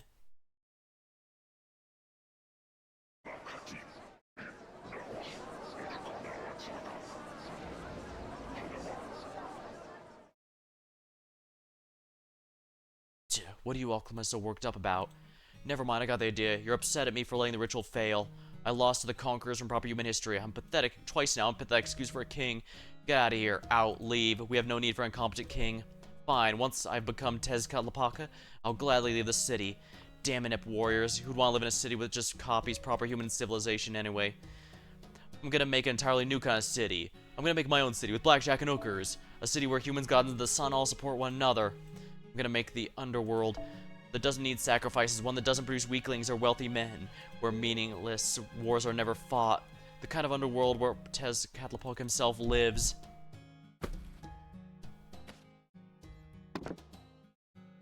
My wound is aching. It's been ever since Chaldea showed up. Conquerors from proper human history, those humans who came Mictlan to excise it. They may be our enemies, but they also could be useful. A third party will make it easy to eradicate the dinos. There's no big problem here, not at all. I may not have the hearts of the sacrifices, but what does it matter? They can't compare to a single dino's heart. It was all just a show to raise morale among the Oclame anyway. They'll forget all about the disappointment once we give them new guns. Damn it. Why do you care about a bunch of trigger-happy idiots as Kali? A king has no need for worthless emotions. He needs only act in service of his god, and yet...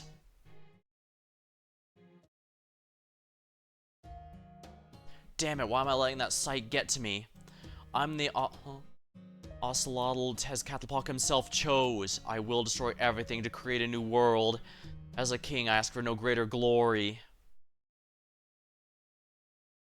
That's an oddly... I was wondering if we'd recognize him when his mask comes off.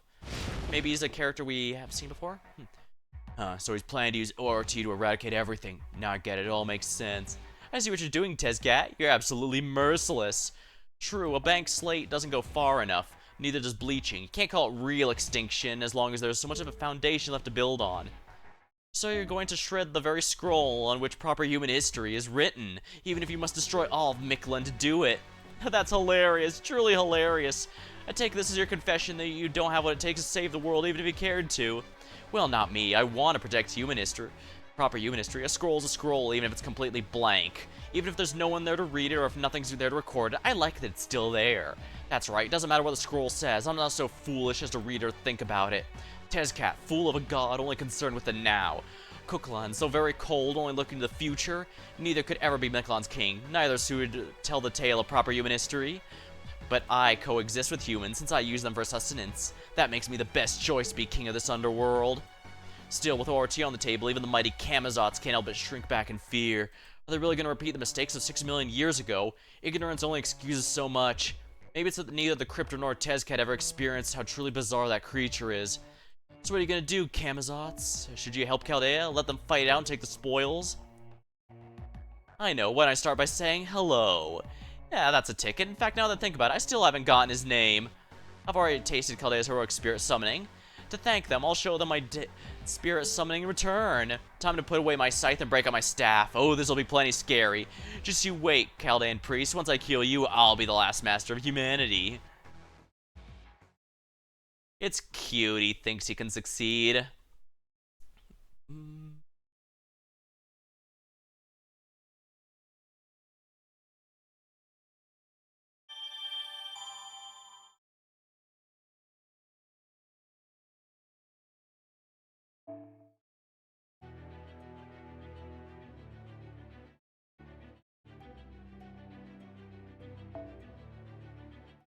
Ah, unlocked when part 2 is released. Alright, I guess this means we're going... Interesting, I guess it makes sense. This is very interesting. Alright, stretch, stretch. Haha. I'm feeling pretty good about this story. I don't know about you guys, but I'm liking quite a bit. And since I have a decent amount of people here, I'm gonna raid someone out, so... Looks like someone else is doing Lostbelt 7 right now, so I'm going to go ahead and raid them. So, if you stopped by, thank you very much. If you don't want to and just want to head off for whatever reason, well, hope you had a good time. Eddie 2010. Oh, thanks for following 06. I stream just about anything here, but as a warning, I also do some potentially other lewd games. So just be warned if you want to stick around. You never know what's coming through here. But by all means, if something catches your eye, feel free. That's the nice thing about variety. You can just dip in and out whenever you feel like it. Alright, looks like Eddie 2010's here, so we'll go ahead and follow. We'll go to them. Alright, well, until next time, thank you for watching. Hope you had a good time. I'll see you later.